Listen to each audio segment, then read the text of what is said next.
Are your M4 World Champions, winning the game, getting the checkmate, setting everything up right now.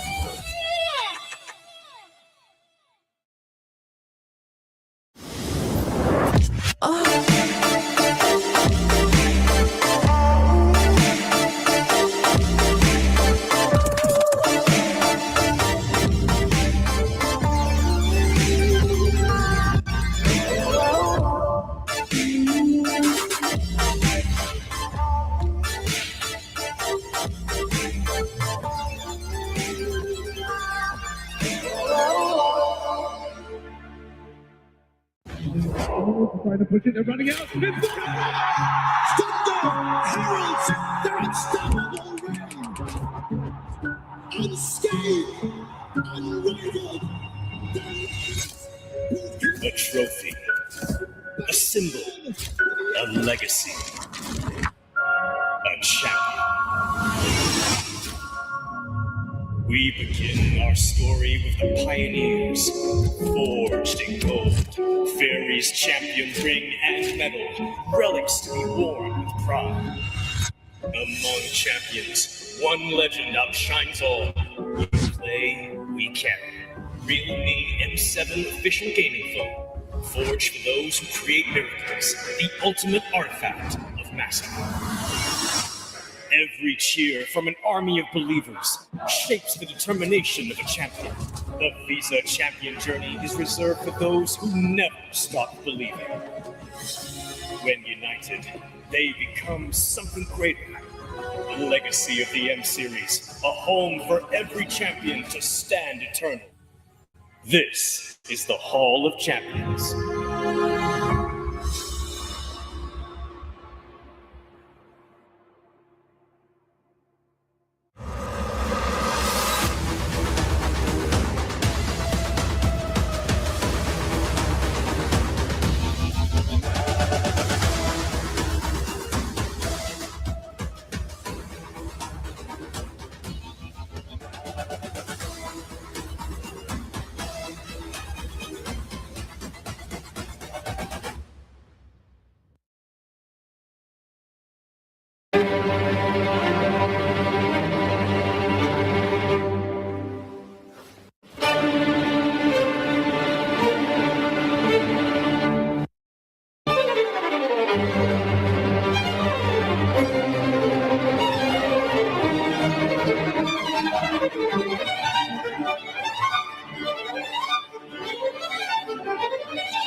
Realme 15 Pro M7 official gaming phone.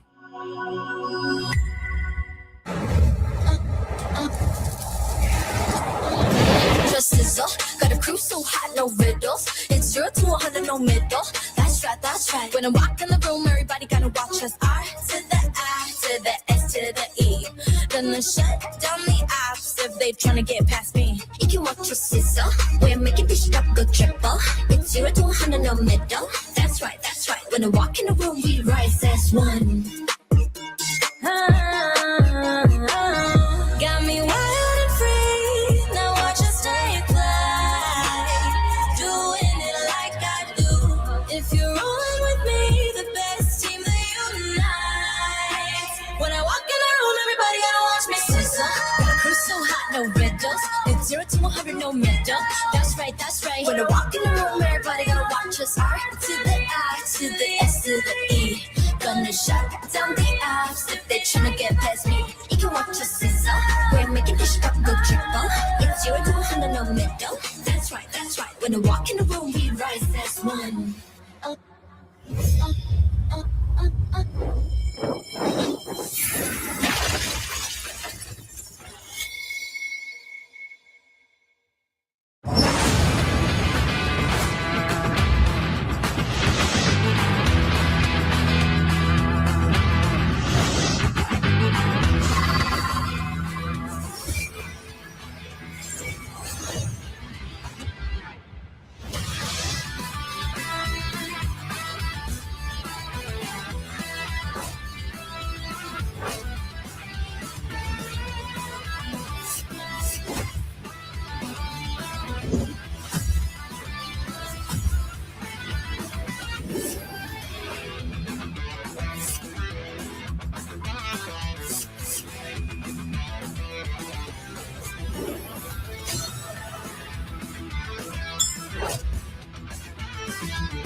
Are your M4 World Champions, winning the game, getting the checkmate, setting everything up right now.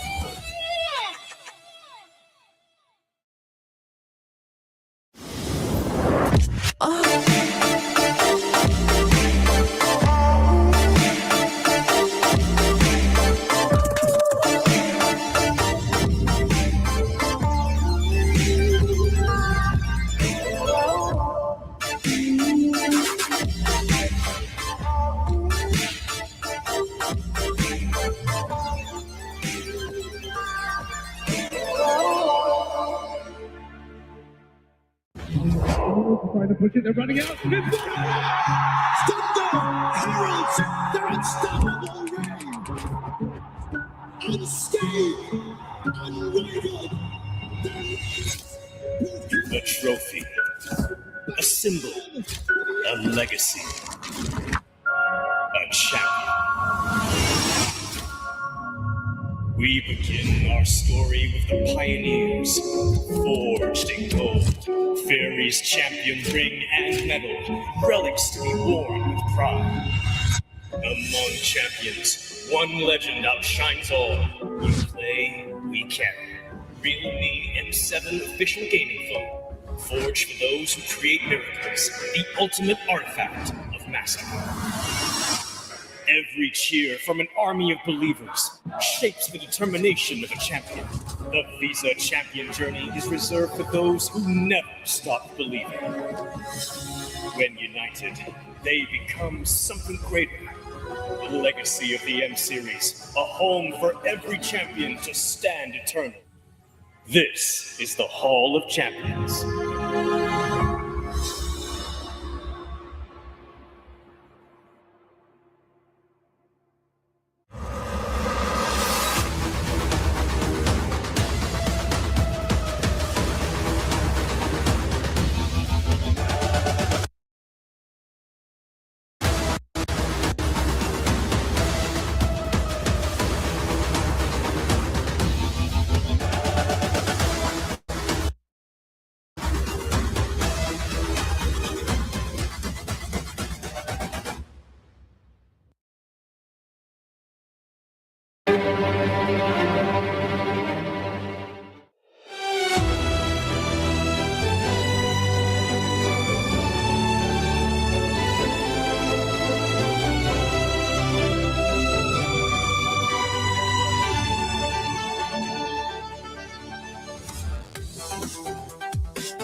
Live from Jakarta, Indonesia, the battle will start here in the M7 World Championship.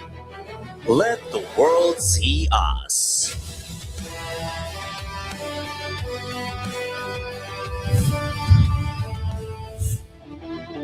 Ladies and gentlemen, this is the M7 World Championship Knockout Stage. Please welcome your hosts, Rose and Eterna.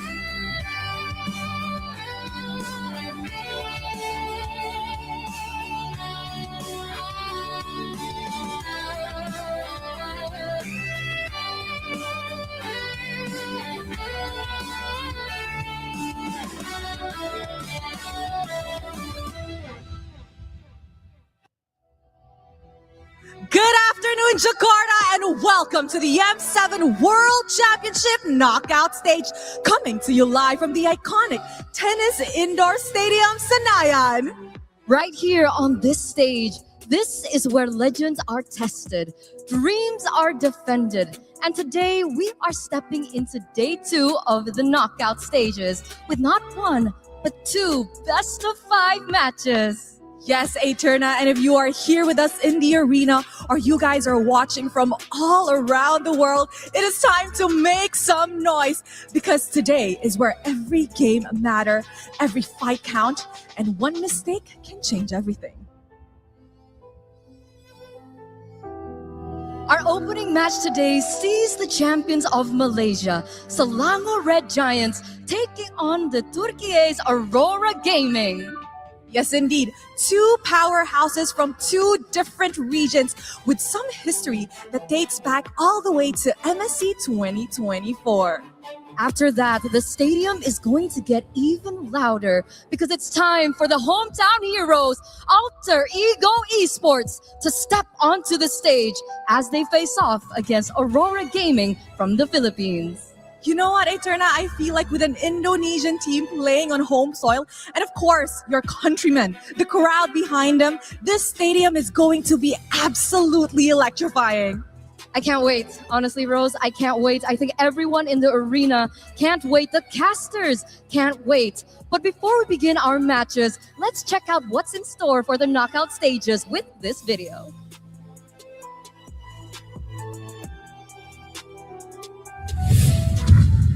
Welcome to the Swiss stages of the M7 World Championship. Alter Ego, they're the first team to make it to the knockout stage. And it's a thing for 7! SRG are going to the knockout stage. Aurora Philippines. Team Liquid. Aurora Gaming Spirit. Yangon Galacticos. NIP. DFYG out of M7.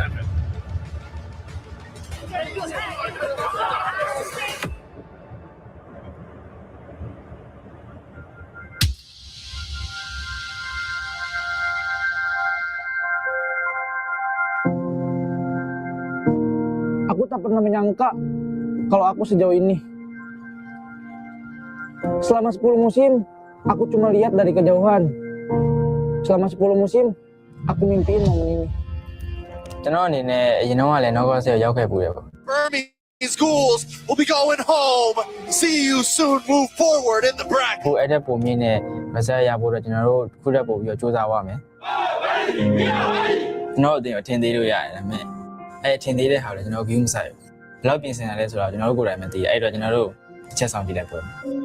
Swiss Stage'de istediğimiz performansı gösteremedik. Biraz sallantılıydı diyebilirim ama Knockout Stage'de kendimizi daha çok gösterip daha çok gelişeceğimize inanıyoruz. Like every other teams, we want to be champions, and that's why we are here. 1, 3, go! Strongest non-CA team. We felt that many times, but we don't want to hear that title anymore. We're here to contend for the top. Oh, Ego wants it and he'll get it. A savage is secured. It's a good achievement, but I want to win tournament, so it doesn't matter. Team Liquid Philippines are your FPL Season 16 champions. Masakit sa amin yung pagkatalo na yun, pero ginamit namin yun as a motivation para mas lalong lumakas.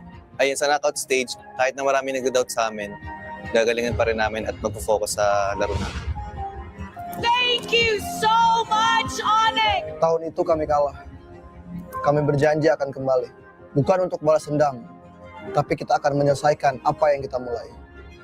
I've already failed a lot of times, so I'm not actually scared to fail again. Many wants to see us fall. That's the pressure of being at the top. We won't let distractions get to us. We're focused on the one thing we came for. Isang championship na lang para makamit ang kauna-unahang 3-time World Championship title at ang unang makakumpleto ng Golden Road. Hindi lang ito para sa akin, kundi para na rin sa legacy ng Pilipinas.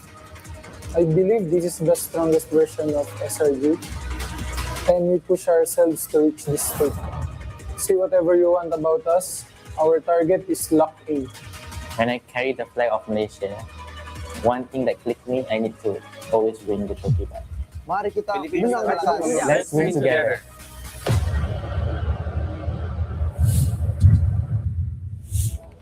Once again, the beautiful tennis indoor stadium in Sanayan is going to be home to MLBB esports history. Welcome to the party. That is the M7 knockout stages. Finally here in the big stadium. A lot of familiar faces here that you've seen all throughout M7, but of course, finally joining us on the stage, we have a Leo from the Philippines. We got Trex, the North American God. We'll start off with Leo. How are you feeling? Welcome back. Aku kembali, aku datang ini Jakarta, Indonesia. Did I say that right? Good enough. All right, good enough. I watched the whole thing from start to finish, joining the Filipino broadcast, but now I feel like I'm at home. This is great.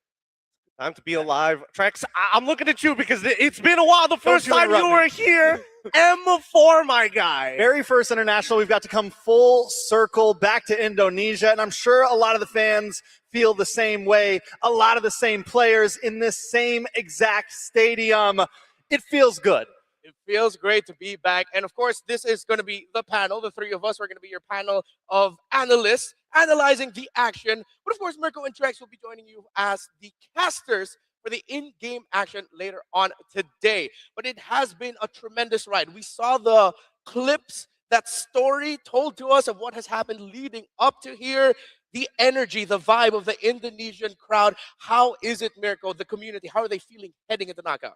Honestly, it's a mixed bag for sure. You know, looking at it again, it really comes down to some people getting new hope for Alter Ego. They're really, I think, stealing the show compared to Onyx. But obviously, with Onyx's disappointing run, it is quite concerning for most Indonesians as well. So, Alter Ego are lucky, Onyx are kind of cooked. That's the general consensus. I mean, that's how it all ended up here as we show you the brackets. I'm pretty sure the Malaysians are feeling great, Gideon, with SRG just a few steps away from making it to the grand finals. Absolutely. This is one of the best forms we've seen SRG in a very long time. The question is whether or not they can maintain it, because again, this tournament is high pressure. If at any point they take a suffering loss, that's going to be real mental damage as they move through the upper brackets or maybe even the lower. Leo, you were the Filipino broadcast, so I got to ask you, what was the vibe back home seeing this? It's Team Liquid in the lower, while Rora's in the upper bracket. I'll tell you now, it's very different. From back home, the high intensity and unpredictable nature of the Swiss going into the knockouts was plenty entertaining. But the fact that you mentioned that it's Liquid in the lower makes it all the more scary. I'll tell you now, back home, it's a full-on thriller every time a broadcast starts. Rex, I saw that video when you mentioned that Aurora Turkey is a team that you respect. Are you surprised they made it this far? And what's your vibe with them heading into the knockout? It is definitely, I think every step from here on, they're surpassing what a lot of people thought they would do. I mean, I'm just glad that they're here. I'm glad they made it. Can they go farther there? Because the games we're looking at right now, there's two big walls in front of both Auroras at this point. Yeah, how blue is this day going to be getting? Is it going to be blue because the Northern Lights are celebrating, or blue because the Northern Lights are sad, as it is SRG versus Aurora and Aurora versus Alter Ego, of course. So we're going to be heading a little bit closer to our first matchup of today. We're starting it off with Selangor Red Giants and Aurora Turkiye. Arguably the best Malaysian team ever versus the strongest Turkish team ever formed. Mirko, you've been a part of a lot of the biggest historical moments in MLBB for Aurora Turkiye. I want to focus on them just a little bit more. Expectations for them heading into the SRG match. Expectations are they fixed a lot of the errors that we saw in the Swiss stage, because in the Swiss stage, honestly, it was a mixed bag, right, for Aurora Gaming Turkey. Initially, it looked very, very disappointing because they would be able to get these leads at the start of the game, but unfortunately, for some reason, they would always just throw that lead, like random team fights, taking bad decisions, or making bad decisions, rather. But we saw towards the end of Swiss stage them really correcting and really getting back to the form that we saw them from GOTF. So I'm expecting that version of Aurora Gaming Turkey to show up here against SRG. I'm expecting actually a revived version, a refined version of the MSC 2024 Fireflux that almost took Selangor Red Giants down. Gideon, what do you feel about that? You are the Malaysian on the table. SRG man here. I'm telling you, this should be a walk in the park, personally. Like, you know, I'm leaning over. I'm relaxed just like the rest of the Malaysians coming up on the stage real soon. So there is a lot of story and history between these two teams. So let's watch this. Kadromuz iyi, koç kadromuz iyi. Bence Asya seviyesindeyiz. I respect the development that Aurora Turkey has been able to show, but SRG is just a different monster this time around. It feels like I'm seeing the same team from that MSC 2024 run where they eventually won it all. They've done it for the first time ever. Malaysia is on I feel like MSC 2024 was a lot of teams not recognizing the greatness that was already there. This is the greatness that you already know that it's there, but somehow they got even more terrifying. Bir bakıma intikam olarak diyebiliriz çünkü onlarla karşılaştığımız tüm turnuvalarda onlara karşı kaybettik. MS 2024'te 2-3 bir farkla kaybetmiştik. M6'da da onlara kaybetmiştik. Yani bunları yenemedik ve yenmek istiyoruz. Considering Aurora has been around for a very long time, I would assume that their change is going to be for the better. Antara Team Spirit sama Aurora Turkey kayaknya yang lebih jago sih menurut aku sih Aurora Turkey sih. Kayaknya dalam turnamen ini dia beradaptasi main cepat. Jadi makanya gak heran juga kemarin juga mereka bisa menang 2-0 sih. Winning against Yangon, I think it's also one of the statement that they know that they can win against top teams. Bizim şu anki kadromuz MSC 2024'te göre daha yetenekli bir kadroya sahibiz. Daha yetenekli oyuncularımız var. Bunun üzerine kurulu bir kadromuz var. Birbirimizi iletişim olarak daha iyi anlıyoruz. Biz de daha güçlü olduğumuzu düşünüyoruz 2024'te göre. Bir düşüsü olarak onları alt edebileceğimizi düşünüyorum. Onlara side lane'lerinin daha çok ön plana çıktığını düşünüyorum. Düşük lane'leri. So Rosa, if you think your mid tier is better than us, let's see later whose mid tier is better. Yani şu anki takımımızla SRG'yi yenebileceğimizi düşünüyorum. Innocent bence şu an açık ara diyebilirim. Açık ara turnuvadaki bence en iyi ADC. Umarım onu ezebilirim. You guys will not get your revenge because we will not let you guys win. We will go to the semifinals. I mean, a lot of words said there.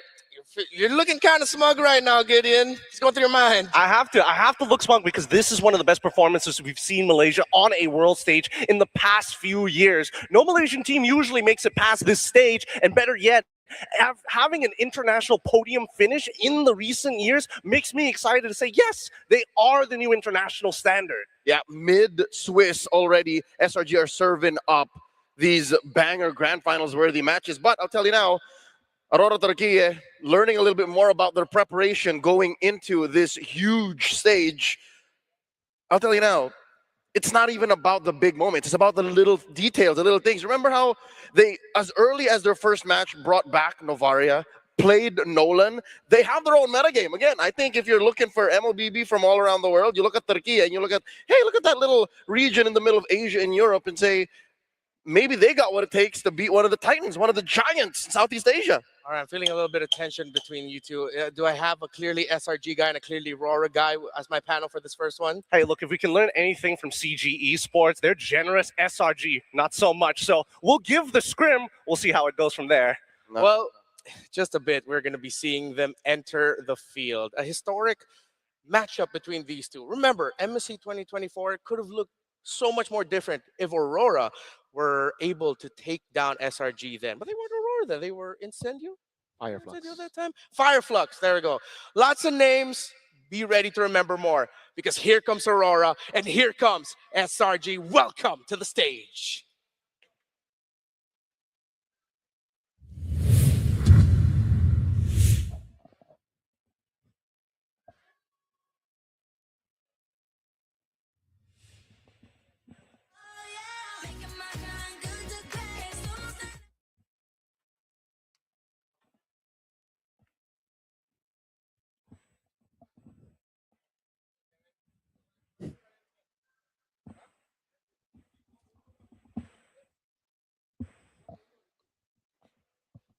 Hailing all the way from Turkey, this is the strongest lineup the region has ever assembled. Built through relentless competition and sharpened by the highest level of play, they are fierce, ruthless, and calculated, always waiting for the perfect moment to strike. Ladies and gentlemen, Aurora Turquía will be slowly making their way onto the stage. They're chasing what they have never achieved before. The dream to win it all. I can't wait. It's just one of those teams. When you look at Aurora, I think of team spirit. When I look at Aurora Gaming, I start thinking about Yangon Galacticos. I'm thinking about the regions out there who are small and are looking to become a pillar to contest the big three. But, I mean, they're the big three for the reasons, so I'm just saying. No, but Aurora Gaming, man, I'm pretty sure they have a lot of exciting moments that you've seen. You've mentioned the Navarre, the Nolan, the picks, but their play, this is a different breed of Aurora Turquía that we're seeing. Yep. Again, I think it's a mistake to categorize and lump Aurora Gaming into any box, to be honest, especially with how the knockouts and the Swiss have gone through here in M7. But you're right. Again, when it comes down to gameplay, brass tacks, they have struggled. Again, up and down, up and down. They played, 12, 13-minute games. They've also gone and played 25-minute games. So who's to say that in the knockout stage, again, how long did we take a break?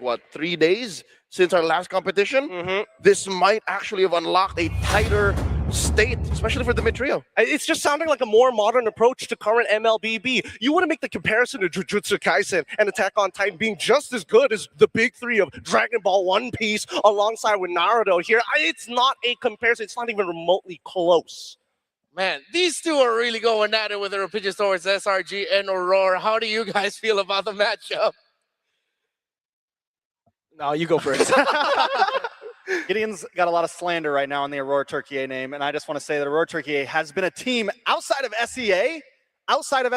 They've been a team that have at least had the opportunity to take down some of the Titans. They've been one of the few non-SEA teams that have been able to get wins over Filipino teams, that have been able to bring SRG to 5 games, that have been able to do these things. Yes, they've had some low lows. They've gotten knocked out of Swiss stage, but when they show up, their highs are high, and I do think there is a lot to be said for them in this upcoming match. I felt that. That wasn't just Trex. That was Mr. Wagner talking to us right now, and hopefully Aurora Turquía got hyped up with that community sentiment, reading into it. A lot of people are just looking at this as, oh, this is going to be a quick ride into the sunset for SRG as they get closer and closer to the grand finals. But the Turkish fans have been vocal.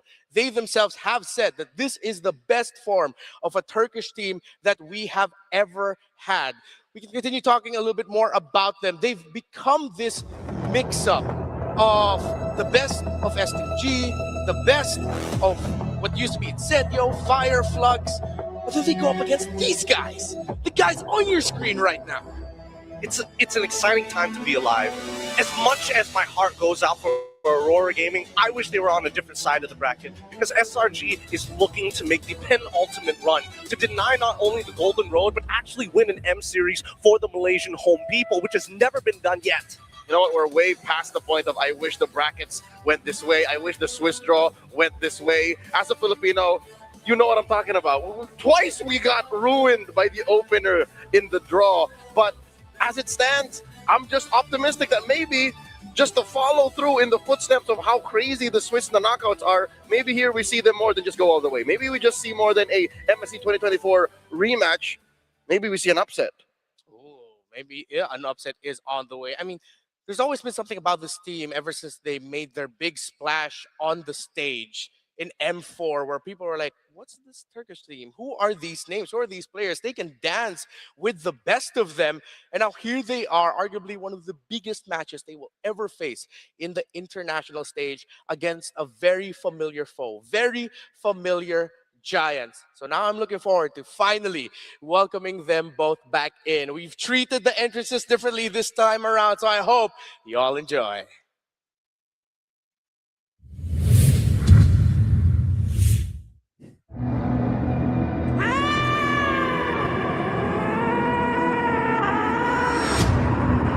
Hailing all the way from Turkey, this is the strongest lineup the region has ever assembled. Built through relentless competition, sharpened by the highest level of play, they are fierce, ruthless, calculated, unorthodox, always waiting for the perfect moment to strike. chasing what they have never achieved before, the dream to win it all. Kuzey Istiklali, the Northern Lights, coming in, the Turkish contenders, it's Aurora Gaming! Led by M4 veterans in Rosa, the Thorn Queen and Tienzi, a masterful jungler, alongside the Turkish trigger man, Sigiboom, the reliable EXP laner, Lunar, and Paku, the playmaker who replaced their legendary coach, Apex 47. This squad carries both experience and hunger, proving they can change the game. And going up against SRG, they will need to bring in game-changing plays to go up against the giants before them, the Giants of Selangor.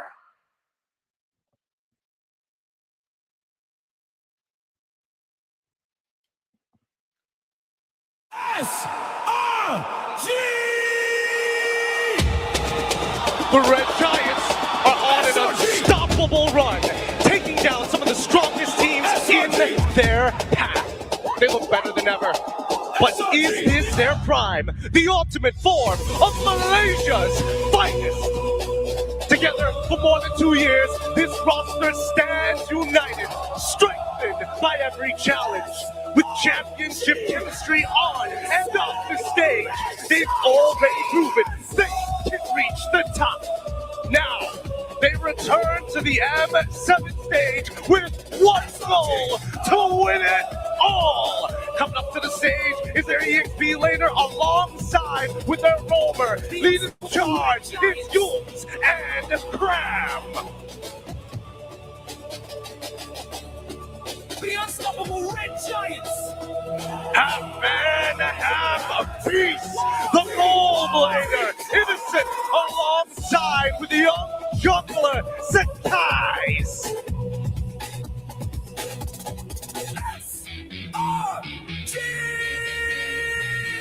And to complete the squad, give it up for the mid laner, the Tempest, the Raging Storm, it's Stormy! And there you have it. This is the Selangor Red Giants! A lot of Malaysians in the crowd to support SRG. Closer than ever in the eyes of many, becoming world champions. But of course, we have to welcome the Brains as we see the Brawn before you. Guiding them through this match will be their coaches. For SRG, it's Coach Arcadia and Ozora Becky. For Aurora Gaming, it's Coach Bad Gal 7, Apex 47. With them is our Marshall Gary to ensure the integrity and fairness of our tournament. This is the first series of the day. I want to hear the crowd in Senayan make some noise!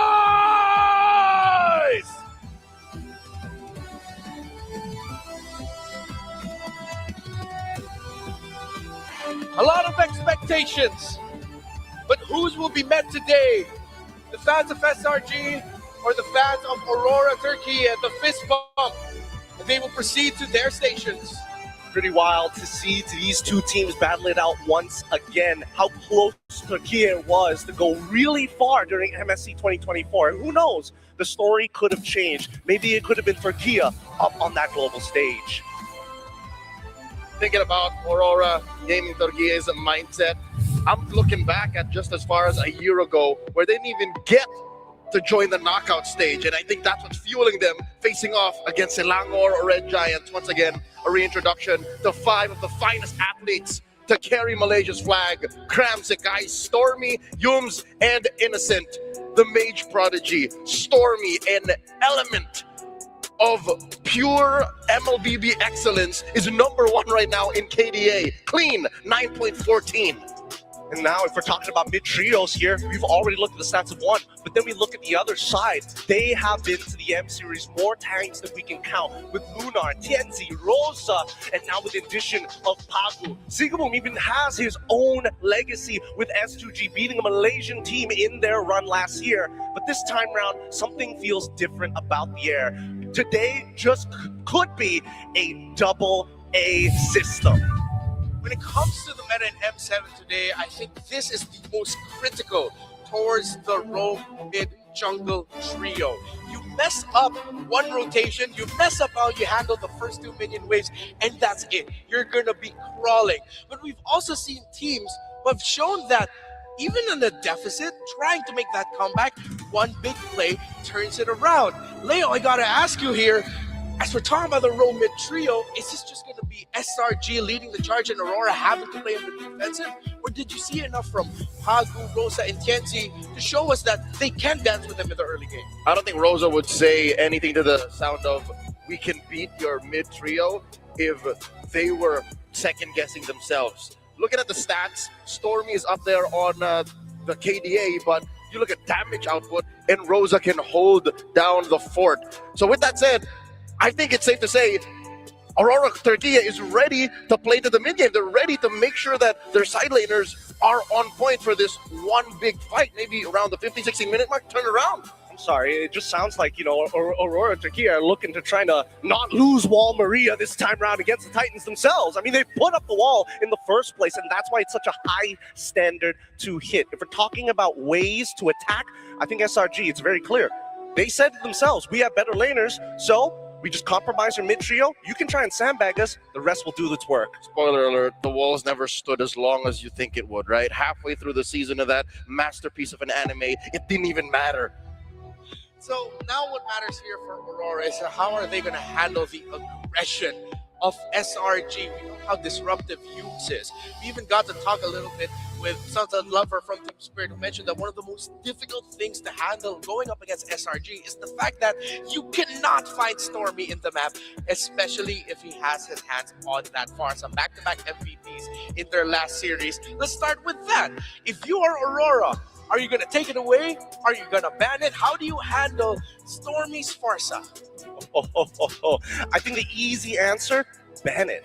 I think if I was in Bagdal Seth's position, and I'll give him a couple of pointers. The easiest way to take on SRG is to make sure that the EXP is sandbagged, the gold lane is supported, and the mid trio in the draft, I hope they win that coin flip, because if they get blue side, that might just be the first point.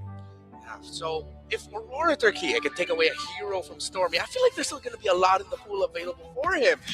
The Eve has been one of the menaces of the M7 World Championship. Yeah, I was going to say the Eve is a more dangerous weapon to put into the hands of Stormy. Sure, you can't find his Farsa. It's always hidden in some patch of grass, ready to hit you with a fair airstrike. Oh, you blink, he hits with another one. Cooldown seems to be at 4 seconds for this young man, but I think the Eve is something that's more dangerous. In the twilight of their run in the Swiss, again, they qualified very, very quickly. And even in the knockouts, the Eve has become a more dangerous hero. So I'll say now, let go of the Farsa. Maybe if you're on the blue side, hit it with a 2-3 blue. Because I'm not so sure if Selangor's on the red, they would prioritize for that. Because again, you're looking at heroes like Sora, who's so good in the gold lane, Claude even, Freya. We saw that Claude can beat Freya. Yep. I mean, it's a really good point to bring up, actually, because on blue side, SRG does have the tech to deal, quote-unquote, deal with the Claude if it ever gets let through. And this is under the assumption as we get into the drafting phase that Aurora Gaming is going to be looking to pick up that Claude for Sigabum, because I don't know about you guys, there's more times than not he probably should have had Winter Crowned than a Winter Nature. It's also been one of the more interesting discussions about the M series so far. Winter Nature versus Winter Crown for Claudes. Beautiful display on the stage. We are going to be in Expanding Rivers. We mentioned the Eve, and that will get banned out by Selangor Red Giants, knowing the fact that if Aurora Turkey decide to rush pick something like, let's say, Alfarsa, SRG are just going to throw bodies on him, especially through Grab and even through Innocent if he decides to go on a fighter. You two mentioned the Freya as well. Straight up just banned by SRG. This could be setting up for a Claude pick for first. Pretty straightforward, and I think they want to give the question over to Bagdal Seth and the rest. Aurora, like, What are you going to do? Are you going to get rid of this Claude? And if so, does that compromise the rest of the team? It means a lot of first pick availabilities for assassin heroes are also going to be up in the air, and flexibility like Sora, for example. Or again, since I have already introduced the idea of playing to not lose, which is again sometimes a good idea, especially when your mid trio is ready for that. Yi Sun-shin, right here, 2 and 3, rather 1 and 2, because SRG might just go for one Claude. Yeah, Claude here for SRG, then for Aurora, Turkiye. I really have to lean towards the idea if they're going to take the Farsa away. Take the Farsa, and as you mentioned, the Yi Sun-shin, if it's going to be available for them.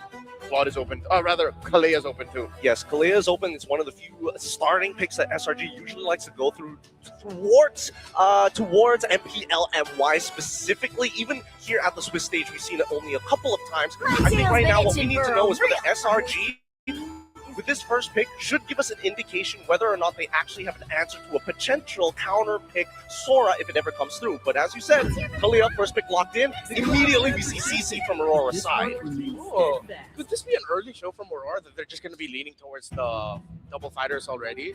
I mean, if they go lock in CC and Yi Sun-shin, then that's pretty much a dead giveaway. But it is the Sora as picked up, so no more secrets. You know where these heroes are going to go. It feels like Coach Bakalsef, he's now putting the cookie cutter onto SRG. Hey, you got to follow within the boundaries. We've taken away the flex picks. How deep are your pockets if there's any other extra batter that we can stuff in? Huge breakout performance by Innocent in the Swiss with the Sora, and I think this rung alarms all over the metagame. Like, oh, it's so good in the gold lane. But here, it seems to be good enough to warrant the flex. So as early as the first pick on red, Aurora's putting SRG on notice. What are you going to do about it? SRG answers back. There's the Yi Sun-shin. There's the Uranus. Good luck beating down on the EXP lane because Cram doesn't even care. SRG have planned for this. So now we're going to be looking to see if Aurora can get the proper damage out to deal with the Uranus. The problem is, there's a chance they might not. Already took away the Kimmy that could have gone to the mid lane. You are not going to go marksman anymore because you know these two are going XP and gold in the CC and Sora respectively. Unless Aurora has the sudden game plan of putting that Sora into the jungle. I'm not sure because I feel like at the end of the day, the mid lane pick is kind of what's holding both of these teams back, right? They're trying to take away the supporting structures around it. Want to make sure that no matter what pick you go for, they're still flexible towards the blue 4s, blue 5s, red 4 and red 5. And here we go. Gatot gets locked in straight away. And if Gatot gets locked in, I'm guessing that Bakalsef is like, you know what? I think Rosa has a deep enough pool. We'll play responsively rather than reactively. Good start. I like how Aurora are swerving this, saying they're expecting us to do this, and already SRG, true enough, they're going to beat down on the EXP lane, put a dead hero over there, not like a hero that just dies, but a hero that doesn't care what you do to it, and then Aurora switches their gears and said, yeah, let's just fight early. This is a level 4 ready team right now. I don't even care what's in the jungle. So Aurora decides to ban away the Ranger, taking away carry pick there for Innocent. Did show it up earlier this M7. But with how SRG have fielded their draft, I think this is going to be one of those scenarios where they're really just going to be playing through Sekais.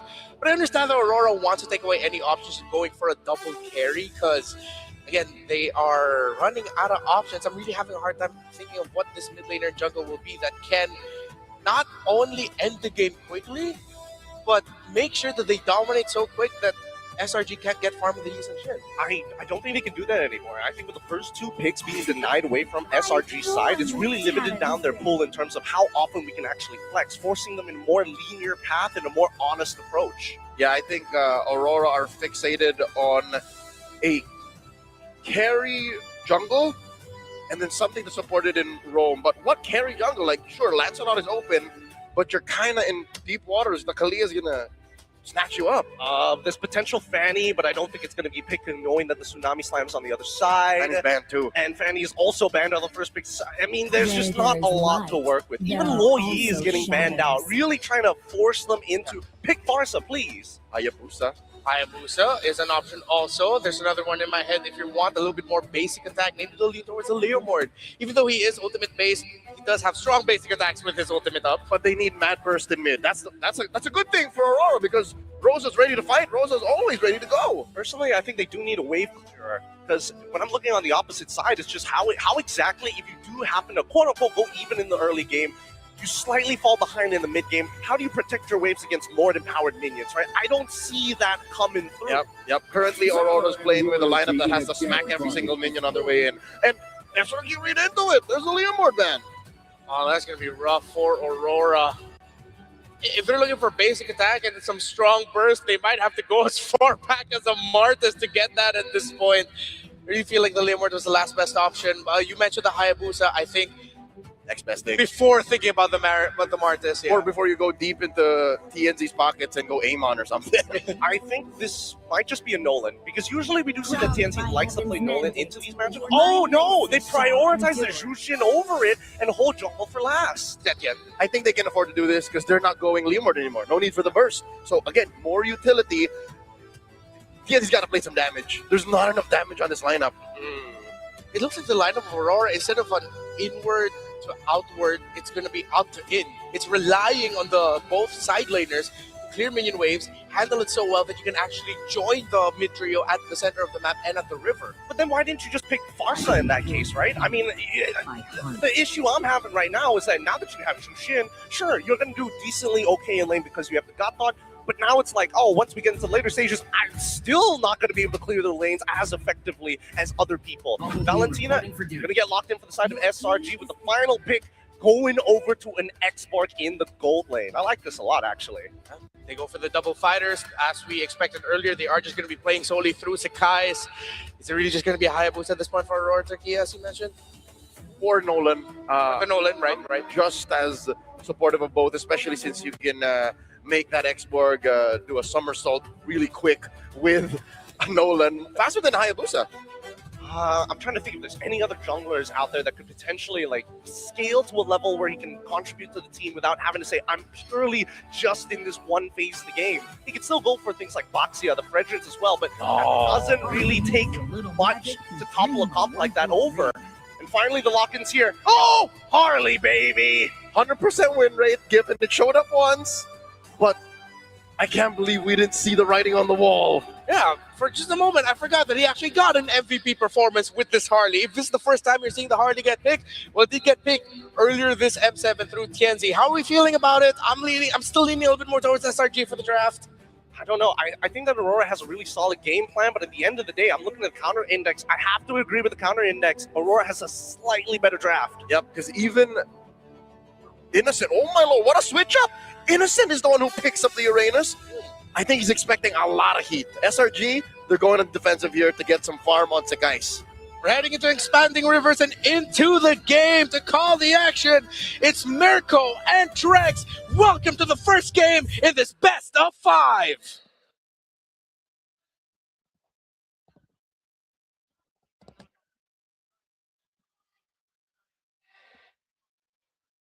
Man, Trex. Hey, Leo called it, you know. We were going to see some crazy picks from TNZ. We saw the Amon back then, the Leomord as well. We saw this in Swiss. We didn't know it was going to be possible to play it in such a high-stake match, but hey, they brought it up. This is what you've got to love about Aurora Turkey. They're willing to always push the limits, and they get wins when they push the limits like this. I do agree with Gideon. I like their draft. One of the reasons I like it, there's a lot of kiting capabilities on their draft. For SRG, it's going to be hard to bring that dive in. Look at the damage already onto Cram early on. Yeah. So in the end, it is actually going to be Innocent on the X-Borg, Cram on the Uranus there. Unfortunately, we got to see. It was quite mixed. I was quite surprised as well earlier. But hey, this is already a very different approach. Rosa? First blood against Stormy. Hey, we heard earlier, Trex, that both of them really want to show who the better mid trio is. Right now, it's 1-0 to Rosa. Yeah, the aggression already. And Zetian is a hero. I didn't know how much we were going to see it in this event. And every time it's popped up, it has done well. The poking capabilities, the wave clear. And again, the ability to kite against the enemy. Looking at it again, you know, just going through some of these emblems. And again, the choice for Sigiboom here is actually going to be the Temporal Rain on Sora. An interesting choice, something we have seen in the Swiss stage there, but for the most part, it is usually either the Concussive Blast or the Brave Smite. We saw the Concussive Blast a lot when it's played in XP just to get a little bit more prio. Looks like, again, Aurora Gaming are going to be setting up for Turtle #1 with a whole lot of pick-off potential. Aurora Gaming already, what, a 700 gold lead. If they're able to secure this first turtle, it is huge for them. It probably sets them above the one, but here comes a little bit of damage. Pagu able to lock on to Yumes. Set guys looking for the dash in as well. Pagu just about to go down, but able to come back and survive. The dive in does come in. Tien's able to flick back and look at the damage. Rosa with another kill in the book. A long team fight, man. Yes, it's great for the Kaleo when you're able to actually get the hits, but they space so well. Innocent and Sigiboom going at it up top. Turtle number 1 should be free, but Lunar looking for an angle. Sekai is able to steal it. Can he get away though? Lunar looking for the kill. Can he secure it? Yes, Rosa actually steals it away, but Sekai takes out Lunar. It's a 1-for-1 turtle over to SRG. 3-0 Rosa is going to be a problem though. Yes, they were able to secure the turtle, but there was so much time that Lunar was able to buy. First, these guys were so low, he had to go back a bit, and they were able to get another kill. Now it's Aurora Gaming who actually still have the lead, and honestly, if you look at their composition, they should be able to scale quite well too. It's just, how's the export going to play into this game? With Rosa being so far ahead, as Leo said it's going to be very easy to get into somersault. All right, SRG now trying to play the aggressive route. I don't know if this is the route they exactly want to take. I think for them right now, they need to kind of bid their time a little bit. Wait till Cram can get involved in these fights. Wait until Innocent can get involved in these fights. I think when they're grouped up, that's when they're going to do best. Absolutely. We'll see how it goes again. Again, if you guys want to understand a little bit more of this Uranus CC matchup, it is a completely unsalvageable matchup for the CC just because you can't do anything. Usually you at least get tempo around the map or you win out in the matchup. Against Uranus, you lose out on tempo and Uranus just cannot lose in lane against the CC. Let's take a look at the item builds here. Yeah, they did pick up the Lethal Wanderer there. Nothing too crazy as of yet. Actually an attempt there with a Consecration pop 2 from Cram. Really looking for tempo on the map.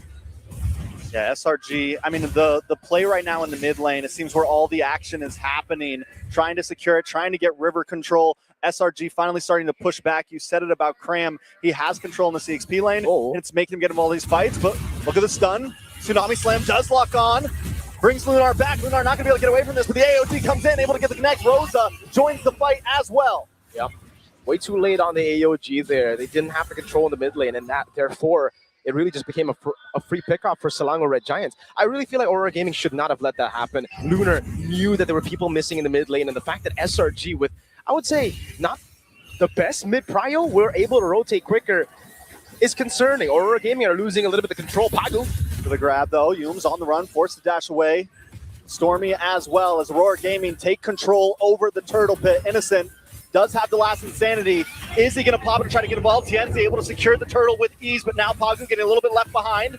Nice kiting from Rose, able to push Cram away, and SRG can't do anything about it. It's so technical, Trex. This is what we were saying when we were talking about how Firefox almost beat Selangor Red Giants in MSC 2024 in the semifinals there. Or was it the quarterfinals?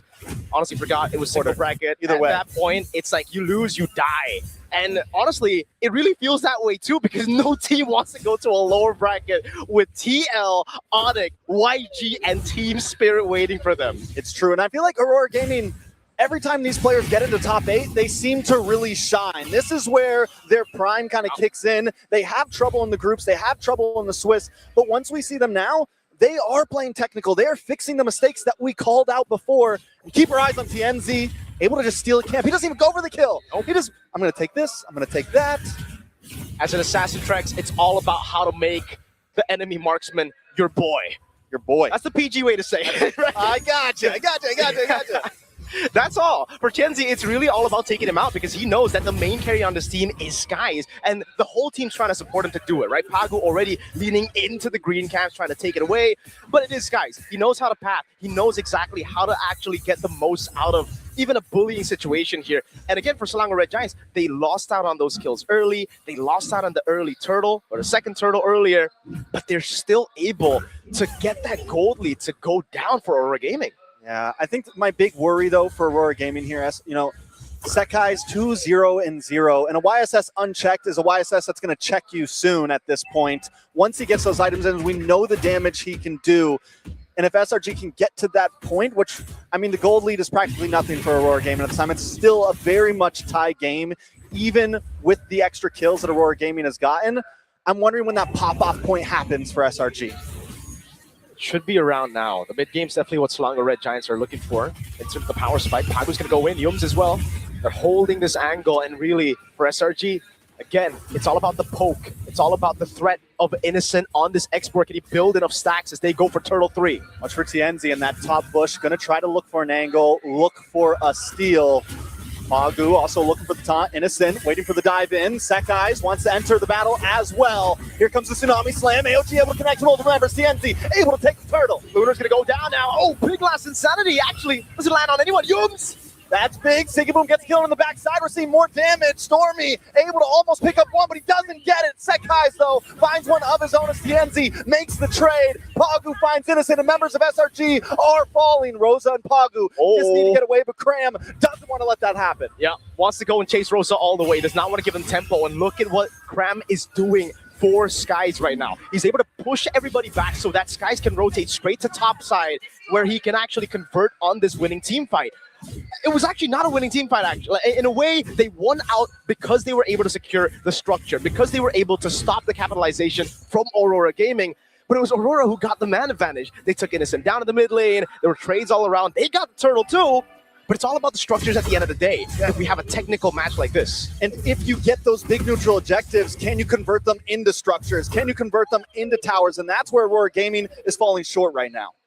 Aurora Gaming are also falling short of making Skies Tienzi's boy right now. He's not a little good boy right now. He's nobody's boy. He's a man. He's his own boy. He's his own boy. He's getting to be a man as we get into the late game, man. He can really start to be independent. Oh, hold on. No way he goes for the Tsunami Slam. Yeah, onto Pagu. But Skies was ready for it, dude. He popped Mountain Chakra right as Yums jumped in. So they got to be real careful about that. Once we get to the later stage of the game, you use that. That's a big part of his kit, especially against Aurora Gaming's ambush, I would say. They have a lot of assassination threat. Innocent. Tienzi's hunting. SRG as well. Yums able to get the grab. Tsunami Slam, and Sekai's going to eat that Tienzi quickly. Pagu now on the run as well. He shouldn't have got involved with the heal. Does come in. Sigiboom here to back him up as Lunar tries to get Cram away from Rosa here. But Innocent doesn't let Pagu get away. He goes down. SRG got what they came for. They find two members, and they back off, but on the top side, Sigiboom as well, up against Innocent. Are they going to re-engage? Last Inside is down already. Innocent going to be taken out by Sigiboom, and now it's Cram who chases, but the Lord is being taken by SRG. Look at the damage from Sigiboom onto Cram right now. Might just be enough.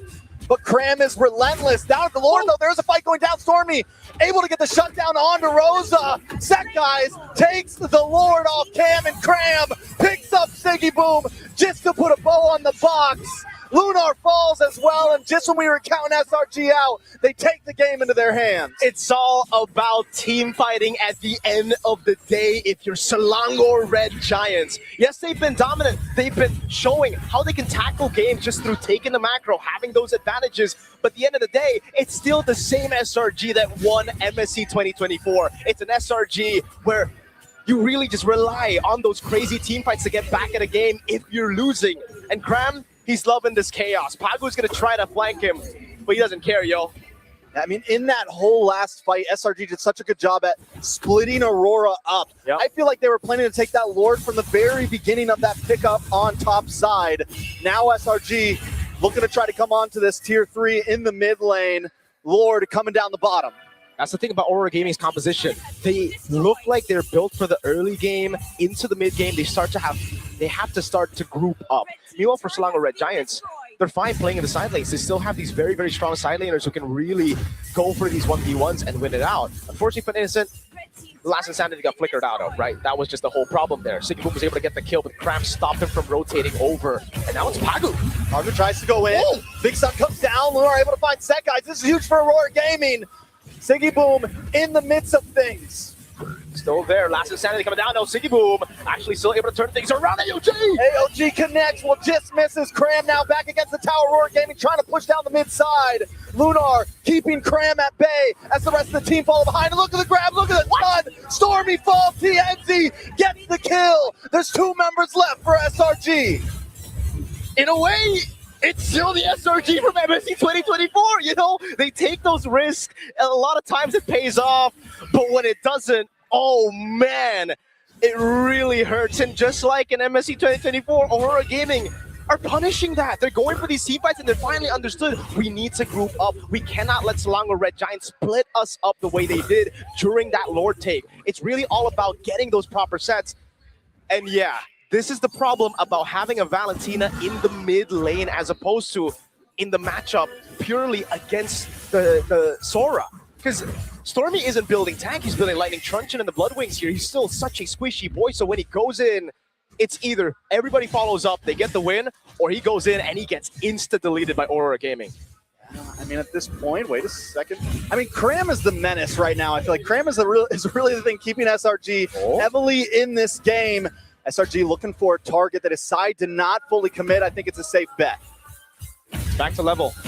600 gold lead for Selangor Red Giants at this point of the game. It really is insignificant. What's going to be significant, though, is the structural advantage that Selangor Red Giants have been able to get.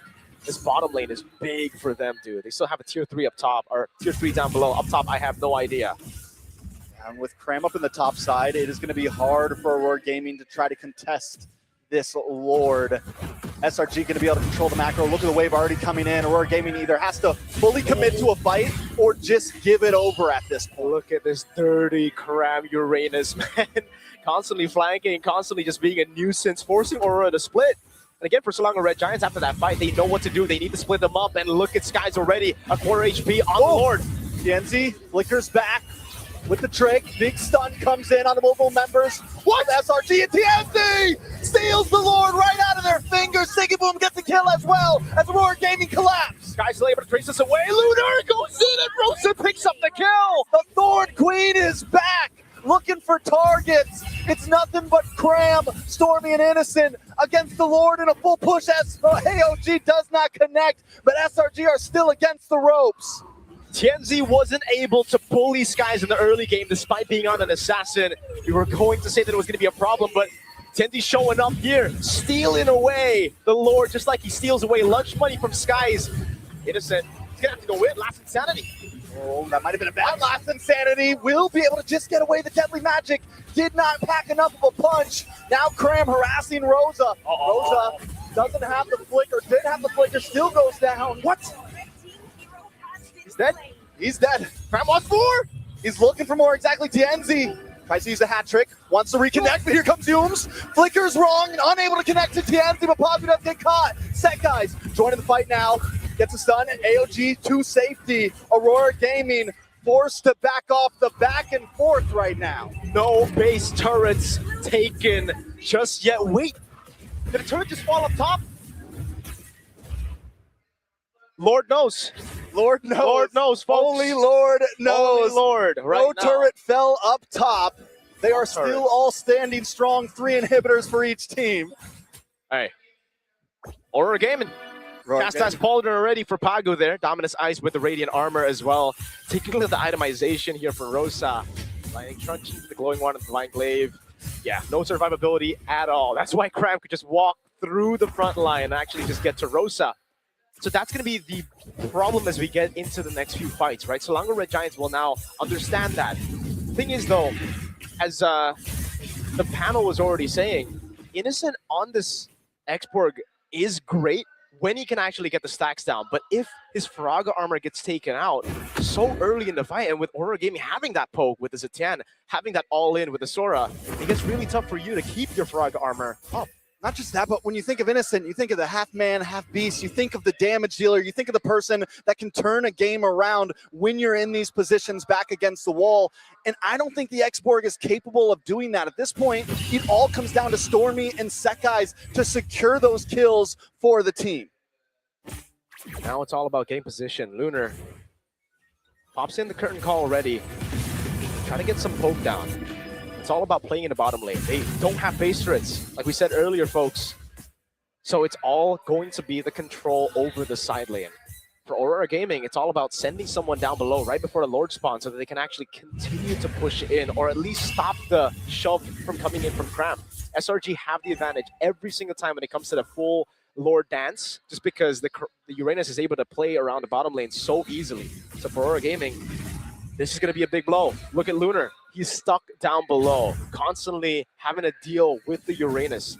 and there's no one else you can send. You need Sigiboom to be around this Lord fight. You need obviously Harley to rotate around, and they can't even look for a pick off on Cram. I really don't think they have enough damage if Cram has Flicker and Consecration. Now, both those two are burned down, then sure, maybe they could go for it. But then it would just give Selangor Red Giants the green light to be like, all right, let's rush the Lord. At this point, Aurora Gaming has to just kind of get the full team wipe and ignore Cram at this point. You know, get the Lord, get the steal, do something, because Cram is always going to be there. Yeah. He's going to be a nuisance to them. They have to play around it. We're looking at about 17 and a half minutes into this game. Aurora Gaming holding a small lead, but we're about to get to the standstill. Full item builds. Cram, though, they do. Consecration comes out. Cram uses the flicker as well, but they're trying to lock on. Up on the Lord. No plays happening. Cram finally falls. Sigiboom able to get the kill. Is this the time for Aurora Gaming to make a play under the Lord? I think it's too late. Selangor Red Giants actually had no control there while Cram was pushing in the bottom lane. An uncharacteristic miscomm coming in. Stormy, oh my god! Look at the damage! The deadly magic of Rosa! Still takes the kill! Blasting sound defensively. Youp's gonna be caught as well. He's gonna be taken down despite going for the Tsunami Slam! Aurora Gaming! They've taken 4 members of Selangor Red Giants out, and they are knocking on the base. It's nothing but Innocent left, and it's time to put the beast down. They got a minion. Aurora Gaming are trying to finish this. Immortality does pop. Innocent still trying to hold it off. Immortality pops for Innocent. Aurora Gaming just need to lock on the base, and game number 1 is finished. The upset happens, and Aurora Gaming takes the first game.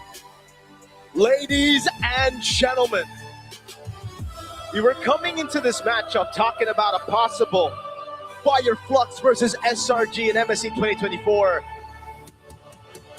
And I think we got what we wanted plus more. Aurora Gaming outclassed SRG in game number 1. It wasn't just a draft. It wasn't just how they played the early game. It was the thing we were talking about mid or pre-game. Swiss stage, they were struggling. After getting leads, they would just fail to capitalize, to close games out. They found a way to stay clutch. TNZ on a Harley. Is that ban-worthy or not? I mean, I don't know. Aurora Gaming on a Harley. Harley in the top 8 of M Series. It wasn't on my bingo card, especially them winning. Hey.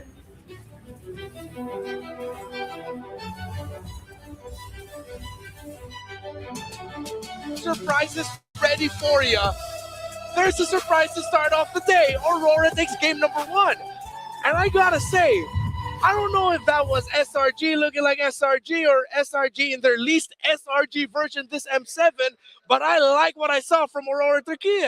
Let's be real. It wasn't non-SRG though. I mean, there's a couple of ways we can explain it, but the easiest way we can is Aurora, they did a lot of homework. They did good homework in a matter of fact. 2 of the most important picks that we see from SRG's side that has been not only dominating but causing a lot of ruckus amongst the draft has been that CC alongside with the Sora, and I think they answered it perfectly, but they also put their own spices and spin on it too. Yep, of course, the little garnish of the Harley was great, especially as an answer to that X-Borg. Aurora Gaming Turkey really used the red side advantage, and you'll see that the reason why I'm saying it's not a non-SRG match is because they still played strong for a majority of that relatively quick game in terms of M7 matches. It's fast for me. It was SRG who was in control, except for 2 or 3 big swings, wherein suddenly our caster's jaws just dropped like, what is going on? What is this? Turkey wins. Which then begs the question, who should be the player of the game here? Is it Tianzi with how well he played this Harley? Is it Rosa with how well Rosa just did a lot of things for the team too, to be honest. A lot of the vision, a lot of the key crowd control. If you could pick, who's your player of the game? Pagu, easily, because I think Pagu sets the floor for the team. Nobody does as badly as the way that Pagu is able to kind of keep it together. Every single time somebody makes a micro mistake, Pagu is there to compensate for the mistake. But on those winning moments, Pagu is the trigger man who sends them skyrocketing into double, triple kills. Every single time they do capitalize on a fight. I'd say it's Rosa. Rosa is the heart of the efforts that they showed here in game 1. The Harley wouldn't be able to do what it wanted to do without that control and that vision that the Zetian provides. the combos with Gatot on Pagu wouldn't be possible without the stuns and the utility that a Zetian brings. So I think really just the way Rosa shot called, the way we know that they do that alone. There's a reason why when we were first introduced to Aurora Gaming in this very stadium years ago, that's why it's Rosa who's stuck in our minds. I think they are the player of the game. Yeah, I'm going to be leaning towards the Zetian too. You saw Pagu did have some crucial Avatar of Guardians come in, but the impact of the Zetian was different. Usually Zetian's one of those heroes, when I see this kind of lineup, I'm thinking that's not going to have a good time. But then Rosa starts off the game getting the first blood. And when you're a Zetian, that's what you're looking for, funnily enough. The most utility mage that you can think of right now in the meta actually wants to get kills, actually wants to get resources, because then it becomes this double-edged sword, but both sides are really good. One that hurts and one that provides a lot of utility. But here's the thing, right? When we're looking back at the draft, I would say that that 0.7 counter index really just belonged to how they decided to not only take away the core picks, flexible picks, but also made sure that SRG for some reason decided to go blue 3, I'm going to go Uranus on this. And now you've really streamlined what your comp needed to be. I think that if SRG played to their strengths of, we got strong laners anyway, let's play the lane, this could have been a different showing. For about 85% of this match, that could have worked, right? The economy wasn't as easy to read, especially when it was such a high intensity and high action game. But looking at it from a spectator's view, again, I have time to dissect things. Our casters were so busy calling the action. It didn't matter how big the gold lead was, yes, but what mattered was where the gold actually was. So that's why I'm saying this wasn't so bad for SRGs, because a good chunk of the money was actually where it mattered. It was on Innocent and it was on Sekais. Until it wasn't. Until they found Sekais considerably more often, and that's where the problem was. I think they really needed to do better to protect the Sky Prince. So let's see who the MVP is, and it is going to be the Zetian of Rosa. In the hands of many players, Zetian is just another hero. In the hands of the Thorn Queen, it is the Empress that Zetian is made out to be in the lore of in-game MLBB. Fire! Fire! Absolute fire from Rosa. Rosa was everywhere. You felt the impact all throughout. But what I appreciated about Aurora's gameplay is that it wasn't so just focused on the fact that let's play around the Zetian, let's play around our jungler, our Harley. No, all across the board, every member of Aurora knew what they needed to do at the right time. Was it always clean? No. But it worked out in the end. I think this is the greatest example of what technical boxing should look like, right? Because these guys are bobbing and weaving important matters, dancing when it is necessary, but most importantly, they're not throwing their haymakers just for information. A lot of the time, because both compositions had global ultimates, whether it be the Fury of the Phoenix, whether it be the Mountain Shocker, more Mountain Shockers were wasted compared to the Fury of the Phoenix. And if we have to do it per capita, I would say 80% more effective ults were coming out of Rosa than Sekai's. And this comes into play considering the draft. Again, Mount Shockers, I'll agree with you. Some of them are wasted because some of them were just really used to see, all right, can they kill us? No, we farm, we go. But every single Fury of the Phoenix led to something. Every single one was always, all right, can we go around? Can we farm? Can we stop Sekai's from turning Tienzi into his boy? Then sure. But I love how the damage currently from... Again, I don't know how they got away with this. The split between the physical and the magic and the burst and the DPS for Aurora worked out. So I guess this is one of the ways you can balance out Red Side, because Red Side has been losing plenty in the Swiss and the knockouts. Oh, there I am. Yeah, I'm sure Redmark can break it down for us. Yeah, no. We can continue the points on here. So, when it came to how Aurora was playing, there you go, there, join in. When it came to how Aurora was playing, I think they also acknowledged the fact that this Uranus of Cram, we have nothing for it. The last kill on Cram was a total team effort. 3 of us committing everything just to take this Uranus down. But then they said, okay, there's the other school of thought of dealing with the Uranus. Just ignore it. If you're a lot of fighters, if you have so many mobile heroes that can dive, reposition, you don't have to worry because there's not a formation that the Uranus is trying to break. It's the rest of the team that now has to worry. While Cram, stuck with just dancing around dealing damage, is lacking that crowd control. And the thing that Trex mentioned earlier was that the hero for Innocent, what they needed, they couldn't get it. It wasn't... They couldn't... That was Cram. That was crap. Like this. He was at some points, but then eventually he would be. Where's the crying emoji that we have? The what? The It's crying? over here. It's crying somewhere- one. It's somewhere around. Yeah. All in the end, it was Aurora like this. It's all worked out. It all worked out, but I think that SRG definitely was a little rattled when Aurora's good preparation really compromised them on that blue side. They can't go with the same plans, and now that SRG have seen that Aurora are willing to get hyper technical with them, I think the draft is going to change drastically coming into the next game. Assuming that SRG gets blue side, I would like to see adjustments, but if it does go to that red side in a best of 5 series, that's when we're going to see a new face. Gideon, that's the fear I have. If SRG overthink this and overcook their draft, that's where Aurora's going to catch them lacking. You mentioned technical boxing. You mentioned doing the right things for the most part.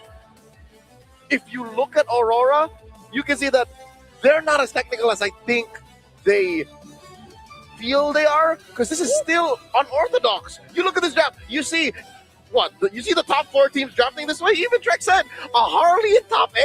I think it's more technical because of it. And here's why. Because it's about spacing. It's about making sure that you stick your foot out and you whiff punish every single time. And that's what Cram did. Think of Cram as the scouting leg. Once they took out that lead leg, they went straight in for the knockout punches. Cram is the jab. Exactly. Cram is the hard jab. It's the hard jab. And that's why this game is all about footsies. Same goes for when you see Innocent trying to go for the last insanity. Yes, he has to do it to clear waves, but at the same time, he's trying to probe a reaction.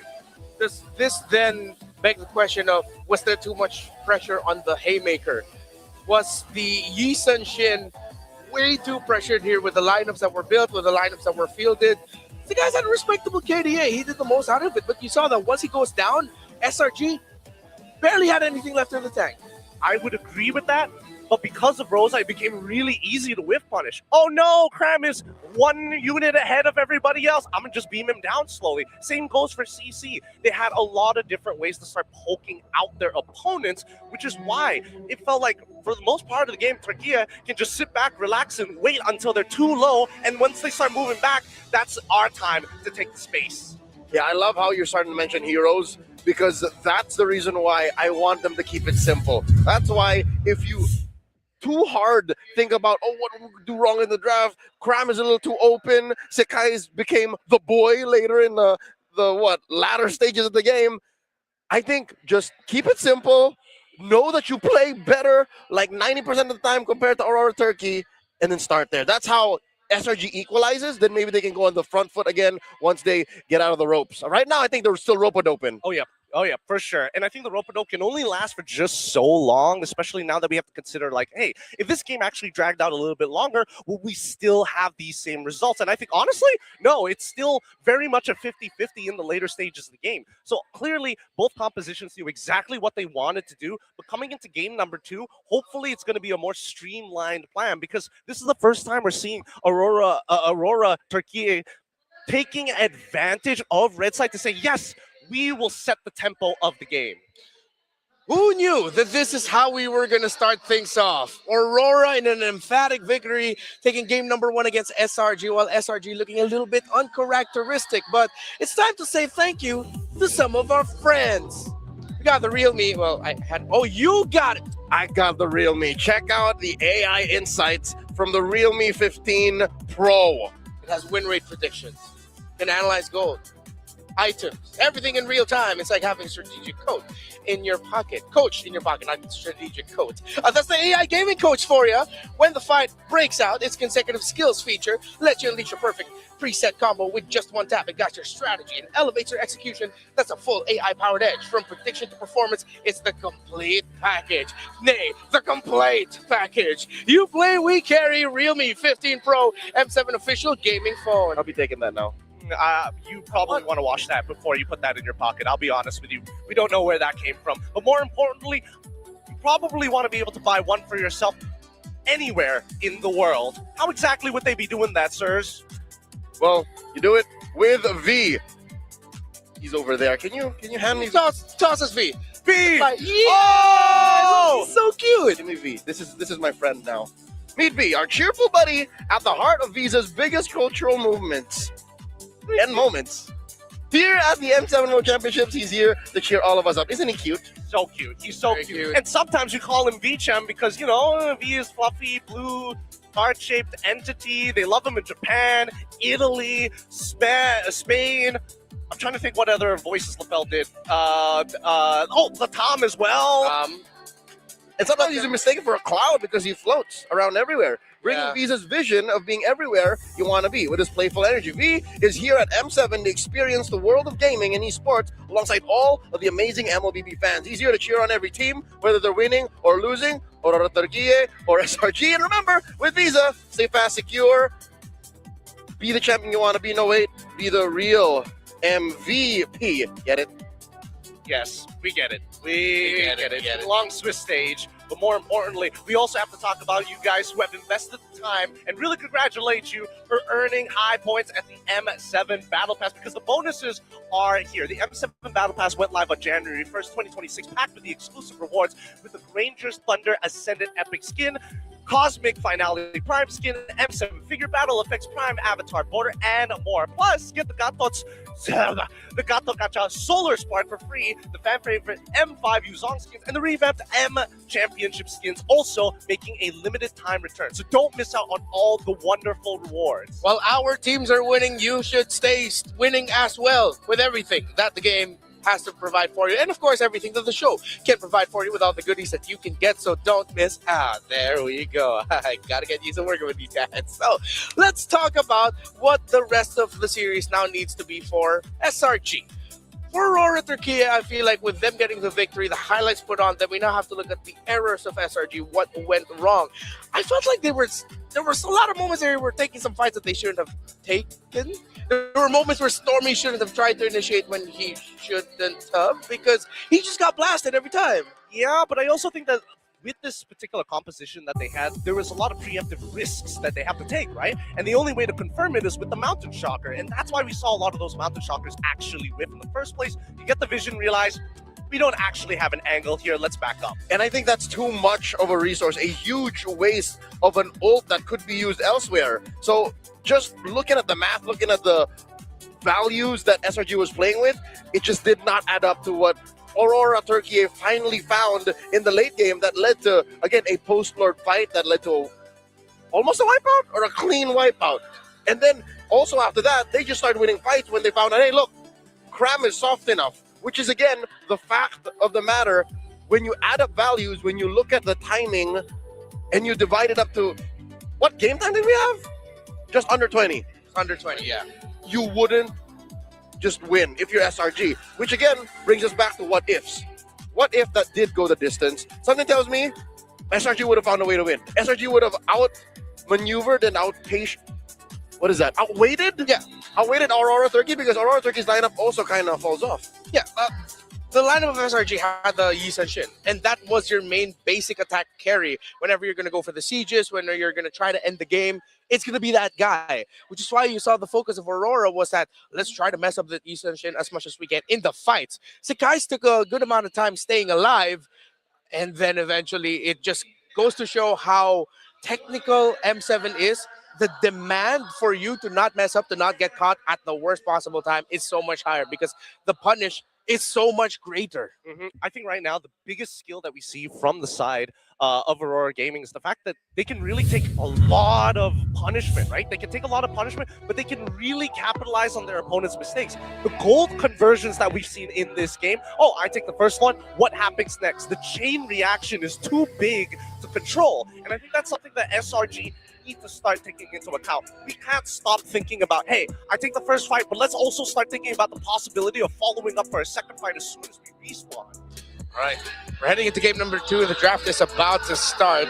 So now we're going to be looking out for what SRG will do in terms of adjustment.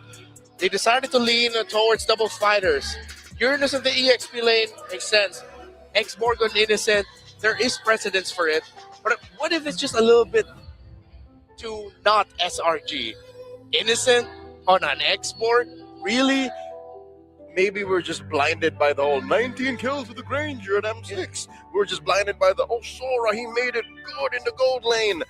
I think we should allow Innocent to evolve.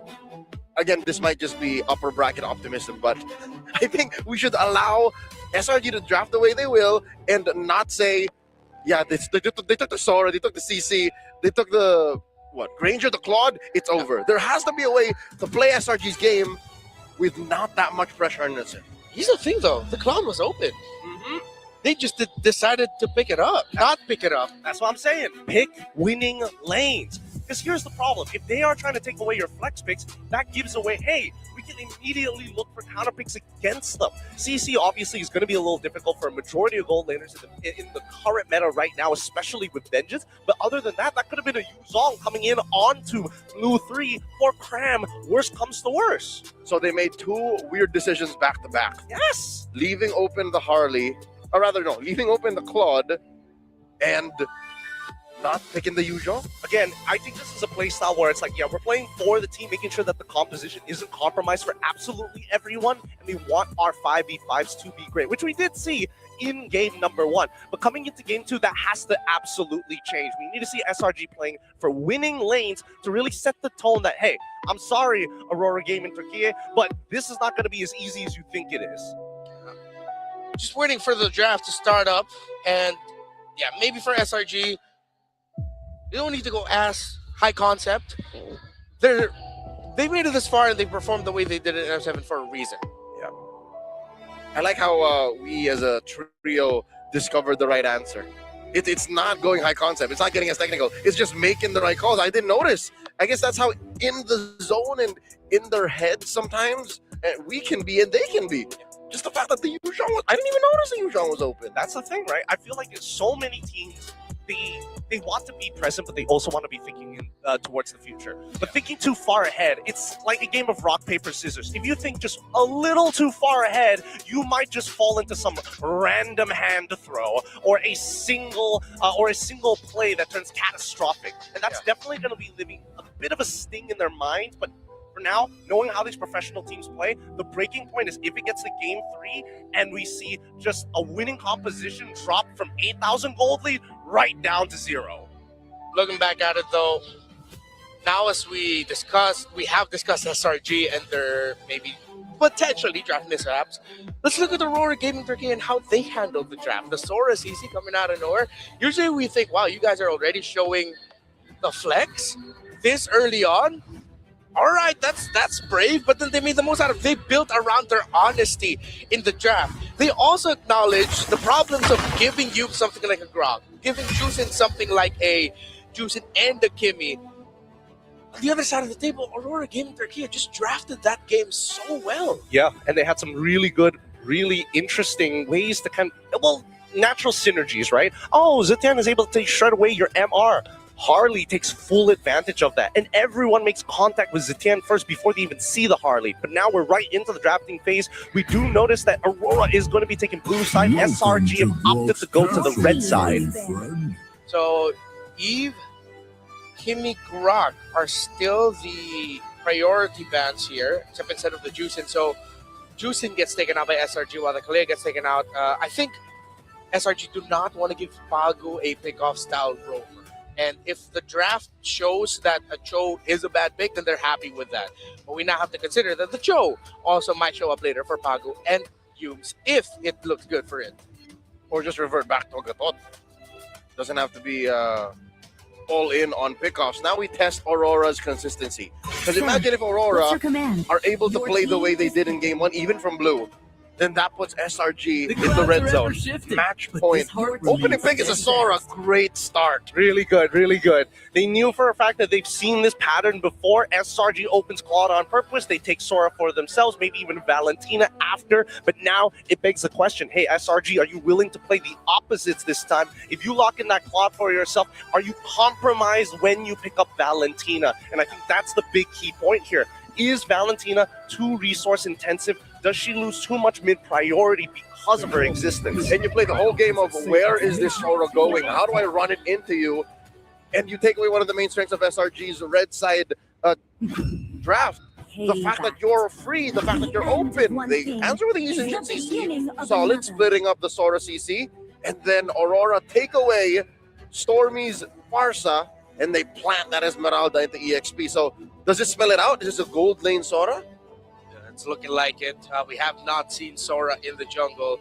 I have to say, Aurora Turkey, they have over-prepared for this in the sense that, do you guys see how for 2 games now they've been drafting significantly faster compared to SRG? No. They see an SRG pick and they go, okay, we already know what we're going to pick because we expected you to pick that. Exactly. You can see that there's a lot of foreshadowing, right? They know exactly what the draft pattern was going to roughly look like because SRG always escalates things 1 step at a time. They never go for the 2-step because when they do, that's when they lose games. And now we have the Lunox locked in for the side of SRG. I like that a lot. Gives you a secondary win condition without saying, hey, I lock in the Valentina. I have no mid-prio.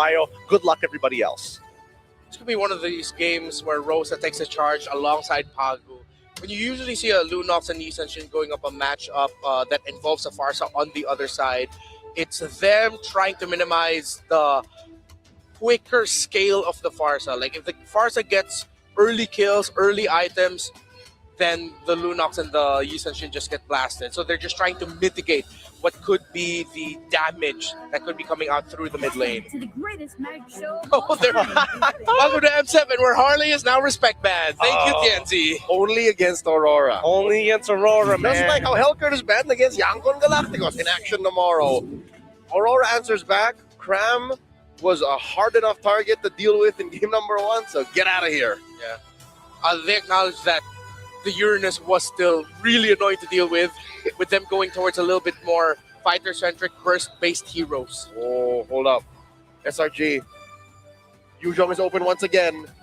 I think Aurora should take care of it. Blue 5, man. I think it would be nicer just to make sure that the laning phase for Luna is going to be super easy. It's like, oh yeah, you're going to ruin Rosa's day with the Lapu Lapu. At least I'll beat you out down till then. Yep. Just trying to decide which EXP laner to go up against then. What do you allow? Yuzhong and CC together, Lapu, CC together. So yeah, that is a better question, as you said. What do you allow? What will end up coming through here?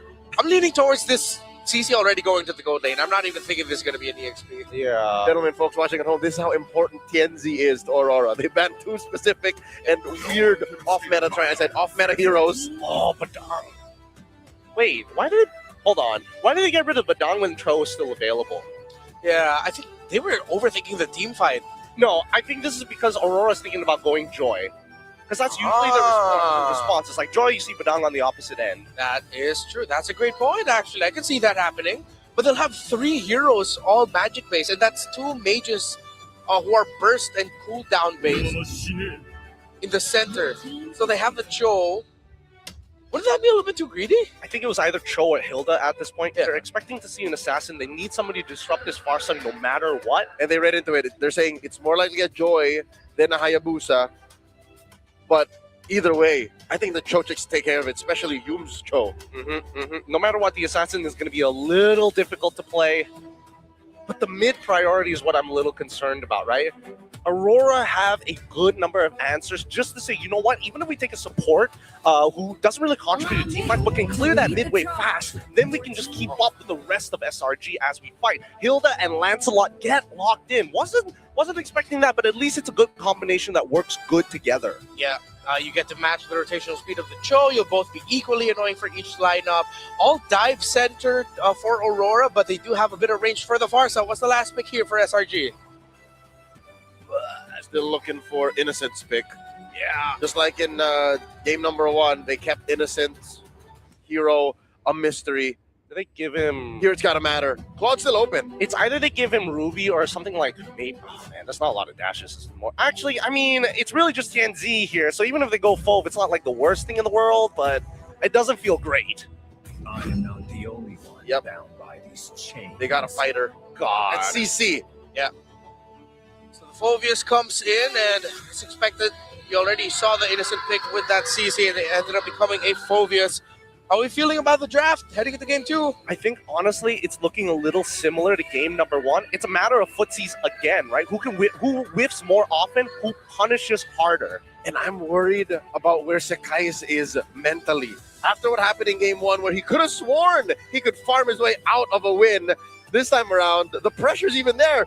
Harder because coaches are looking at him, teammates looking at him. Yo, let's try to do that again.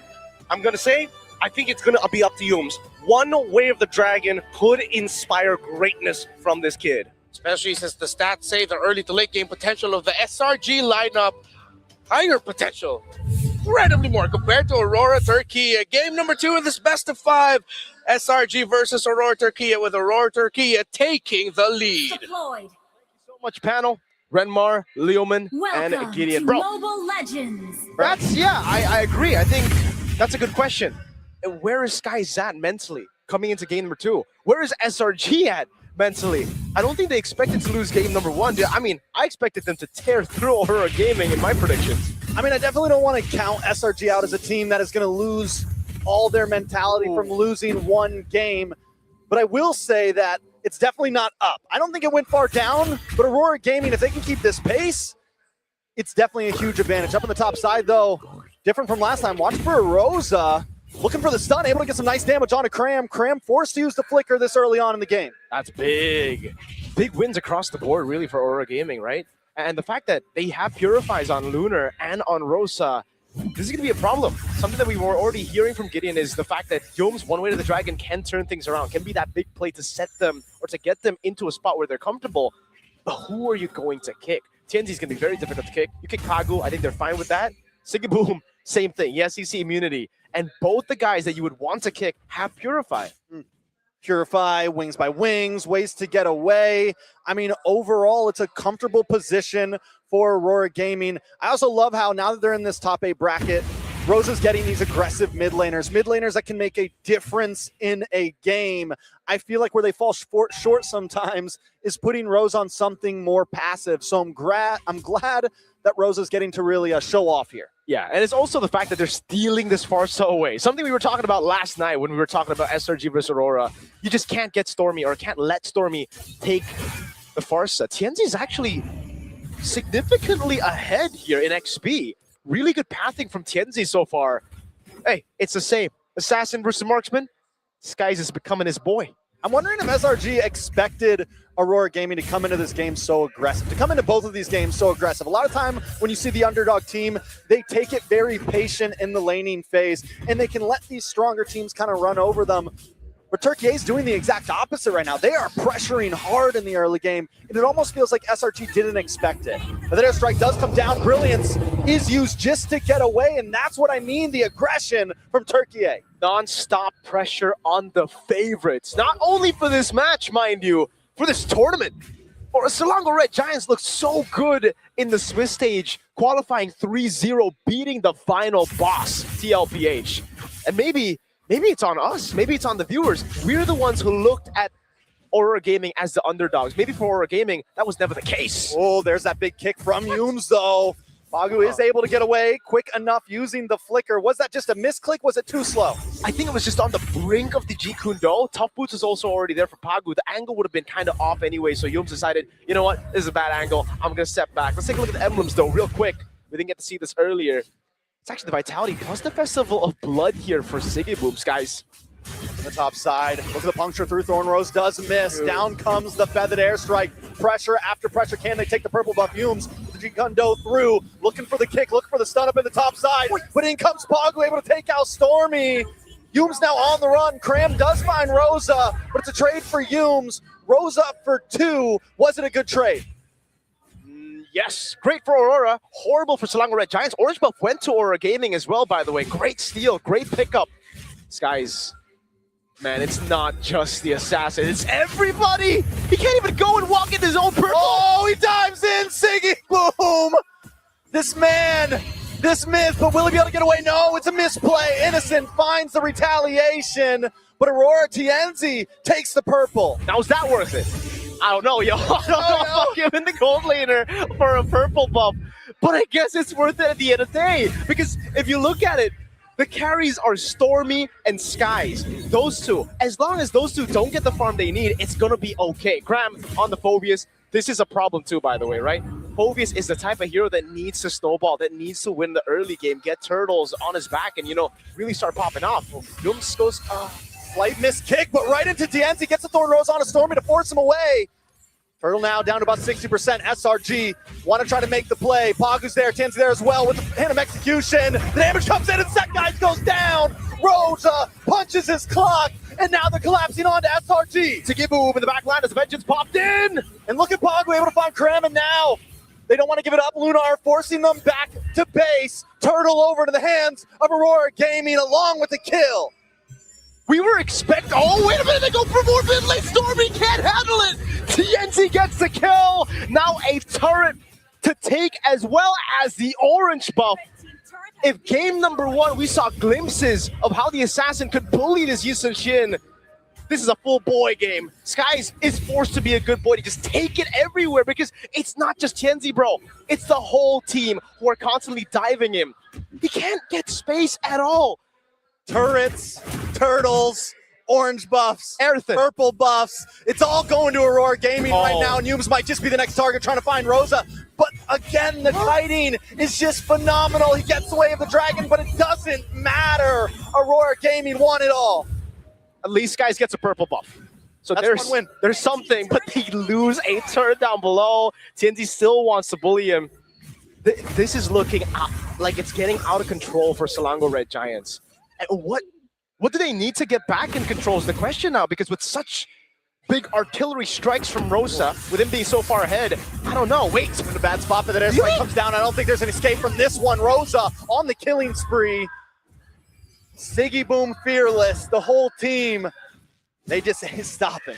They do have the artillery. We were talking about it, but I didn't expect under tier 2 against a Vengeance CC. They bursted him down like he was nothing. Sigiboom used the flicker, so at least there's something that they had to use more to get that kill. But again, the lead is getting out of control, Trex. At this point, how do they feel? What are they going to trade for objectives with? Usually for Selangor Red Giants, you want to just team fight. But I don't think that's the right call. Gonna try to get the kick, but he misses once again. It takes too much time, and Pagu's already there. SRG, at this point, SRG needs to stop. They just need to hit the brakes a little bit, calm down, stop looking for the kicks. Another turtle into the hands of Aurora Gaming, and this time Aurora Gaming are clapping back. Uh-oh, Mount of Shock already used out. Now he's gonna give it to the back line, gets the kill, shuts down Rosa. That's huge, but Lunar doesn't want to give it up just yet. Cram trying to keep him away into the backside. TNT with a bunch of through Thorn Rose, looking for a target as Cram continues to slam down, but now he's too deep into water as the kill goes into the hands of Sigiboom. Pagu gets into the bush, Innocent going in, and that's it for now. They're able to take the fights and back away. Like, at that point for Aurora Gaming, they want to go for more Mount of Shock already. It lands, but they have Pagu there to back him up. So for Aurora Gaming, it was more damage control. They lost Rosa already in that skirmish. The response, Thorn Rose does come down, and here comes TNZ. Brilliance comes in at the last moment, and TNZ cannot secure the kill. But Lunar might not want to give this up. Gonna try to cut wave, decides not to force it. Remember your job. A nice Thorn Rose to get away and not take full damage. Be able to escape, he's gonna puncture back through. TNZ looking for anything here, but now he's in a bad spot. Thorn Rose, Phantom Execution, safety. Again, clean from TNZ. Yums, again, I guess this is why they banned out the Badang in favor of like just seeing the Cho on the other side, is because when you get to top boots, when you are ahead in the early game, there's not really much lock.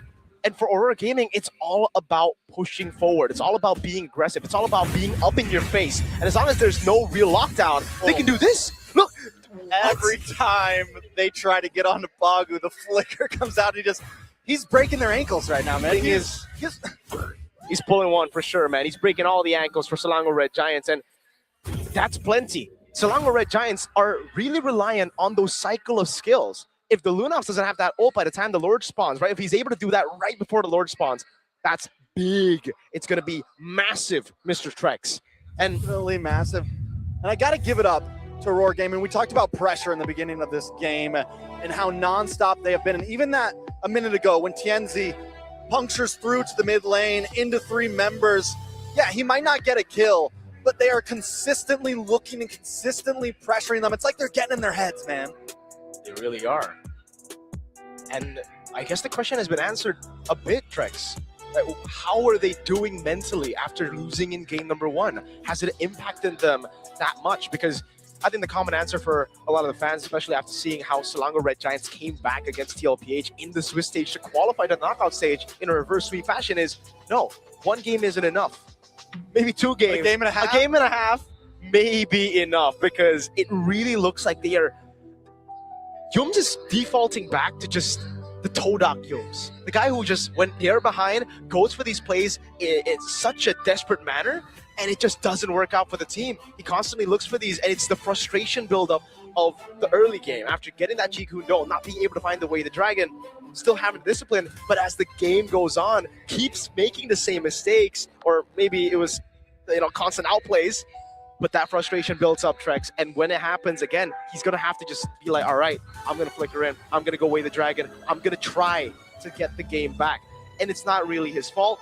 This is the nature of the composition with a Phobius, with a Cho, and a Lunox. You have scaling, but that's not your main goal, bro.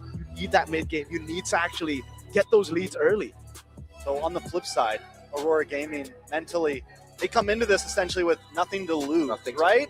This is the farthest they've ever been. They're comfortable, they're confident, and you can see it in their gameplay. They're willing to take the risks in terms of draft picking things like Harley. Absolutely. They're willing to take the risks in terms of gameplay. If you catch Rosa, or you catch a member of Aurora Gaming right now, they brush it off quickly and are still willing to take these fights. So mentally, yes, I think we have answered the fact that Aurora Gaming in a much better position, and even in terms of gameplay so far, just in a much better position. Let's take a look at the total kills, though.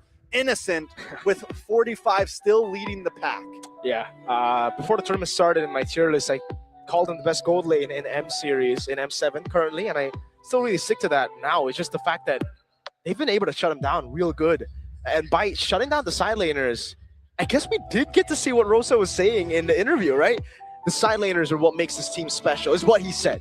The mid trio, we can beat them. Ooh. So it's all about getting tempo in the mid, getting that gap, and then rotating over, pushing these side laners back and taking their turrets, taking out of laning phase, putting them into really tough spots.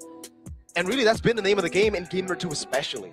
Yeah, I mean, he wasn't just talking, right? They're walking the walk right now. Oh, yeah? We always see the first rotation come from Aurora Gaming. We saw it in this game. Rosa goes up tops, puts pressure onto Cram. We saw it in last game, bringing pressure down to the gold lane. Overall, Aurora Gaming has been winning that laning phase, especially in the mid. And that's why every time, I guess it's something for all of us to learn, right? But Swiss Stage is so different from knockouts. We're coming into knockouts expecting similar results to the performances, to the results of the Swiss Stage. Let's take a look at the hero matchups here real quick. I'm going to just mention it to you guys back at home. Yisun Shin has a 3-2 win rate against the Lancelot. Farsa is 0-2 against Lunox in the Swiss Stage. Lancelot and Lunox are both on the side of the winning team in the knockout stage right now. It's Aurora Gaming Turkey. And we're back the lead. Back in the game now. Lord is up. Yums continues to hold on to the front line. Tienzi with the Thorn Rose, puncturing back to his team. See where it goes from here. It's all about that mid prio. Bottom lane slow pushing as well. It's going to be big. Lunar! Star Moon along with the Feathered Airstrike, pushing SRG back, but they should be able to re-engage after this. If Lunar can hold them at bay, though, it should be an easy Lord for the side of Aurora Gaming. He got really low, but SRG do not know that. Oh, just like that, Aurora Gaming picks up a Lord for free. We're back in the game, folks. 5,000 gold lead. Just to let you know, if you guys are just tuning in right now, an endless battle for Skies at this point of the game. That's really, really late. You can definitely see the gap here starting to form for TNZ as he picks up his third item, a Brute Force Breastplate. He already has a Fury Hammer built up completely, I believe. No, it's a War Axe, an endless battle second. The top side of Aurora Gaming, trading towers for towers, but it's a tier 2 for a tier 3, so a big win on the side of Aurora. Lord going to be marching down the bot side. We just broke the 10-11 minute mark here, 10.5 minute mark, and Aurora Gaming holding a 6,000 gold lead. I mean, last game it felt a little more back and forth. This time Aurora Gaming has been in control from start to finish. Yeah, we saw a few of those team fights, you know, a few of those moments where Slung or Red Giants could still take the risk, take the gambles, and actually win it out. But in this match, when they're getting outlaned in every single lane, when they're getting capped in every single position, it gets really tough for you to go for those big gambles because you don't even have those sets that can turn games around. It's Yums on a Cho with Purifies on Aurora, with heroes that have untargetability on their abilities. And now also the Siege actually gets canceled. Yeah, but the airstrike does come down. Big damage does land onto Yums there. Lord finally connecting, but the defense will hold strong and protect SRG from losing any inhibitors so far. Yeah, they'll crack open all the tier 2s. They'll strip them down at the tier 2s here. Selangor Red Giants choke down and push to their own base. Skies, even more now, is going to struggle to take any camps, to find any gold. They're going to have to divide the gold, disperse it amongst each other whenever it comes through. And Aurora Gaming, I will say, they're doing a phenomenal job. This is something that we saw on the Swiss stage, them leading in the early game, but always falling short.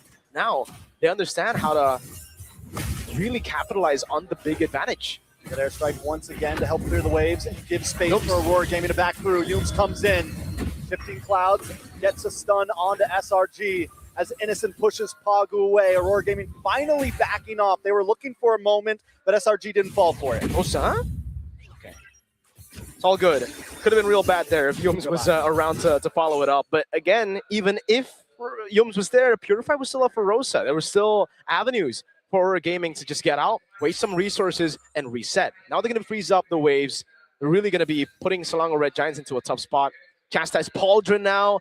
So the Eastern Shin was already behind, now is going to struggle even more in the team fights on top of farming.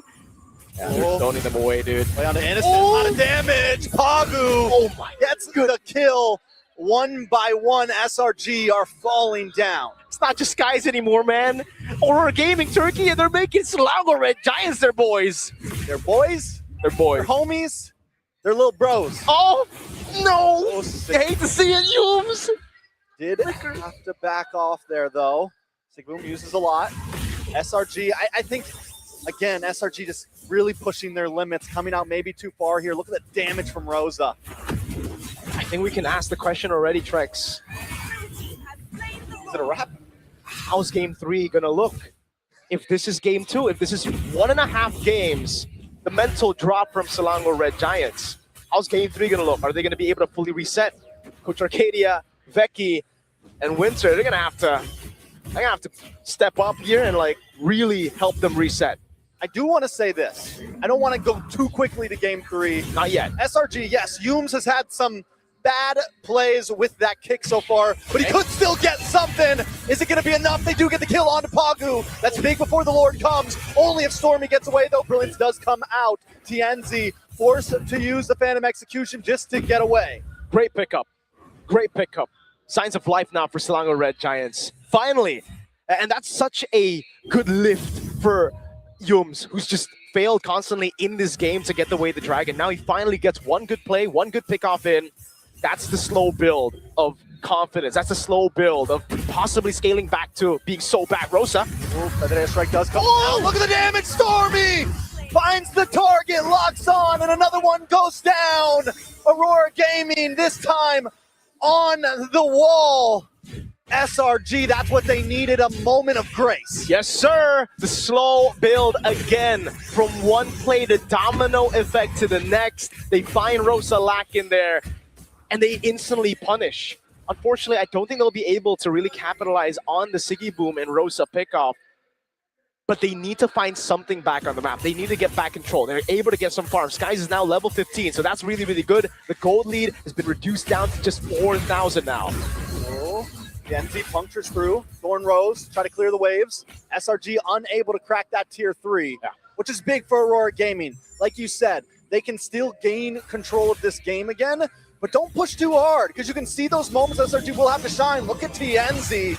Brilliance does come out in the backside. Lunar able to lock onto Yumes. Pagu there as well with Tianzi following up.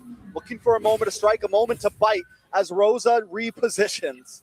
I don't know how the wave in the bottom lane is looking right now, but it does look more like an Aurora Gaming slow push. So for Selangor Red Giants, it's all about managing the wave down below. I think at this point, they might have to take fights. No, okay. We're still at the 15-minute mark. Not Evolve Lord just yet. I think Selangor Red Giants, they can do one more Lord where they defend. There's a threat of obviously a base ray getting taken there. Yumes has the vision, knows Pagu is in that bush, but knows that there are a lot more players here to back him up. So we can't just be going for Pagu. Cram? With an airstrike once again, a lot of damage lands onto Cram. TNC tries to get away. Yumes able to get the knockup, but doesn't convert to a big kick. SRG reclaiming position, but nobody goes down. Really good attempt there for Selangor Red Giants. They need to be looking for more of those plays again, build the confidence slowly but surely. But unfortunately, like I said, it'll probably be a lore that is given to Aurora Gaming. Slow push down below. Selangor Red Giants are going to be split up. unless Aurora Gaming make a mistake here, I really don't think SRG can push forward just yet. They might have to wait a bit longer.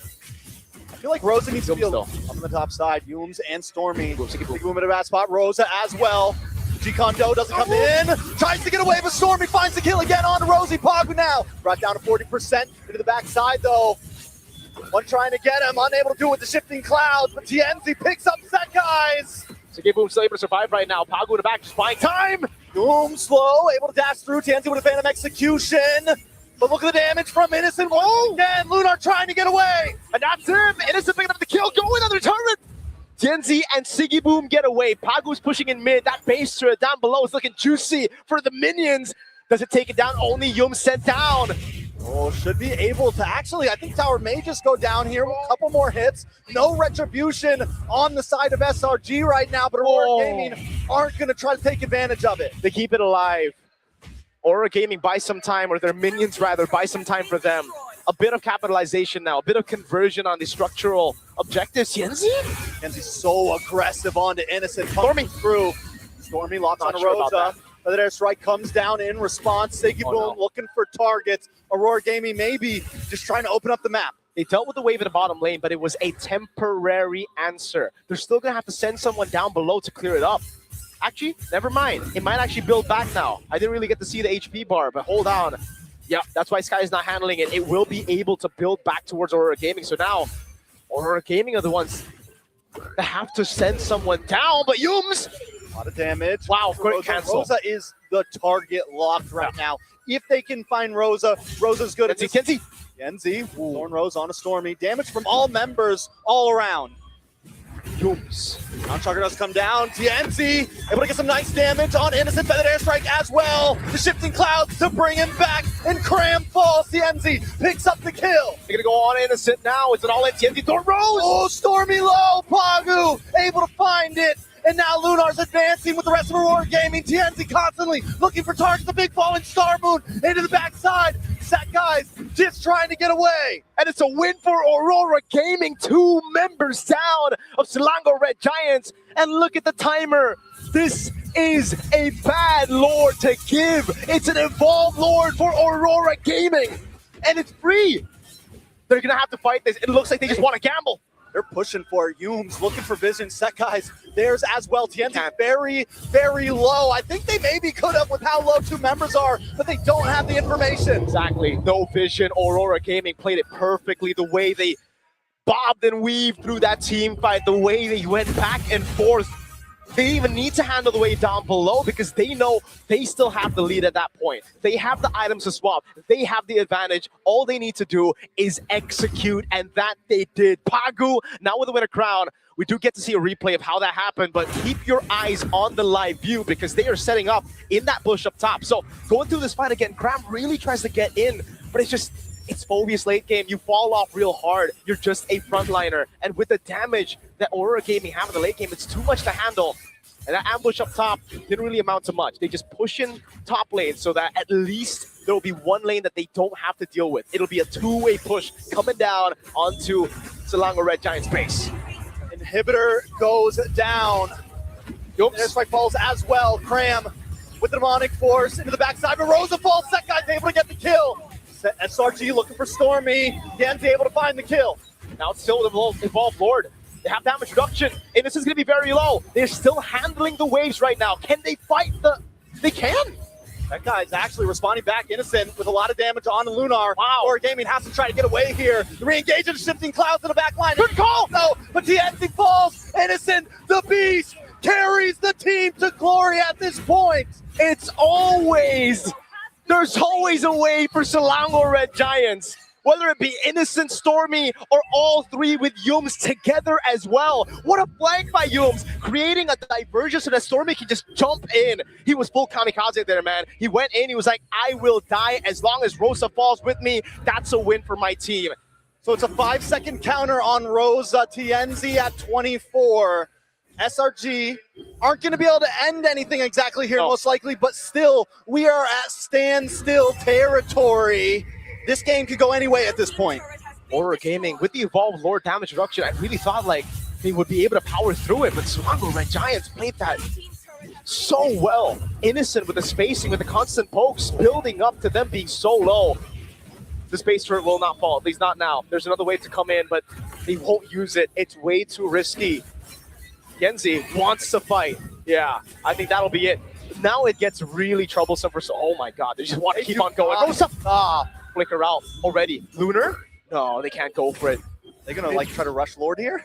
I don't think so. But what they have gotten is the position back. They push Selangor Red Giants away. And now Cram, when he jumps in, Trex, he's cooked. Does he have Winter Crown? That's the question right now. I want to take a look at the items real quick to see if he does. He doesn't have Winter Crown. He doesn't have Immortality. Those two items are not in his inventory. So when he jumps, he's going to get shredded, bro. Luckily for Aurora Gaming as well, Long Lane is pushing in the backside. Sticky Boom onto Cram, keeping him away from the team, but Innocent is always the problem. Yep. Innocent and Sekais have been jumping onto Rosa so much that airstrike comes down, chips away, but still in the top side. Cram, oh my god, I get the outplay. Winter Crown comes in for Siggy Boom, Immortality pops. Now Siggy Boom's dead. Selangor Red Giants, they fought through it and now they have a man advantage. The waves are still down below, but now it is a heck of a lot more equal. Wave versus man down. Who's going to win? Selangor Red Giants already on the Lord. Yum's handling the mid-wave. Stormy! Airstrike, a lot of damage. Brilliance comes out. It's still not enough. Aurora Gaming mistiming the ults. They can't go for the shred. They can't burst the Lord. The wave in the bottom lane is going to crash into their base. Yeah, will Aurora Gaming try to really take advantage of that? Mount Stalker does connect. Bagu able to just get through. Oh my god. Into the bot side. Rosa looking for a position once again, and watch for TNZ on the top. That wave is big in the bottom lane. TNT's there. Rosa falls! Lunar gonna take a kick to the face as well, but there's still minions coming down the bot side as TNZ and Sekais go for the 1v1. Mono e mono. TNZ looking for the kill, and he's able to get it. He's on the run now. Immortality pops. Does he buy the second item? He buys it with a crown. Can he do it? No, he cannot. He takes the rose gold in the end, but it was not enough. It was not quick enough. The waves handled right on time, but what TNZ did is he bought more than just those items. He bought time. He possibly saved this game from being a full turnaround. An Evolved Lord in the mid lane. SRG wants to look for the end now, but I really... Oh, Siggy Boom? Siggy Boom with a shifting clouds goes full. Takes himself down to about 10%, but now Cram is deep as well. Lunar gonna be the next target. The next one in the chopping block, the 9s are out as SRG slices through. Innocent takes the tower along with members of Aurora Gaming, just trying to defend. With a ground down, Siggy Boom goes out. Now it's just Pagu. Rosa, though, back on the field for the airstrike. Oh, quickly caught. And Innocent with a double kill. SRG, even the playing field. It's a wipeout at the end of the day. If you beat Selangor Red Giants early, you have to close it out early, because if SRG stay alive, if there's just even a breath left in their tank, they have a way to come back. You know, Leo said it before this match, that if the last game went the distance, SRG would have came back. Well, this time it proves it. SRG waited it out and won game number 2. But how is it that game number 1 was less dominant by Aurora, yet an easier route for them to close it off? For SRG this time, it was much more difficult, it looked like. Aurora Gaming, they had the dominant early game. They held everything. They took everything away from Skies, from Stormy.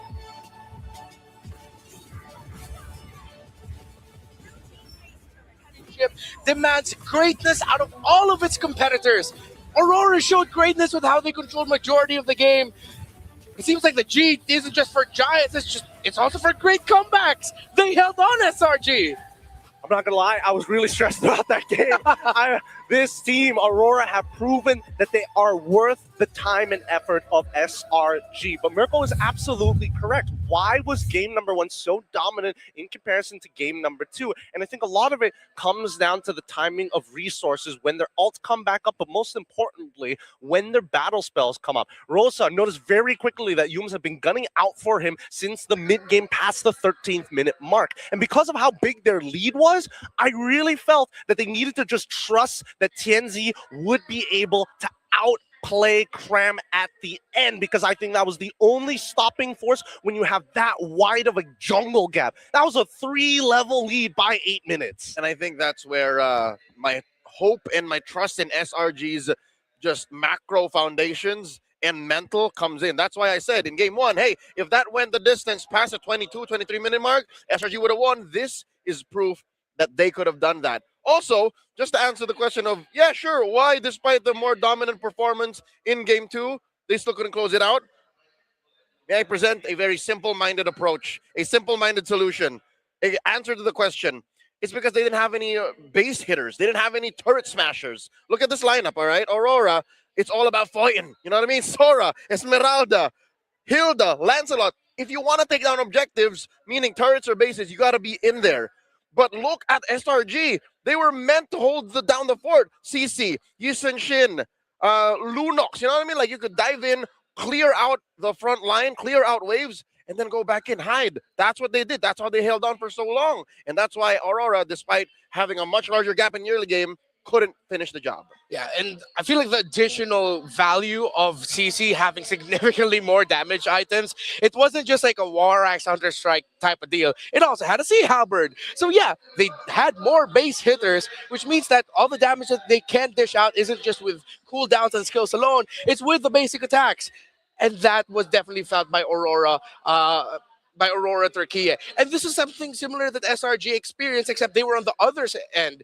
When they went up against Team Liquid, it was Team Liquid who did not have enough base hitters to try and end it quickly. They always had to look for the wipeout. It meant that SRG needed to stay alive and needed to avoid getting wiped out during the defense. Yeah, it sounds like such a simple-minded approach, but sometimes that's what you need.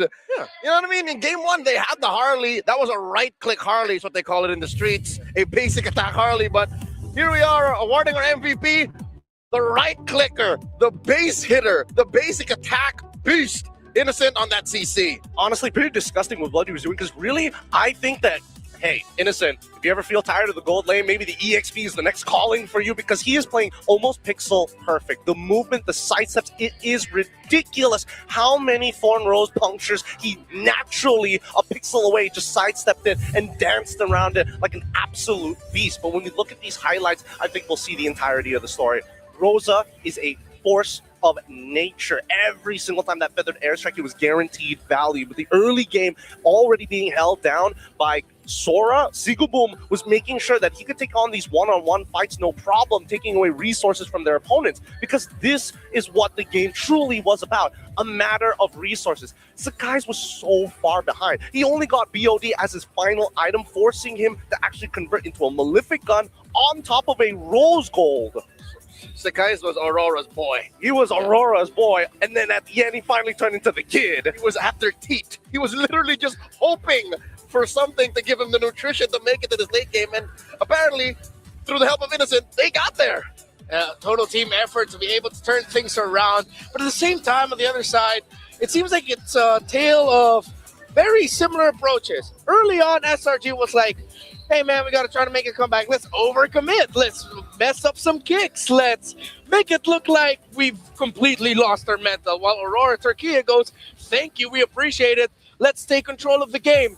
Wait, suddenly everything changes. Aurora Turquía are getting desperate. Ziggleboom falling down in that long Lord sequence that TNC eventually won. Well, ironically enough, ended into an SRG win because a lot of members of Aurora Turquía went down. Ziggleboom should not have gone down there. He thought he had the damage, he had the toolkit to take down. I believe at first it was Innocent, and then it was Cram who decided to show up and say, okay, my turn. They just tag teamed him, took him down, and it wasn't just that. Pagu, maybe 4 or 5 minutes before, got took down outside of base. Questionable decisions in the late game by Aurora trying to end it led to SRG being able to find a turnaround. Well, here's the thing, right? The best metaphor that we can put to kind of encapsulate the game is, yes, unfortunately, Sakai was a babe at the T, but the question was, where was the parents? Where were people looking for the formula to make sure he finds that nutrition, right? Yums was supposed to be like guy, but yes, as of all adolescent parents, you're kind of fumbling around. You're not sure what you should be doing, on top of the fact that your kid can't walk on its own 2 feet. How many Traceless did we see in the first 6 minutes actually just halfway dashing into a wall, not closing the distance when the kick was initiated? So many of those moments happened to the point where Stormy was like, you know what? I have to use the Darkening to make a play. I need to be the secondary carry, and it worked. That's where the diversion happened. Shout out to parents, by the way. You guys are great. Thinking about how SRG couldn't handle the early game, understandable. I think it's a blessing in disguise that they also kept their base, literally the one structure alive, because so many times in this game, for what, 7-8 minutes, Aurora actually got in there. Aurora was in there for the last two Lords. It's just, again, no base hitters. So this is the equivalent of, those kind of parents just making and saying, hey, kid turned out fine. Mm-hmm. They turned out great, and they matured well. Yeah, it's heartbreaking for Aurora, even more so that all 4 Lords went to them. All 3 Turtles went to them. They even had a 2-tower advantage over SRG there in the end, but they couldn't get that close out. If anybody deserves to be angry on the side of Aurora, it has to be Tianzi. He was playing a phenomenal game. He had all the resources. He was given a lot of side lane pressure to steal those resources with a 3-level lead at 7 minutes. This is an unacceptable loss. Yeah, Tianzi was a fencing prodigy with a silver spoon in his mouth as soon as he was born, but he couldn't take home the gold medal, which was basically the game to win. So, with everything Tianzi got to do, with Rosa got to do, was this a little bit more towards Sigiboom and Pagu overstretching at the wrong times? I think it's the former. The Turkish Trigger Man was a little too overzealous. What was it, 5 deaths? That's not good. Yeah. Well, if you want a bit more money for you, a bit more resources, let's say thank you to some friends. The Fairy Games app. We don't really have anything to do. So just scan the QR code. It's the place to create and host a room to play MLBB 1v1 online with your friends, colleagues, and esports club members. How does 1v1 MLBB look like, Gideon and Leo? Well, if you download the app right now, you have to go into that 1v1 against an AI bot, and you stand a chance to win if you get a high score, the M7 Tribute Rings. Let me tell you, they look beautiful. Don't forget about the MLBB Diamonds and, of course, the new MLBB skins. Download the Fairy Games app now and register your MLBB ID to start playing. You can play for free until the 25th of January. Of course, it isn't just Fairy Games that makes all of this possible in the M7 World Championship. Well, if you want to look good while watching the M7 World Championship, maybe while playing also, well, there's free skins. Just log in for 13 days between January 9th and 31st server time to unlock Edith's Verdant Knight completely free. Pa! Completely free. Pa! Don't miss it. Easy. Don't miss it. Don't miss it, guys. Again, super easy to do. I've yet to get it. I'm like 3 days away, and I can't speed the process up at all. Yeah, but hey, if you can't get the Edith, then maybe you can get the Gata Gotcha, because come on, who doesn't love free stuff? Gata Gotcha's electrifying Solar Spark skin is free when you hit level 45 on the M7 Pass. Keep leveling up and claim your reward. I'm 1 away. I'm at 44 as I woke up this morning and logged in. So yeah, I'm at level 44, 1 away from the beautiful Gatot Gacha that Pagu really played well in game number 1. I want to see more of that. I think the over-aggressive style of Aurora in game 2 might have been too much. All right. Well, we are at the midpoint of the series. We're not closing out things just yet. SRG versus Aurora Gaming Turkey is still going to be continuing. Yeah, there it is. There's the Gatot Gacha skin for you. That's it, if you want to see it. All right. Well, yeah, go ahead. Claim that. I mean, spoiler alert, we're going to be going on a little bit of a break. So, as we get into game 3, start with Aurora Turkey first. What are your pointers for them to make sure they get the next one? Number 1, I think they got the draft down. They know exactly what they're capable of doing. Blue or red side, I think they know how to put SRG in a weird position. Number 2 is just don't be too weird about it. Don't be too aggressive. That's it. Yeah, for SRG, what are your pointers for them? Win the lane. That's all they got to do. They just have to win lanes. Maybe a slight adjustment in the draft, but we'll see because, again, it's highly risky. It's been a terrific series so far for our very first one here at Tennis Indoor Stadium in Senayan, Jakarta, Indonesia, home of many historic moments in MLBB history. It started off with Aurora delivering an upset, but now SRG has gotten one back. Can they get another, or will Aurora lead the series 2-1? We'll find out after the break.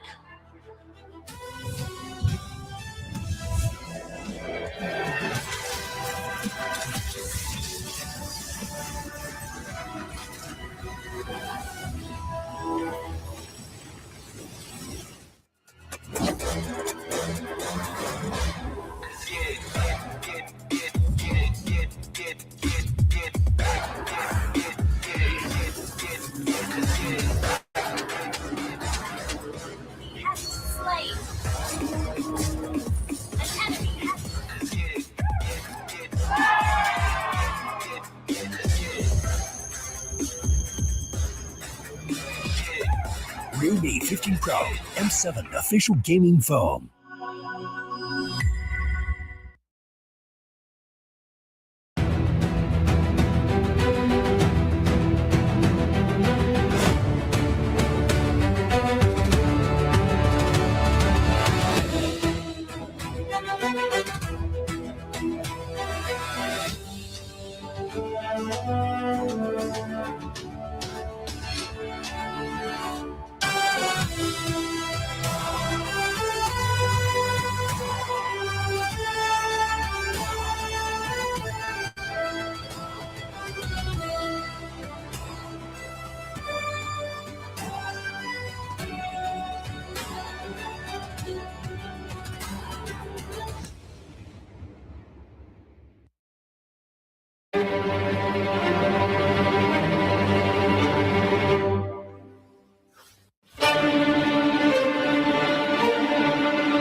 Trying to push it, they're running out.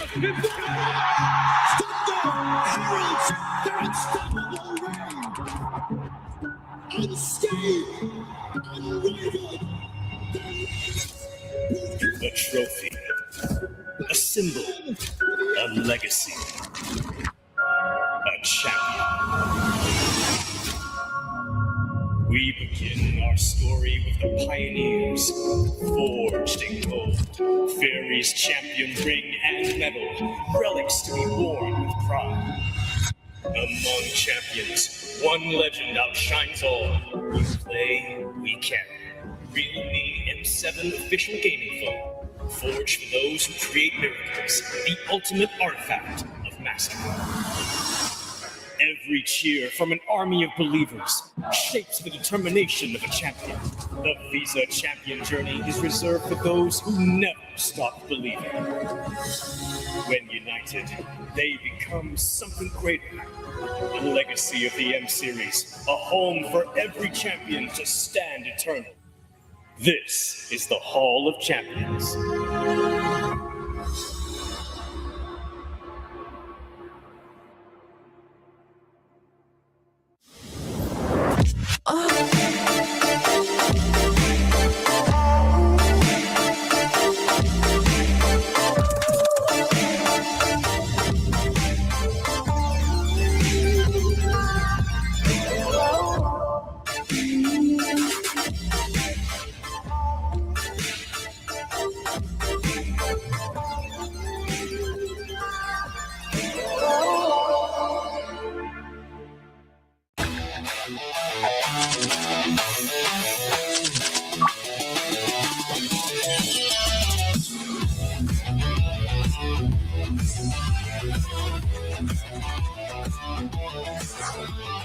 Are your M4 World Champions, winning the game, getting the trophy, setting everything up right now.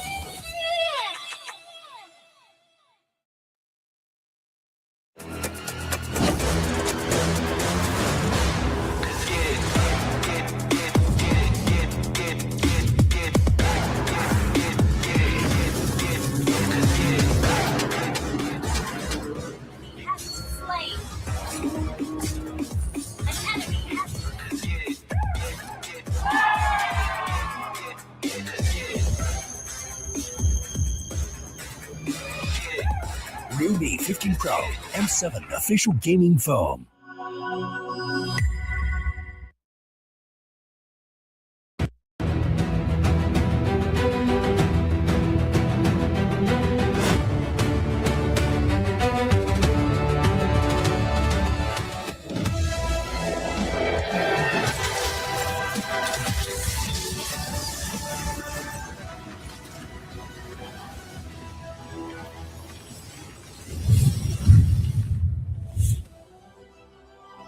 Welcome back to the M7 World Championship knockout stages, day number 2, a banger so far of a series, but a lot of uncharacteristic decision making from these two, from the draft to the in-game execution. Welcome back to the English. I can hear myself in the arena right now. We've missed you.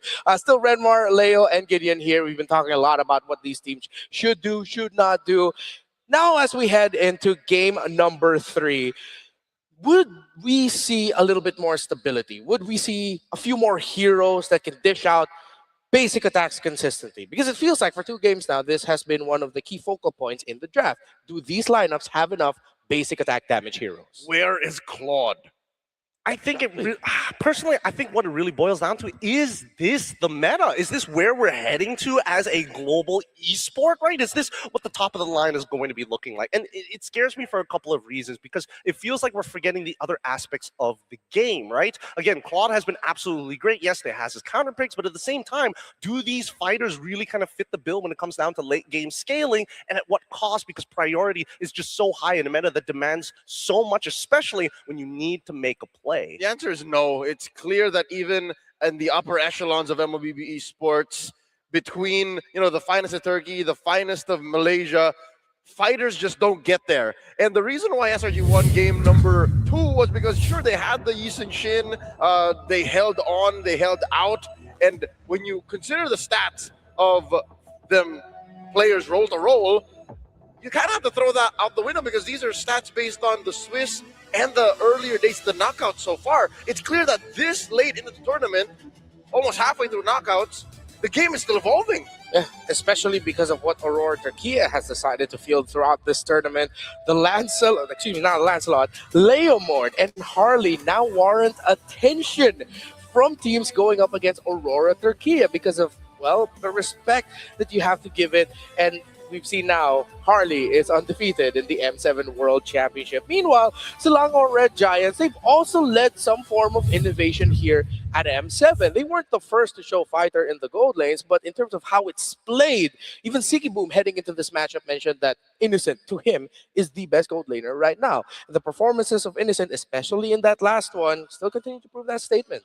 I think what I'm most concerned about is the fact that SRG, as much as I feel like Aurora Gaming have kind of hit the threshold of, hey, we need to whip up something a little bit new. We can't just focus on pure fundamentals and hope that we don't have to show anything. But, well, we'll see, because it's at the discretion of Winter, Azoroveki, alongside with Arcadia to say, you know what, maybe they do deserve it this time around. 2 games in a row now, we've seen Aurora Turkey lead the charge against Selangor Red Giants. I thought this would be a series where we'd see Aurora be a little bit more of the counter-punch team, the team that plays through the defense. But it's the other way around. They're the one leading the charge. It's just a question of, can they close it? I think they have to make sure that they don't doubt themselves on this path of aggression. In game number 2, towards the latter part of that match, I'd say minute 18, minute 19, they start to get real sloppy. You can't be sloppy when you're aggressive. It's because you're going to slip up and fall on your face. That's what happened in game 2. And I hope you're watching real close, because there's a redeem code for you. Go ahead, put that in your game. Redeem it. Input the code, log in, and enjoy a random skin trial card. Think fast, because these won't last. But I feel like there's more than enough time to actually redeem it. So we're being very generous with the time here. 9PU29QWJI. There you go. I dictated it for folks who don't want to, I get you. I think that, for 7 years straight, people have been real fast on this with the screenshots that shared across the world to make sure that everybody gets a quick redemption code. But for this upcoming game number 3, this is going to be the tempo setter, right? We've seen Aurora show what their approach to SRG is going to be. We've seen how SRG is overcome in the later stages of the game. Simply put, Aurora need to put a time limit on SRG. Yeah, but SRG, I don't want to say that they're punching above their weight with such a prepared Aurora, but at the same time, they need to find leg kick of some sort. Yeah, let's double down on that idea. We mentioned earlier, after 2 drafts, Aurora Turkey came into this looking like they have completely read SRG like a book in terms of the drafts. With how fast every single pick of Aurora has come in, it really looks like they know who they're up against and they know their tendencies. The question is, can they outplay them and outclass them in the game? I will double down also on the idea that you presented earlier, Leo. I don't want to see Aurora suddenly shift gears and stop being aggressive. It's worked out well for them. It's continuously put SRG to their limit, applying that pressure. Why change that now, right? But if there is one little tweak, it's invest in a little bit of a mid-game to late-game power spike. But maybe for one, I hope this is not a full-on reparative approach. Like, oh, you went in too far in game 2. Just give Sigiboom a friggin' marksman. Yeah. Just do that so that if ever he does get a little too aggressive, he ends up with something like a Claude or a carry with a flicker, and he moves on forward, wipes out all of SRG. Like, that's best case scenario. I think it's we can take back from history, right? All the way back into World War II, as we were looking to kind of end that entire catastrophe. It really just comes down to having a secondary win condition, because the first one is just a statement. The second one is to ensure that there is no fighting back. And that's the main idea we need to see from Aurora if they even want to try to push it past those 12 minutes. 40 is about 80 years ago now. That was a long time. I can't remember. I wasn't born then. 80 years. As we look at Sigiboom and Innocent, maybe that's why they keep picking up the Sora for them. We know how great a pick it is, but it also stops Innocent from being able to fight back in the way that we're used to seeing Innocent fight back with that Sora. Except this time around, now they have the CC to think about. Now we're talking about specifics. I'd say find a way to either get the Sora out of the equation or put it on your side, keep it there, but maybe put it on a leash. Like, just make sure that next time you give it to Sigiboom, it's like, Sigiboom, you know what this does, right? Yeah. You know what happens to you when you get your hands on this. Yeah, the 2 games that Sigiboom played on this Sora, I wouldn't call them bad. They were good. They were on a spectrum, let's say it like that. Yeah, but it wasn't the impact that actually delivered the winning conditions. In game number 1, it was, well, the Farsa. In game number 2, you mean the Zetian? Yeah, it was, the Zetian. Game number 2, it was the Farsa. And then you also added that the damage that Tianzi was dishing out as a Lancelot. Yeah. The Sora was really enough, despite all the damage it can dish out, with how it was played by Sigiboom, the timings of it was a little bit more utility. It really was, because when you are playing Sora in this particular way, in the gold lane, your job is to get as many alternate battle spells from your opponents as possible. And as we're trying to make our way into this game, and hopefully we start off with the draft, I need to see who goes to blue side, who goes to red, because I think the only adjustment SRG can make to kind of alleviate the stress that they're going through is with a utility jungler, a possible setup for Fred, a secondary carry, maybe an Arlet Yuzong in the EXP, but so many conditions need to be met. On the chat right now, type it out. Is it Aurora or SRG? Who will win this series? In the Fandom Wars, the Selangor Red Giants fans going wild in the comment sections in all of our streams. So please, wherever you're watching, comment. Is it Aurora or SRG? Again, we still don't know which team will go to what side, but let's revisit the drafts in terms of the bans first. First 3 bans for SRG in game number 1 were Fanny, Eve, Freya. Game number 2, it was Aurora who decided to ban Eve, Kimmy, Grok. I feel like looking at the draft, if there's someone who could change up their priority, it could be Aurora. Maybe one of the mid lane picks. Is it really warranted if you're Aurora to continuously ban Kimmy? Eve, we understand. Grok, understandable. But the Kimmy constantly getting banned here, I feel like that could be something different. I mean, yes, it should be something different, but I think the major problem right now is the fact that SRG refused to give Yi Shin over to Tianzi. And I think that is going to be the main focal point coming into these games, because the jungle has been pretty standardized for SRG, and yet they refuse to move out of it. When there's a lot of reasons to be like, hey, wait a minute, if we have to worry about this Farsa, let's just put you on a Hayabusa, one good Oki Shadow kill, and that's, problem solved. It's another weird pick that we don't see as often anymore. That was really white hot all throughout the Swiss stage, is the Hayabusa. So now you have to consider, where does that put Aurora? Because they're choosing sides. I'd say they're better off red. Because again, current trend is red side wins. By being able to close up your draft last, you're able to close up these gaps that possibly could bite you late into the game that you already prepped for. Again, we circle back to have a good damage profile, have good spread, and have things that can take down objectives. I'm not even looking at like a utility choice for Tianzi. Mans is really, really good with assassins right now. I'd say adjust elsewhere. If my sense have it correctly, we actually have not seen Stormy play the Kimmy at this tournament. It's Juicin, Selena, Loi, Zetian, Eve, Farsa, Valentina, and Luna. So everything but. Yeah, everything but. So it seems like Aurora just looking at the Kimmy as we cannot control the mid lane if we're up against that hero, similar to the Eve, which does make sense, but something has got to give and something has to change. Let's look at one of the heroes right now that has risen up in stock with all the great ultimates available. If you are a Valentina, whose ultimate do you steal? I like this. Real world manipulation of Eve or the tectonic charge of Grog? Ready? Ooh, on 3? I have an answer. Are we saying the full alt name or are you going A or B? Full old name for so it's funny. All right. Okay, ready? Yep. 3, 2, 1. Tectonic charge. Ooh, I don't know about that one. I feel like RWM is good. We talking about mid Valentina, we talking about EXP. Who said tech charge? Who said tech charge? I said tech charge. Oh, you did? How many dashes does Valentina have? 2. How many dashes will she have with a tech charge? 2. 3. No, we count that as a dash, dude. No. It's a charge, you said. And if you have flicker, you can flicker out too. That's a lot of crowd control and that's a lot of damage too. Sounds like cope, bro. Not entirely wrong, but there's a reason. Discrimination.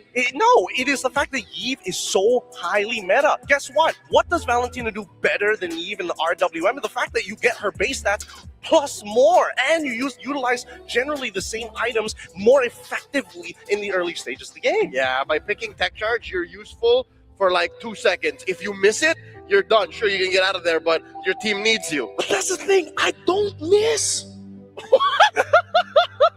I'm sorry, he's taking a lot of, he's been hanging out with the Filipino sniper. They're literally right across from each other at the hotel. Yeah, it's like our rooms are like right there. So, yeah, you know what? Yeah, maybe I am just a little bit coping. I mean, when I do play the Valentina, and there isn't even on the other side, to be fair, I always just get the real world manipulation.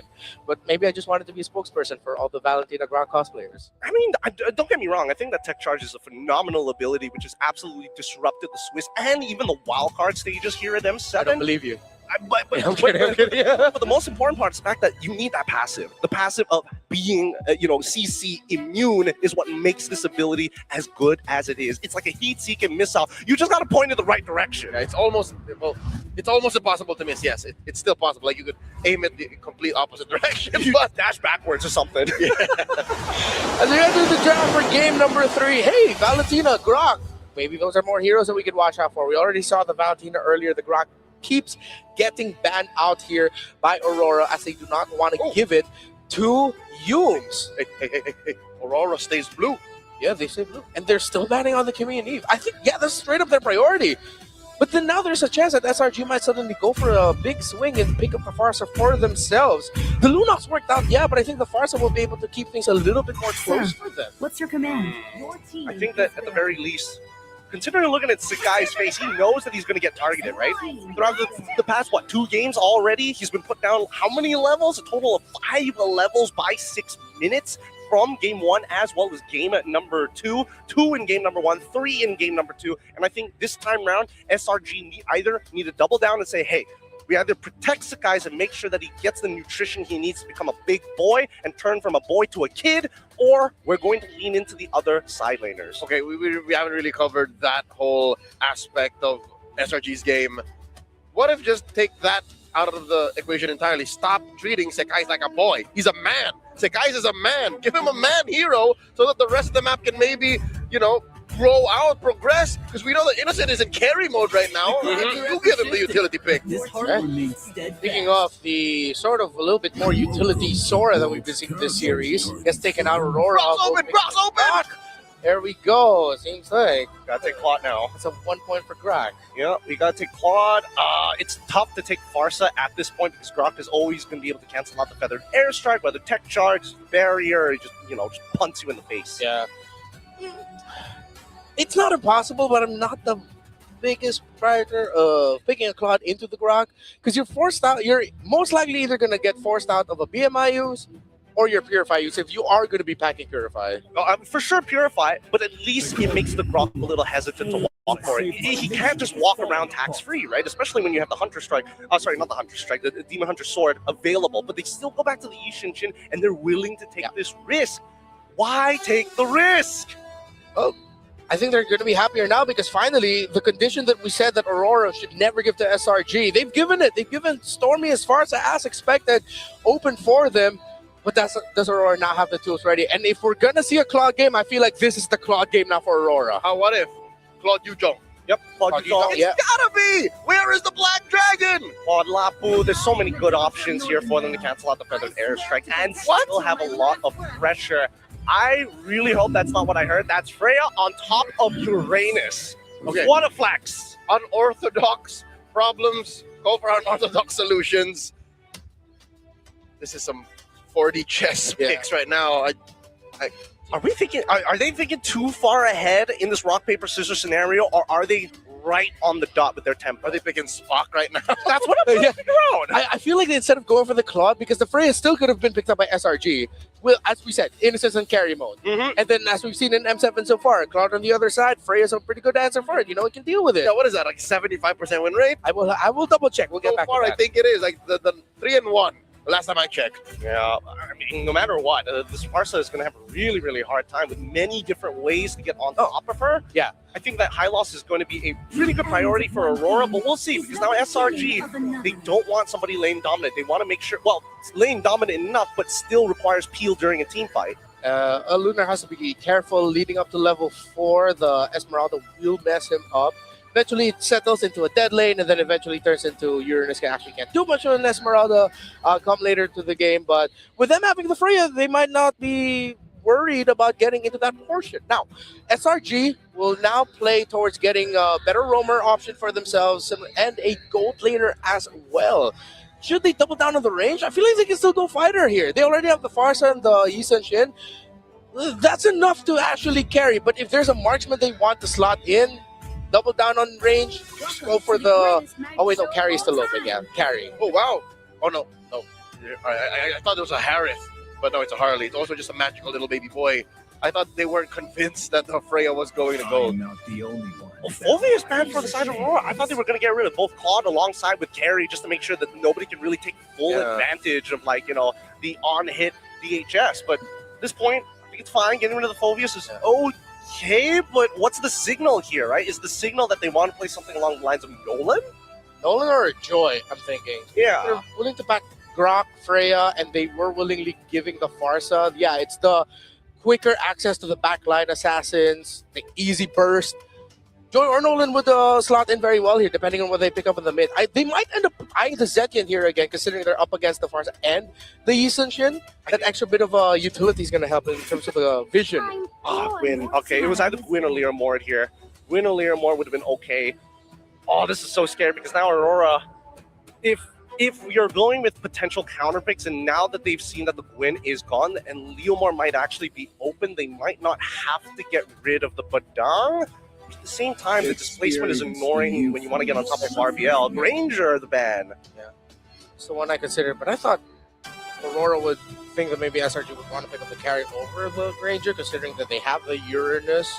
But maybe SRG just they will end up having the damage to deal with this Euro pick. So they're going to need a few more bodies to really help sustain. But in terms of the position, there's nowhere to put it in. They can't go like utility jungle anymore. They have to go with something for damage. It's clear. I think they pick Yume's hero here first, and then again, as their modus has been this whole series, protect Innocent, reveal later on where this Esmeralda goes at Red 5. What would be good support at this point? What can you actually go for? You need something that peels, you need some kind of CC. Kalia was still open this entire time, but it could be a dangerous game. You got a Farsa combo, so at least there's a, 1-in-1 pickoff. That's a card control too. Bit of a reaction there by Yumes. Hopefully that didn't mean he accidentally picked the Kalea. Maybe they're just laughing around about something. Yeah. Good to see them in good spirits, despite the rocky start to the series. Now we're going to find out what goes in mid and what finally Tienzi picks up. Because again, after game 2, I'm sure he's just as eager to get back into the game. I like Joy here. But I can't remember whose voice line that was. Yeah, I wouldn't launch. Alunox. Ooh, close range. Ooh, they need oh, they're still going to be going for all dive. Yeah. Yeah, that makes a lot of sense. They have some way to scale a secondary win condition, a good means to punish the front line against their opponents, and then the Leomort finally at the end. Okay. So both of them have let out picks that they've been banning consistently. Aurora finally gets a Leomort. Meanwhile, Stormy finally gets his Farsa. Innocent, what are you going to pick? Is it going to be a carry or a fighter? CC has been banned. Sora's out of here. Did you be carry or Claude? I think you just take Claude. Yep. At this point, just call it a day. Pick Claude, and Innocent just play perfect. You'll win us the game. Which, I mean, isn't a tough task for Innocent. Asking Innocent to play perfect is like asking any of us to breathe. It's like, yeah, sure. I'm thinking it's still a fighter side lane. It looks like it is. X-Borg is round 2. Final pick. Oh, and I like it because there's really no one to force him to do a little front flip. Yep. Yeah. I mean, no one quickly. No, you know what I mean? It's very honest. I mean, the Freya potentially can break it open, but it really just goes down to 2 things. Who's going to get the first blood of this game? Who gets first turtle? That's going to tell us everything we need to know, because the counter index is still leaning towards the side of Aurora, and even their lineup rating is better. Yeah, early to late potential, even damage, survivability, pushability needs just a little bit more towards Aurora. But fire off in the comment section wherever you're watching. Who do you think has a better lineup here? SRG or Aurora? Real quick, Gideon, SRG Aurora. SRG for me. Leo? Oh, I'm on behalf of all of the fans calling them Bizim Çocuklar Aurora. Man, you are learning Turkish fast this broadcast. Welcome to game number 3. Mirko and Trex, I'm going to loop you in. What do you guys think about the draft? Thank you so much, panel. Yeah, I don't know. I really like that expert pick. That's number 1. And also, the reason we don't see Carrier Claude is because Aura Gaming wanted the carry Claude. They wanted to have the Freya to go up against that. It's a really good matchup for the Freya. I think if they went Claude, it would have been cooked. If they went Claude, I definitely think they would have been cooked. I was expecting something maybe like a Ruby to kind of slow down the enemies. It goes great with the YSS, but still the X-Borg is phenomenal against all of these fighters, all of these divers. My worry for SRG is, yes, they have some CC, they have some crowd control, but is it going to be enough to kind of stiff arm the possible dive from Aurora Gaming? If Aurora Gaming can pounce correctly in these fights, that's going to be their objective here, right? Definitely. They need to find those big sets. And honestly, Pago, whenever he's on the Grok, it just seems like it's inevitable. They have the mid-prio as well. Remember the matchup head-to-head that we were talking about last game. Lunox now is 4-0 against the Farsa, thanks to Stormy and SRG's comeback in game number 2. So Rosa definitely, trying to tear a page out of Selangor Red Giants' book, but also, this is a very similar composition to what we saw on the Swiss stage. Alter Ego beat Aurora Gaming with the Freya Leomord in their first match at M7. TNZ being aggressive. This is what I was wondering. Are we going to see Aurora Gaming get as aggressive as they were in the past? Purple buff does go into the hands of TNZ. Out comes the Phantom Steed. Stormy going to try to get involved here. Doesn't have level 4. TNZ re-engages. Just as aggressive as he was on the Assassins as he is now on this Leomord. A fighter is an assassin with more HP, baby. And he's got Barbiel, even more mobility, technically. So, hey, if we're talking about, hold on, they want to just keep on going. They're bullying these guys again, dude. Not level 4. This is a free turtle for sure. But if we're talking Leomord, the first guy to do it technically was him, and I was at M4 actually. Way back. Incendio Supremacy days. Right? Yes, sir. Yes, sir. Big Tigreal Barbiel play. Yep. And yeah, it's free turtle. Sigimum's right there, but they will be able to use the last Insanity for Innocent to get away there. Oh, interesting. They even commit a feather airstrike there, trying to take away the gold camp, but now it's, again, just Tienzi walking up, stealing camps away, really trying to suffocate Skies in this matchup. Phantom Steed knows there's no flicker on Stormy. Well, Rosa's got his back. Tienzi, and this is the thing, he knows not to fully commit sometimes. He'll use the ult, he'll use the punctures, but look at the damage on it. Innocent not gonna be able to get away from this one. Rosa with first blood. That's the thing about using the last Insanity defensively. It takes a while for you to get the Faraga armor back, especially in the early game here. So Aurora Gaming, really good punish up top. The rotation was clean, and even just the feint there with Tienzi already using Phantom Steed, it puts Selangor Red Giants into a false sense of security. They were like, oh, there's no way they would dive. The Phantom Steed is down. But an airstrike does come down, but Tienzi doesn't care. He just wants his purple. You said they were denying. They are starving Sekais right now. More damage lands on a Cram. Cram trying to come help out, but Aurora Gaming got what they came for. They quickly back off. Lunar going to be able to use the Consecration, go through this tower to safety. So up top. Oh, solo kill? No. Innocent flickers out. He's good. But man, this is a struggle for the gold lane, for even Skies in the jungle, especially here. A level down. Sigimu still trying to pressure, trying to threaten Innocent with a solo kill. Takes two turret shots, just Just safe home. About yes, that. About that life. It's all about My that boy. right there. You're my boy. Let it be that way, right? For the most part in game number 1 and game number 2, Siggy Boom did Boyd Innocent. Like, Innocent was his boy for the most part. That's how we're gonna refer to it now. It's the yes. All right. Did he steal the orb? Oh, that guy's deleted. Rosa takes the kill. A nice Tsunami Slam, but it's just for you. He's trying to get away, and he dashes under the tower. Lunar looking for another. Rosa with the double kill. Falling Star Moon does land on a 4, but just to commit to his own possible death. Aurora Gaming, 3rd game in a row, controlling the early game. Turrets do not exist for Aurora Gaming in game number 3. Tienzi, I don't know if my eyes deceive me, but I believe Tienzi, he let Barbiel steal the orange, bro. This guys couldn't even handle that, and then right as Barbiel got mounted by Mr. Tienzi, it was all done. Skies saw black and white. My horse is hungry, yo. Let's Barbiel real quick. That's my boy over there. He's hungry for a random monster in the jungle, man. Oh my goodness. Cram in the bottom lane here. No way to get away. Cram gonna go down as well. Rosa 4-0 in 1. The Thorn Queen puncturing through the cracks of SRG. A nice Tsunami Slam will get caught up. Lunar taking out Innocent, able to get the kill. SRG finally putting one on the board. All right, but it's still just Lunar right now. Pagu's doing so much. And look at Siggy Boom, dude.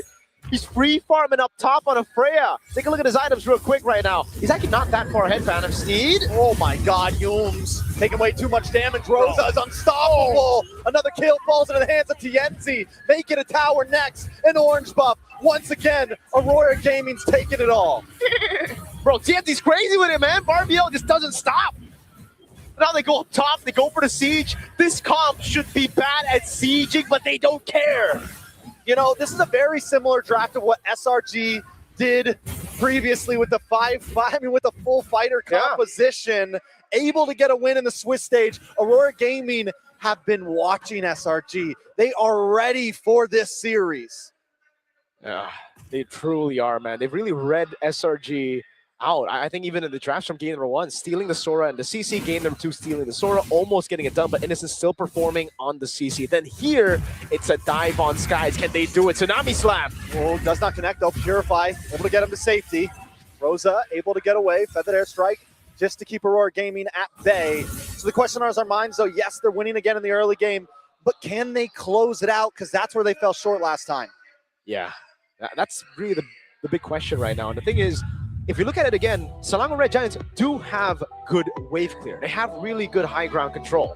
On the other side, sieging should be difficult. Again, it isn't that difficult if you're able to take these members down, but now it's really all about baiting Selangor Red Giants into these fights and not getting caught. I think a big part of game number 2 as to how they lost it and how SRG were able to climb back into the game was the fact that Yums, even though he's missing a lot, he found the correct play. Just one, Way the Dragon, got them back to a more confident position, and then the domino effect, bro. Right after that, Siggy Boom fell as well, and I think that's something that he's gonna have to learn if they want to close out game number 3 here. Yeah, they got to know how to approach it, right? They need to stay aggressive, but also not too aggressive, right? It's a very thin line there that they have to be able to tiptoe. What I will say for don't get too loco, Holmes. I will say this. Carlito, calm down, man. Calm down. Don't do it again. Aurora Gaming in control here. They are taking a lot more this time though, right? I mean, we're seeing them steal buffs. Yeah. Steal everything. Like game number 2 wasn't enough. It wasn't enough. We gotta starve Skies even more. Even feeding stuff to Barbiel. Yeah, if Barbiel gets some at this point, they might start feeding their minions. They might actually do that. I don't think that's possible. Not a mechanic yet. Who knows? Maybe Moonton might add that in the future, but yeah, they are really just doubling down on the early game they had in game number 2 and going even crazier, which I really, really like. I think if there is a way to beat SRG is you got to put them down before they get back up, dude, because it's inevitable. SRG, with any kind of composition, they will get back up. It's just when. And can you close the game out faster than that before that timer happens? They were able to do it in game 1. If they're able to win this game, it puts them at match point. It puts them at a huge advantage because how these games are going back and forth. At this point, whoever gets to match point first might just steal it away. Now, onto the topic of SRG. Yes, they're behind here. Do we think that they're at a clock like they were last game, where it's like late game, Or is this still redeemable around First Lord, things like that? I think they are on a clock. They do have really good scaling still, but the thing is they will struggle to close out the game later on as long as SRG played safe. Again, they have really good clear, and once we get to the late game, as long as they're able to delay a few of those Lords from getting a base turret, then they should be able to turn things around in those big fights. But again, at the end of the day, it's defense versus offense. Like for SRG, it really comes down to, especially with the lead that Aurora have right now, playing inside of their base. Xborg, Yisun Shi, and Farsa. They have to try to clear it. Yeah, so big picture here. Big picture. Big picture. Aurora Gaming has the capabilities to do it. SRG, I don't think it's like end game clock, but they definitely need to be careful because with the aggression that Aurora continues to bring, if they do get caught off too much, I don't think Aurora Gaming's going to let what happened last time happen again. Yeah. Thing is, though, Selangor Red Giants have a way to force that on you. It's like, you know, Giants. You don't want it, but Selangor Red Giants are like, bro, I don't care. You got to take it. And sometimes you got to take it like a good boy. Phantom Steed again, Barbiel went over to the turtle. And it's a defensive last insanity. They have good ways to disengage. So they still can actually hover around these neutral objectives. They don't need to give it for free. They can still hover, try to look for a play. If they can't, then they're like, okay, last insanity, flicker out, that's it. You know, I know we talked well about the Xborg, but at this point, another game with Innocent on it, I feel like we don't get to see any aggressive last insanities. Yeah. They're all used defensively. Innocent, you know, he was able to pop off with that CC last game. He's never going to really have the opportunity to pop off here. Yeah, it gets really tough because of the ganks, and Aurora Gaming have consistently been able to do this. They've actually outperformed Sky, Stormy, and Yums in the trio mid. That is what has led to Innocent losing out a lot in farm, and now they're going to do it again, dude. Right on time. They are just zoning Innocent away from farm, trying to take... You know what? They might be starving Innocent now. They're like, we're done with you, Skies. Now it's time to make you Innocent, our boy. This is something that Aurora Gaming lacked in previous games. Converting kills, converting gold into towers. This time they are cutting lanes. They're quickly moving things forward. A huge knockup. Sekai's trying to get away, but TNZ picks it up once again. Yum's in a bad spot as well, up against Siggy Boom. Rock's going to make his way up. Should be able to escape, but still Aurora Gaming, 6K gold lead. Yeah, never mind. Aurora Gaming, usually it's like, I take the territory and then you have to move somewhere. But even when Selangor Red Giants try to reclaim some territory, Aurora Gaming were there and they're like, yeah, no, that's not going to happen. Innocent in the bottom lane. We bullied him. You're not going to get face. Not at all. And even if you do, we're going to take you down. So it's a bad trade in the end. A turret tier 1. Oh, look at that damage, my guy. What is that damage? Oh, my Lord! Here comes TNZ as well. Another tower is going to drop here. Innocent trying to defend, trying to get some damage off. He doesn't have the frog armor. He's in a bad spot. Tsunami slam, but it's right into all members of Aurora Gaming. And SRG are shattering right now. Sekai's drops next as Siggy Boom pops off. TNZ survived that! He got caught in the flicker tsunami slam, brought right into the mountain shocker, but it wasn't enough though. Innocent! He's an assassin with more health bar. And they dive in. Lunar takes out Innocent. Lunar takes out Stormy. Lunar with the double kill. And a Lord is coming soon. Aurora Gaming are stomping Selangor Red Giants. Nice steal, Pagu. Lord slain by Pagu. That's going to be a stat later on. I don't know how we're going to figure that out, but Pagu's going to have one Lord in the stat sheet. They don't care about turrets. This is an assassin with more HP. They've done it. They went in, and man, Aurora Gaming looks so good this game. It really looks like they should be able to get more. But remember, Wave Clear is still really good. Again, Flicker Tsunami Slam right into the Mountain Shocker, and TNZ just sitting there saying, nah, bruh. I'm an assassin with more HP, bro. I'm an assassin with more HP, You're bro. my boy. And then Uranus Lunar is just like, yeah, I'm Uranus, yo. Another purple buff. Lord coming soon, like a movie near you. Man, I don't know about this. SRG should still be able to clear it out. Whoa, the Holy Shield gets broken right before. Oh, Pagu makes the play. Siggy Boom jumping onto the back line as well as Rosa puts damage on SRG. The Lord cracks through the base in the face of Aurora Gaming. SRG trying to defend. Usually you see teams knock on the door, they're barging through. There's no way to do it. Aurora Gaming, look the Giants in the eye and tell them match point. A shocker. Who gets to match point first? It is Aurora Gaming who do it first. 2-1 in the best of 5 here in the upper brackets. We were saying, man, Siege is going to be bad. It's going to be difficult for them to knock on the door.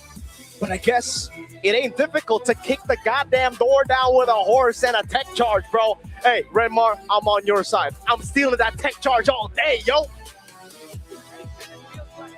Communication! It wasn't even in the Valentina. Yeah, because she didn't show up. You know what? The Valentina would have been good. Steal away that tech charge. Got tech charge for tech charge. But no, we gotta give it to Pagu. Pagu was on point. It wasn't just the tech charge, bro. Constantly going into the jungle, setting the tempo. They are setting the narrative of the Rome mid trio story. That is how a Leomord jungle works. Especially with a Freya in the goal. I don't even know how this happened, but you look at this draft without the context, without watching the game, you'd be like, what is going on? Yeah, a lot of bad moves. The early game completely compromised. Multiple losing lanes. Zigubum was initially losing his lane, but was able to recover afterwards after a good call from Pagu to bail him out. And from that point onwards, I have to admit, SRG, you know how to put on a show. You know how to make things interesting. Oh, come on. This is the moment where we're expecting to see the turnaround, because at this point, what else is there? An outclass? Sure. But that's just the early game. Fix that. We're going to have a completely different side. I was like Cope right now, dude. You sound like me talking about the Grokkult earlier. I'm telling you, only the real fans are sticking around at this point. Hey, talking about the real fans, I imagine the millions watching from at home in Istanbul, all around Turkey, screaming, Aurora Kazanıyor! Because just one more away, and Aurora drop SRG into the lower bracket. Let that sink in. One game away, and this wasn't even, all right, we're talking about non-SRG games. Game 3 is a non-SRG game. That is the least SRG game I've seen from them in years. The last time I've seen them take a loss like that, not even in MSC against Liquid, it was MSC 2024 when right before heading into Game 7, then Falcons AP Bren won a Game 6 with a complete stomp with like a Bruno and a Faramis. It was that long ago since we've seen something like this delivered to SRG. We gotta give all the credits to Aurora Turkia's coaching staff. Bad Galsef, Apex 47 said, you know what? I see a guy better than me. His name is Pagu. Put me in the coaching staff. I'm willing to put my seat away and then just help guide this kid. And he is guiding this team alongside Bad Galsef, alongside this new roamer so well. Pagu plays like an absolute star. He's good. I gotta give it to him. He is really nasty on this Grok, because it's not about just the macro and how he rotates and reads into it, because the whole team was prepared for this, but more so his patience of how long he would hold his ability and how decisive when he says, this is a dive angle, tech charge flicker instantly underneath their tower. They know exactly what they want. He's 0-0 and 11 the entirety of the game. If we're talking about pressure, Pagu is rock solid. There's got to be something to his early game builds. I don't know if I tracked correctly, if even on the hill that he did this, but this man has the penchants for Chastise Pauldron. Early game, this is his first big item. He always picks it up.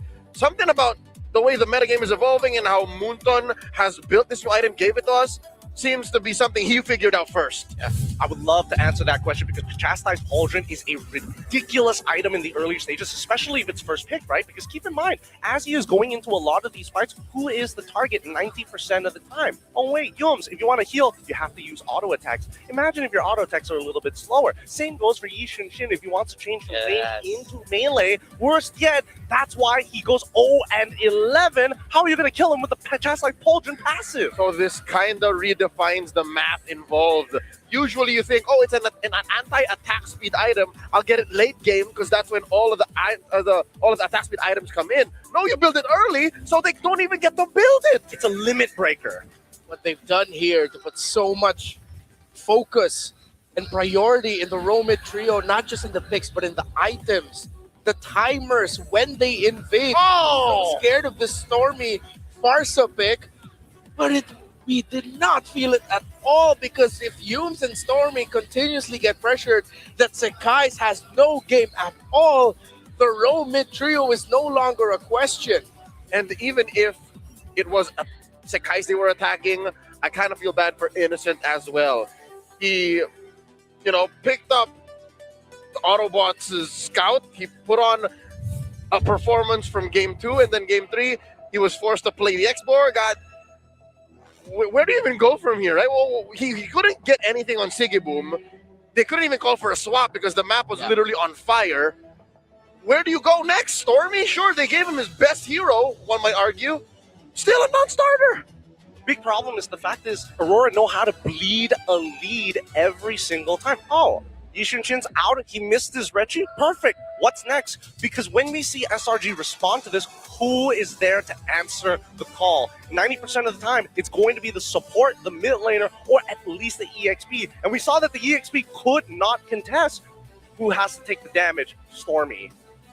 We also have to credit Sigiboom with how he handled Innocent in the gold lane. For the first 4 levels, right before Last Insanity was picked up by Innocent, it was him pushing Sigiboom back.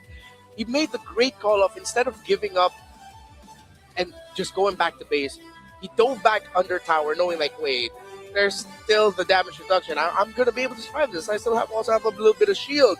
And he didn't miss out on that wave, which gave time for the rest of Aurora to back him up, which then eventually led to the first death of Innocent. After that, Sigiboom did not let go of control at all in the gold lane. Innocent was always forced back. It was Sigiboom who was just completely tearing through that X-Borg. And with the mid lane trio already losing, they couldn't help Innocent. And now we go back to the start. Rosa said, our mid trio can beat yours, even if they gave over the best heroes per role, one might argue. I don't think anyone will say Yishin Shin is not top 2 heroes right now. No one would say Stormy's Farsa is mid. Hell, the Kalia and Yumes, that thing is iconic. Yet still, look at where Aurora is now. Match point. Here's my biggest concern for SRG. Why are they building a composition that's not designed around the laning phase and purely playing for these big team fights, alt-dependent, neutral, objective style of compositions? Because right now, the way that Aurora is playing, all right, you play around your cooldowns, but what happens when you don't? We fight better. Our composition has shorter cooldowns, needs less resources to get more done. And I think that SRG really is leaning too much into this Yishin Shin. It needs to change. And if you give it over to TNZ, that might just open up a new prerogative to say, hey, we can now start attacking you in the lanes itself. I was just about to ask, is it time for SRG to let go of the Yishin Shin? I think they got to give it up. I may have mentioned once or twice in the draft for Game 3, maybe it's Sekais who can afford a utility pick, and maybe now it's time. Yeah, really needs to get changed up with a pick for Sekais, because that's 3 games in a row. Yes, again, game number 1, his KDA was respectable, but it wasn't really a lot of the impact that we were looking for. Eventually, of course, Aurora took that game number 1. Something needs to change up in the center of the map. So interesting that Aurora decided going into this day, hey, we are going to tackle what has been the biggest threat for a lot of teams going up against SRG, and we're going to be able to match that. We also have to credit Rosa from being there every single time Pagu was getting all of that information, disrupting the jungling pattern of Sekais, that Rosa was there to say thank you, Pagu, for all these kills. He ended this 7-0-7. This is one of the best Lunox performances we've had this M7. Yeah, crazy, because if not Pagu, maybe the MVP would have been Rosa. If not Rosa, then maybe TNZ. But the numbers on that Leomord weren't as high as an 11 assist, no death Grok, or a 707 Lunox. So I guess it was a toss-up between the roamer or the mid laner. At this point, I think it's clear to see that Aurora is much better when it comes down to understanding a composition's tempo. And when you visibly see the resources being used, you are on a timer. That's something that SRG needs to keep in mind when going up into this next upcoming draft, because if they keep wanting to force this, it's not going to go well. The Yishin Shin is not working out when your laners are struggling, and especially when your mid trio is getting outclassed like this. There's too many relationships somebody must sacrifice, and unfortunately, I think it might either be Sekais or Cram. I think you mentioned something very key here, Gideon. Don't force it. Anything you have to force, especially against a team like Aurora, is already a problem you're facing, and that's not even thinking of what they'll do on the map. So with that said, I'd say go back to comfort, but don't let Sekais wait for something to come. Let him be proactive minute 1. Yeah, if Innocent is proactive in lane, and then Sekais is proactive in the jungle, not really disrupted, Yumes and Stormy don't even need to rack up kills. They just need to protect their side of the river. And then that's the SRG that we know. It's 3 games now. 3 games! Hey guys, Rose here, and right now I am with a representative from Selangor Red Giants. You know what? I'm pretty sure there are some people who may not know who you are, so could you please kindly introduce yourself? Hi everyone, I'm Simon. I'm the co-founder for Selangor Red Giants. I see another Malaysian is in the venue to show their support for SRG. Now, I was going through social media just now and I found out that you actually just landed in Jakarta. How was your journey like coming here today? Yeah, I came late. I missed 2 games. You know, Jakarta, macet banget, Pak.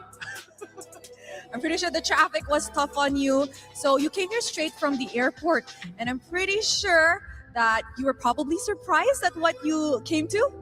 Yes, unexpected. I think the boys will bounce back. So let's see. Simon, you still believe that they have what it takes to bounce back? Yes, for sure. A 2-1. But let's talk about you as the co-founder of SRG. What do you think so far about SRG's journey in the M7? This time the journey is very good. The boys look so sharp. They look good. They train harder than before. The boys wants to win this. They're very hungry for that. Yes, and also we are very excited for next season for MPL MY. We got a slot. We just got a slot 2 days ago. Oh shit! Oops, I cannot review this. Did you just accidentally confirm that SRG will be in the MPL MY season 17, Simon? I don't know whether I can say this or not. Oops. Oh my. Now let's talk a little bit about SRG as a whole. We know that last year back in Malaysia during the M6, they had a very shaky start in the Swiss stages. And now you guys are actually snowballing through the Swiss stages. But for your second game in the knockout, it seems a bit shaky. What's the difference? You will talk difference between M6 and M7. This M7, we are more prepared. We are used to the Swiss stage because in M6, it's the first time for us playing in Swiss stage, which is BO1.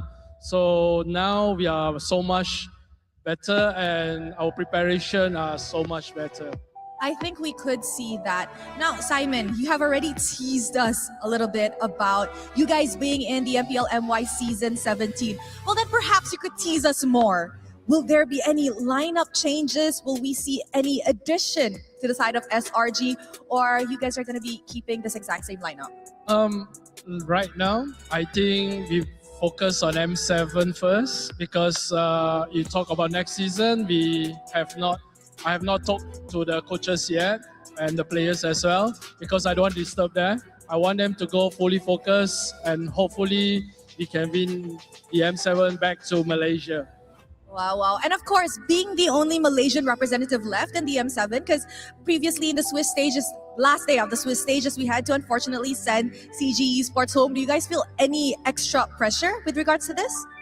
Sorry, I cannot hear. Do you guys feel extra pressured being the only Malaysian representative left in the M7? Yes, of course. We are the only Malaysian team left. And we know the community of Mobile Legends in Malaysia are fully supporting us and they have high hopes for us. So the pressure is there, but the boys and the coaches, they are used to it. Wow, you're saying SRG is really used to the pressure from the Malaysian community. Perhaps we know that a lot of Malaysians are actually watching, and I heard some of the Malaysians even flew into Jakarta to support SRG. Perhaps a word for the fans? Yes, to all the fans that flew all the way to Jakarta, thank you so much from the bottom of my heart. And also on behalf of all the teams, behalf of the players, the coaches, thank you so much. And those who are at the watch party and those who are watching at home or wherever you are supporting us, thank you so much. Wow, that's very sweet. Any words for your boys? Because I see that they're already here. Anything you want to say to them? To the players, I know you got this. I have confidence. You guys gonna win the next game. Let's go. Oh my. I think Simon wants to push this game to a full best of 5 series.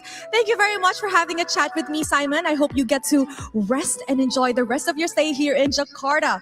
It is now time to see if we are able to push this series to a whole best of 5 series. So without further ado, let's show it back to the panel. The thing, when it comes to these two teams, especially SRG, we know they can recover from a moment like this. So we're going to toss you on over to an interview with Simon that we saw, and it was great to hear from Simon, of course, the co-founder of SRG, to really talk to us more about the team. And, well, now SRG sees them in a very familiar spot that, well, to be fair, they haven't seen in a while. Backs against the wall, lower brackets staring at them.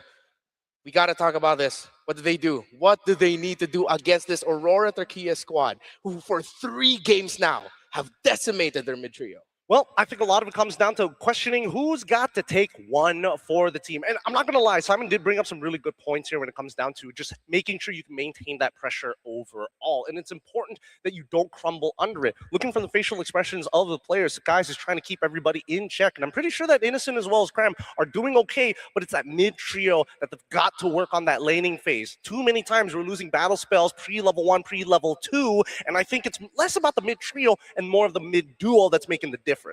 Yums and Sekai's, Yums and Stormy.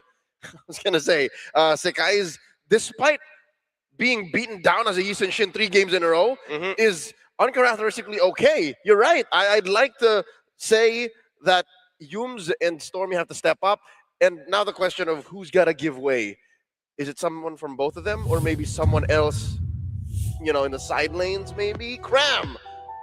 Is that a valid argument? It is a value argument, but I feel like right now, Innocent has kind of been giving up a lot for the draft, making sure that he's able to stay flexible with his fights. He's good on it, don't get me wrong, but I think now they need to revert back to the comforts, get him back onto a marksman one more time. So you're talking about the weight of Red 5. The fact that we waited for you to be the last pick. We expect you to win the friggin' matchup. What's happening? He did win the laning phase. Don't get me wrong. He did win it. It's just the team fights on CC just kind of awkward getting into these fights. Okay, we don't talk about that one because they won that one. They did. MVP, but I'm talking like game 3, dog. I'm talking about give me Bumblebee. Give me Bumblebee again.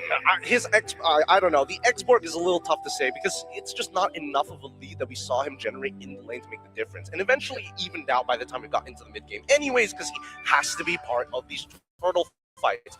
Now, my faith in God only goes so far, but I need to see SRG really show us something that they are touched, or maybe at the very least have a direction to attack Aurora. Because from the way that I'm seeing right now, if Yums can maintain this type of performance in the 2v2 lane pre-level 1, I think that the game is pretty much done and dusted if he dies again. We talked about this leading into this matchup, the importance of your dueling for the first 3-4 minion waves that come out through the center of the map. A lot of matches, this M7 World Championship, have been determined by the little chess match of absolute detail-focused gameplay that is the duel between the Roam mid trio and the eventual entry of the jungle, maybe for a quick attempt at a gang, quick attempt at a clear, and then rotating out of that.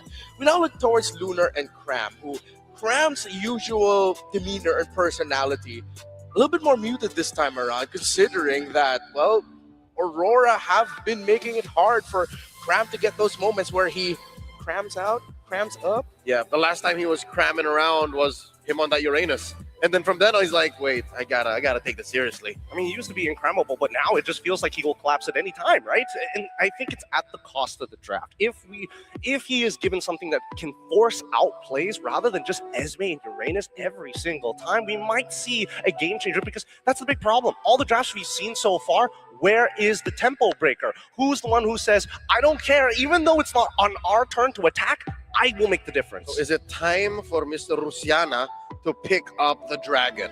Please, dear God, give it to him. Yeah, where has Yu Zhang been this entire series? He's never played the dragon. Yeah, all right, now, if they want to do setup for the dragon, I do hope that he might have to get rid of that Lunox, because I will admit, Rose's Lunox was kind of nasty with it. Like, even if we switch out that Esmeralda for the Yu Zhang, I think the exact same scenario would have occurred. in game number 2, you were asking about where's that tempo breaker. Well, that's where we saw it. That's where they ended up getting that win. It was through the Phoveus of Cram as well, breaking the tempo of Aurora when they were trying to end it, making the most out of the dark waves, and of course, just him being able to jump and draw attention towards him away from the rest of the team. So maybe that's where we have to go back to picks like that. We haven't even seen Lapu this entire season. Yeah, he has played Lapu, he has played CC, but that's not enough. I think there has to be something else in the proverbial satchel for the team captain of SRG. It's him. I personally am going to pin it on him. He has to be the one to sacrifice to buy the rest of the map time to equal the odds to get us to game 5. He's done it once before. He might have to do it again. But coming into this draft, let's first answer the most important question. Is it red? Is it blue for either Aurora or SRG? Past 2 games have been Aurora blue side. With a 1-1 in that regard. SRG goes back to blue, starting it off where we started off this series. Game number 1, they banned out Fanny, Eve, and Freya, while Aurora Gaming banned out Grok, Jusin, and Kimmy. Pretty standard bans all across the board. I want to see if SRG is going to just stick to their guns, right? Ban out the Fanny, get rid of the Eve on top of it. Then we should see from the opposite side that Aurora is not going to touch the quad, so he gets rid of the Jushin. Yep, pretty quickly. Standard bans across the board. Do they do a Kimmy ban last for Aurora in Red 3? And then for SRG, is this a Sora ban? Then they first pick, what, CC or something? Has it come to that? I think it has to be a CC at this point.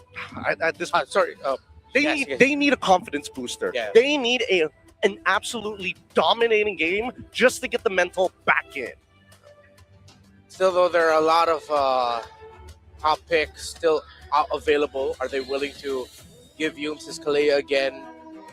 Talked about the Claude. You've talked about the Sora. Yes, Claude has not been shown up. Yu Zhong maybe finally does show up as the first pick. TC gets banned by SRG. Ooh, I'd rather ban it. Opening Sora. They're giving Aurora the ultimatum here. Ban the Sora or we pick it first.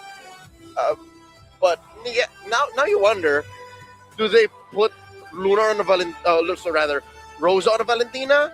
Or do they risk it? Do they check Siggy Boom and say, Siggy Boom, are you ready to Valentina Gold Lane? Is that even a thing? I mean, yes, I think it's more than likely if Claw gets picked up that it's most likely going to be Sora on the opposite side, because I feel like it's more devastating when you have to play Valentina in a laning phase that's not good for you, which is, again, one of the big weak points of picking Valentina just in general. Ban the Sora.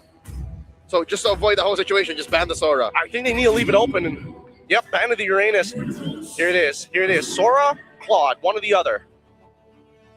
Or they just ignore him and go Kaleo once again. I don't know, man. I don't know. Yums has kind of been on and off today. If I was in Coach Vecchi's position, I'm looking at Arcadia as just like, give him Claude. Yeah. That innocent carry. And then with all of the very aggressive rotations in the mid, I think SRG keep banking on the idea that we need someone that doesn't need to take time to farm for our gold lane. We need someone that can be impactful right away, because Aurora's taking it to our mid trio, and if we go for a farmer gold, that feels like a loss. Not just a loss. Yeah, it's a loss. The clouds are ever shifting. Oh! Yep, there it is. All right. Well, first, is this SRG's first time on the sword this series? This series, yes. Yeah, all right. So this is a decision that Coach Bad Galsef and Coach Apex said, okay, it's Operation Match Point. I don't know what that is exactly, but they clearly just let this through. They banned the Uranus. They thought that was more important. Is it right? Is it wrong? We don't know yet. They're going to go with the Kimmy. They're going to go with the Freya this time around. And that's not a bad idea, because at least with the Freya, even when you're facing off against the Sora, pre-level 4, you're absolutely just punching Sora in the face, and there's nothing much you can really do about it. The Kimmy is interesting, though. Is this punishable? Because it feels like they're kind of baiting SRG and saying, you know what? You can have the laning phase, but at the very least, if we pick Farsa, we're going to blast you out of the water later in the game. But the whole story for the past 3 matches is we win an early game. Generally, we should win the game in general. Game 3 was a prime example of that. I think 10.5 minutes is a little too slow for Aurora, if I'm reading their movements from Game 3 right. Payback. Freya, basic attack. Oh, they want to give Aurora a taste of their own medicine. Okay, does that mean Pagu gets access to Cho? Give him the Cho. Do you need to show your jungler at this point? I feel like Valentina might be a consideration as a potential flex, but now that you've already got the Kimmy, you kind of are guessing whether or not you're gonna put Lunar on it. Lunar, as well, has not played Eldragon. Oh, wow. I think there's just those kinds of teams in M7. It's like, are you a dragon or not? The tough thing about picking up the dragon here is that most likely you'll have 3 bodies on your backline jumping on you. The Leomord, the Sora, and whatever the roam will be here for you. That if you go dragon, I feel like it's gonna hurt more. So at least they have an extra body to help peel. They're gonna need that Unbreakable to get that taunt off.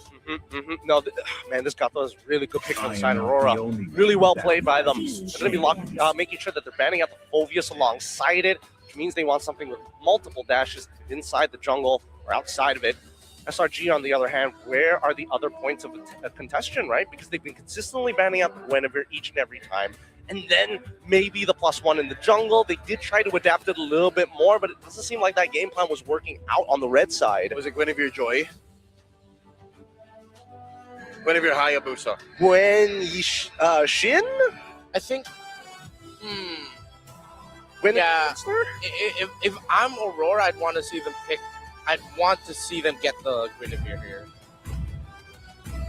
So if SRG can take it out, take it out. I'm born. Yep, there it is. Okay. So what's left? Lancelot, Hayabusa, split second response, taking out that Granger. Still no clear pick in the gold lane. Just making sure that, you know what, Innocent, you got it. That better be yours. Okay. This is a really tough one. Because if we're following back on the traditional pattern, this should also be another jungle ban for the side of SRG, even if it's on the blue side. I'm trying to think, are there any linchpin picks that could, maybe, I don't know, pull a little bit of the thread of this t-shirt to hopefully unravel it? Is there room for TNZ to utility? That's another question.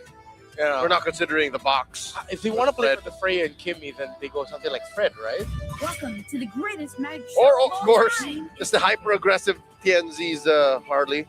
They were hesitant to team fight with that Harley around, so understandable. I thought that maybe SRG would be confident enough to not even let it get to the point where it's going to be a threat. Well, no, the reason why the Harley came out was because Zetienne was already there for the MR Shred. Now that you don't have the MR Shred, and considering that Uranus is already gone, those are the 2 main picks that you want to pair up with the Harley. So I don't see Harley coming into this, considering that his only main target is going to be this Pharsa. At that point, anything with a dash will be just as good. So what's Sensi going to end up with? Utility or Assassin? The utility changes the focus to carry through the Kimmy and the Freya. They go for Terizla. They needed stability. They needed that BOS. That's really smart. That's really smart. Oh my goodness. Even if they do get Yuzhong on that side, it's going to be a bit like, yeah, you'll kind of win out the lane, but not enough to kind of kick the ankles out of Lunar. Yeah. At that point, Lunar is just making sure he gets to penalty zone as fast as possible. That's it. Well, I mean, there's also the lane prior as well. He clears way faster than Sora or whatever next pick is going to come out. And we're about to find out. That's where I'm a little skittish still. I don't know what is in the EXP lane or the gold lane, and I don't know what Yul's is rocking. What are you trying to do here? Do you Cho? I think he goes Cho and then forces people to take Purify, right? Do they have enough blasting power to make sure that whoever they kick gets killed? Or they can go for Kalia, one or the other, right? Victory is now. Cho Esme, interesting. Gold lane Sora. That's Innocent specialty. Time to drop the beat There's of the joy. Man, this is a really good draft from Aurora. Gotta give it to them. A lot of interesting ways that they can play this, because if this comes down to a messy, like, one fight you already lose a couple of people, and then afterwards you're thinking about the next fight to happen within the next 5 seconds, I think even then, on a lane per basis, yeah, Aurora should be able to kind of hold up if necessary, but the counter index says otherwise a -0.5. So, is the SRG man showing a vote of confidence for Aurora's draft here? I would say that I still gotta lean into SRG. I'm sorry. This is SRG's first Leomord. I'm not so sure. I'm with Aurora. Will we go to game 5, or will it mean that SRG goes down to the lower bracket here and Aurora Turkiye will get their best finish for their region in MLBB history? Mirko, Trex, tell the story. Ladies and gentlemen, welcome to the land of Dawn. Match point for Aurora Gaming. We heard the panel. Gideon is with SRG. Leo is with Aurora. I'm with Trex. Trex, who are you with? I am with Aurora Turkiye here right now. I think the draft is clean. Don't get me wrong. There's always potential for SRG, but Aurora this time also has a clean late game potential. And that's where SRG's been getting the comeback. So can SRG do what Aurora did last time, an aggressive... Oh! That is what they need. Wait a second. Cram under the tower. Way too greedy, Cram. Oh my goodness, playing. Let's go back there. Yeah. Play oh my god. First blood, possibly Yumes takes a lot of damage, able to just dash through with the Shun Po. Okay, so at least Selangor Red Giants are like, we need to try to be more aggressive, right? We need to try to beat Aurora Gaming at their own game, especially considering we have a fighter now in the jungle. But the thing is, they gotta respect the fact that some of these guys are extra tanky. Some of these guys have a revitalize still. Pagu didn't even have to use that, and they won it out. Luckily, Yumes didn't have to flicker too, so that's a positive. Let's take a look at the emblems here. Nothing too crazy, honestly, all throughout. It's still the weapon mastery for the Freya that we've seen in Swiss stage as well. But yeah, it really is just the standard emblems for everybody. I guess for Stormy, usually we would see some Farsas go for pull yourself together when they're on flickered Farsa, but he wants a bit more mobility with the Wilderness Blessing. I do agree that SRG needs to be aggressive here, but they do still need it. They need Stormy to hit level 4. Yeah. They need that Feathered Airstrike to outrange Rosa. They need Yumes to hit level 4. And then I think that's their time to shine. But TNZ, as always, pushing in on the mid. Feathered Airstrike does come down.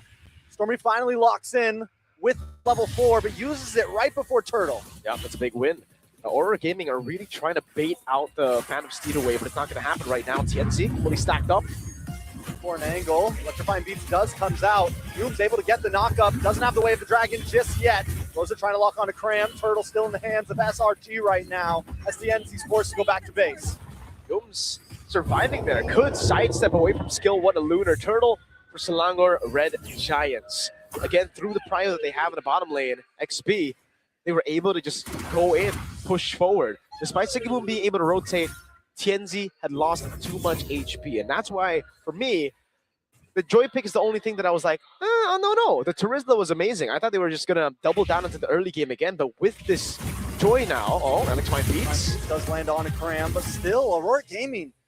I mean, I think it's the right play, but they're taking this game much slower than what we've seen the past 3. That's why I was concerned. Oh my god, the damage! Rosa deleted, Pagu with an AOG, but does not connect and does not help. It's too late. Aurora Gaming on the back foot this time. Again, to go back to the point, that's why I didn't really like the Joy showing up there, because you already have a Kimi in the mid lane, right? You're not super strong up until mid game. You do have a pretty strong level 1 to 2. That's when you can actually, get all stacks early and then start gunning the Lethal Wanderer down. But after that, this is what happens. You're very vulnerable. And again, Way the Dragon with the Feathered Airstrike, it just cancels you out. And with the Leomord as well there, they can really start snowballing. Selangor Red Giants technically can Aurora Gaming from the past. That's what we've seen. Can they Aurora Gaming, the Aurora Gaming team? At this point, though, TNZ hasn't gone down yet, which is a good thing. Aurora Gaming only at about 1,000 gold lead deficit, 800 to 900 actually. This is the goal, right? Wait for second item spike. Wait for TNZ to come online. And SRG needs to, I think, stop that from happening. They need to, if I'm SRG, I think you push harder here. You really dig in. That's why you got Aurora Gaming right now. You got to go enter the jungle, take things away from TNC, starve them out, but they're not doing the best at that yet. Like, TNC is still getting room, and mainly it's because Pagu constantly is helping them out. Again, Aurora Gaming are kind of used to this. They actually, Lunar is trying his best to stop the cut, but that's not going to happen. Esmeralda's just way stronger there. That does give an advantage coming up on this Turtle. We're going to see Cram most likely rotate right up. Wait a second, up at the top side. A lot of damage. Does land on a Sigiboom. Sigiboom just able to escape. But another Feathered Airstrike goes down from Stormy. Lord up. Look at Pagu and the rest of the team trying to make their way in. No Flicker and no Valkyrie Descent. Ooh, nice kick to the face. Tienzi unable to get into the turtle pit. SRG doing such a great job at zoning Aurora Gaming out of these fights. Nothing Aurora Gaming can do right now to deal with this pressure. Again, if we take a look at the blueprint, hold on, Skies again taking away the green camp from Aurora Gaming. Now, Yums found a bad spot. They don't have to go in, and they won't. But back again to game 1 to game number 3. How have Aurora Gaming been able to actually outpace Selangor Red Giants when it comes to the early game? Winning mid prio, getting the winning mid matchup. Right now, it ain't it, right? Like, you have a pretty good mid matchup, but it's not something that can make you rotate and enable you to rotate around the map. You're just kind of there farming up instead of clearing, rotating. Like, well, that's what Stormy's doing. Stormy might not be able to get away from this one. Stormy finds the kill. That's going to be a tower as well. SRG are starting to push in, dig deep, and Aurora Gaming. Uh-oh, wait a minute. More to come. Penalty zone does come down. Lunar not going to be able to escape once again. Barbiel gets the kill. Sekai secures it. And now, Genzi just trying to get his own purple. Luckily, he does that. But it's still a big loss for Aurora. Uh-oh. Now goes on an Innocent, but he already used that X-Fine Beats. First item, Genius Wand, is the choice here for Tienzi. And that's quite late if we're thinking about things right now. He's very far behind compared to Skies. Look at Skies already with the Fury Hammer and the War Axe, man. Building towards the next item. Honestly, from everybody here, you can definitely see the big lead over from Cram as well, just constantly cutting the wave and forcing Lunar to rotate to lose out his own wave to turrets.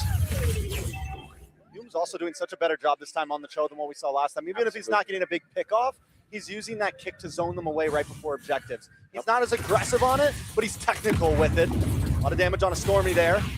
Magu looking for the re-engage, looking for the taunt. They do jump on to Humes. Oh, up and look at the chasing clouds. They're yoinked up. The response comes back. Siggy Boom trying to get out of the way. Feathered Airstrike does come down. Aurora Gaming doesn't lose anyone just yet. Yeah. Really good sustain by Aurora Gaming. Great maneuvers as well to escape. Now they're going to go in onto Cram, who's up top, but this is just a distraction, and I don't think they can beat him. Oh my God, look at the damage. Cram under the tower!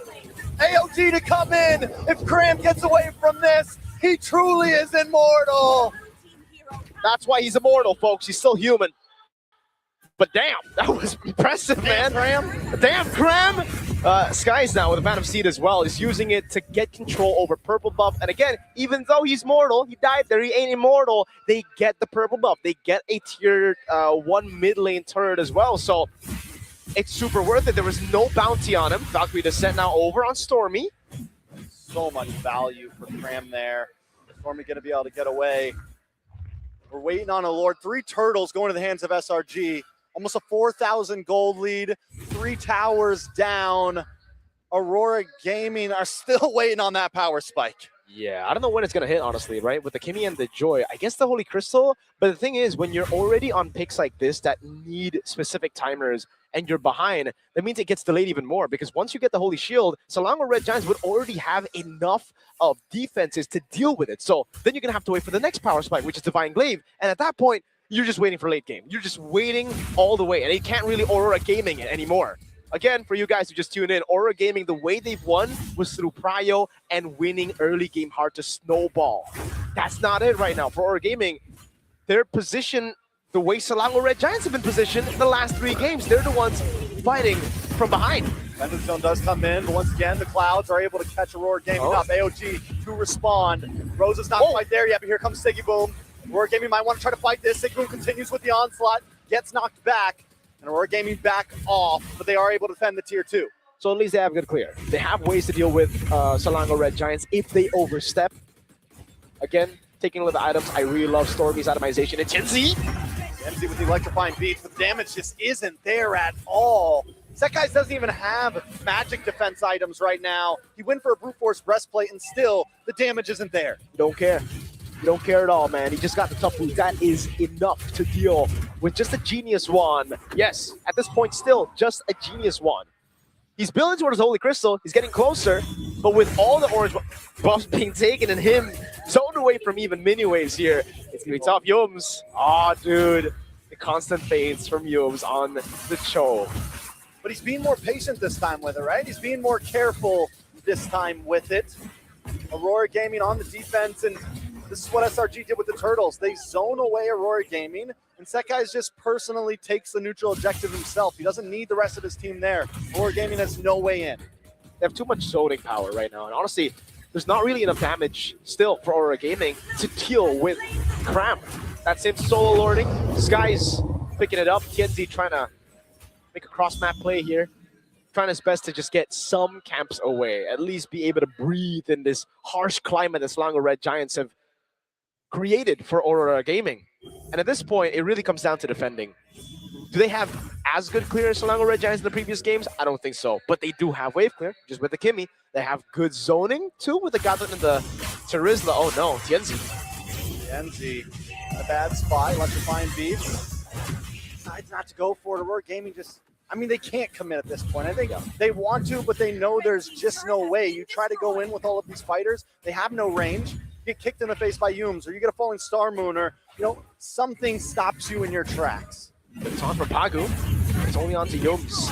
Waves coming down, crashing into the mid lane. That's the Holy Shield down bottom lane as well. Aurora, they need to defend up top. That's the far lane. There's no holy defense to stop the Lord. He will get the crash cleanly. In the backside, though, Tienzi does use the electrifying beats. They're trying to lock on. Nice play of the Dragon Feathered Airstrike. Takes him off of the map. Base still on the defense. As Pagu and the rest of the team move back, they give him over the inhibitor. The Lord at about 20% of Aurora Gaming should be able to defend this if they don't make any huge mistakes, with more minions still coming. Now in the mid lane they go. It's Stormy who's going in, trying to dish out a little more damage to the more Yumes. Pops to the Kudo, Innocent! Oh, big play by Innocent. The knockback with the AOG to try to save the day, but it connects to nobody. Barbiel is out. Phantom Steed to cause some more damage. Feathered Airstrike comes down. To base, it's down Cram! With a flicker in, a cannon minion on the base. And a minion on the base. They will still be able to defend. All 5 members back on the field. Siggy Boom looking for a target. Oh, no Valkyrie's descent just yet, but out it comes. A nice knock up, and Innocent finally falls. Wait, guys, I don't know about this. Walks in way too aggressive. Aurora Gaming trying to respond. That guy's in a bad spot, stuck against the wall. Can they get the finish? He pushes back, and he takes out Rosa. Lunar finally takes him down, but down comes the Feathered Airstrike. Now it's Cram trying to go and peel for the team, but Stormy's going to be taken down. It's an all-in. Yenzi on the defense, Cram there as always. Star move lands on. Yenzi just able to get away. Does he re-engage? Purple buff still there. Yenzi is able to secure it, but Cram is relentless. A long fight. And it goes in favor of Aurora Gaming in numbers, but Selangor Red Giants got everything they needed. 3 base turrets with Lord 1 is more than anything else, dude. They could have even been wiped out. They would still have proper timers to respawn back and to have the value. So right now for Selangor Red Giants, it's all about, okay, we got the base turrets, now how do we utilize the advantage? Let's not brawl against Aurora Gaming like that around Lord, right? Let's just wait for the wave to push up top. We already have a big item gap here. You can see a 2,600 gold lead for Cram, 1,400 for Sky's Cram. Ooh, Cram caught up. Valkyrie's descent. Cram might not be able to get away from this one. If he does, once again, he's a problem. Yumes does come in. No. AOG comes out just to keep Yumes away. Aurora Gaming find a pick off before the Lord, but look at the boss side. Exactly. Look at the Lord. They're already doing it. They're trying to blitz it right now, and it's actually already done. There's no way for Aurora Gaming to respond to it. Cram for Lord is the trade, but Selangor Red Giants. Oh, wait, it spawns instantly. Can they wait for Cram or no? I don't think they can. I don't think so. I think at this point you just let that. They shouldn't be clearing. Shouldn't be clearing. They should. There you go. Let it. Yeah, okay. They still get it. Innocent's looking for the flank. Side. Looking for an angle. Stormy there as well. Tienzi and Yumes in the boss side. Conceal play coming out. Yumes over for the big kick, but he kicks him away. Phantom Steed doesn't not connect. Penalty zone there as well. Rosa tries to defend along with his team. Innocent in a bad spot. Electrifying Beats hasn't popped just yet. Lord finally does fall down. Tienzi to the backside. Finally does use it. Aurora Gaming looking for the smack back. Looking for the fight back. Oh, the Falcons armor is a bit short. Rosa's able to escape. Yumes is going to go in with the Ikudo. Oh my goodness, Rosa with the flicker out. Ram goes in, looking for another target. Sekai's an Innocent also, just waiting for the possible mess up. But Aurora Gaming aren't having it. There we go. Good resources burnt out already. They burnt out the flicker from Rosa. That's big. But the thing is, the Lord will spawn in 110 seconds, so it's aligned with Rosa's cooldown on the Flicker. So next Lord, because if we're speaking realistic here, Aurora shouldn't walk out of their base until the Lord spawns, so they should be safe still. It really comes down to Selangor Red Giants getting that one combo down. Aurora Gaming, as we get into the late game, they're going to have those frontliners that can actually sustain through a full-on initiation. And remember, for SRG, with the Leomord, with Sora, with Farsa, this is a very one-cycle team fight that they're looking for. They're looking to burst their opponents out with a cycle of skills, and if they don't, Aurora Gaming might be able to retaliate. Gold has been neutralized a bit as well, down to about 2.8k. Big falling star moon though on to 2 members, but it's just Lunar and Paragu. Innocent also testing the waters here. Yunes as well, constantly looking for the flank. But Rosa and TNT have not showed face, and he knows those are the targets I need. That's a smart move for Aurora Gaming. There's no reason for them to put themselves into vulnerable positions before the neutral objective spawns in the game. Pagu, who's waiting in the bush, knows where Yums is. That means Tianzi can actually still go for more dashes. Now it comes down to how Aurora Gaming deal with the wave up top. Can they clear it or not? Because at the end of the day, Selangor Red Giants don't even need to do anything. We hit a dragon. Dragon wrong way. Penalty zone misses as well for the air strike. Comes down. And TNZ is taken off the map. Siggy Boom goes to the back line trying to deal with Stormy, but on the top side, the battle pursues as Rose is taken out and members of Aurora Gaming are falling. Lunar going to be caught low. Crab with a double. And with a double, can he make it a triple? Lunar still stands strong. Siggy Boom in the backside as well. It's just 2 members against the world. But Sekai's like, forget this. I'm moving on to the base.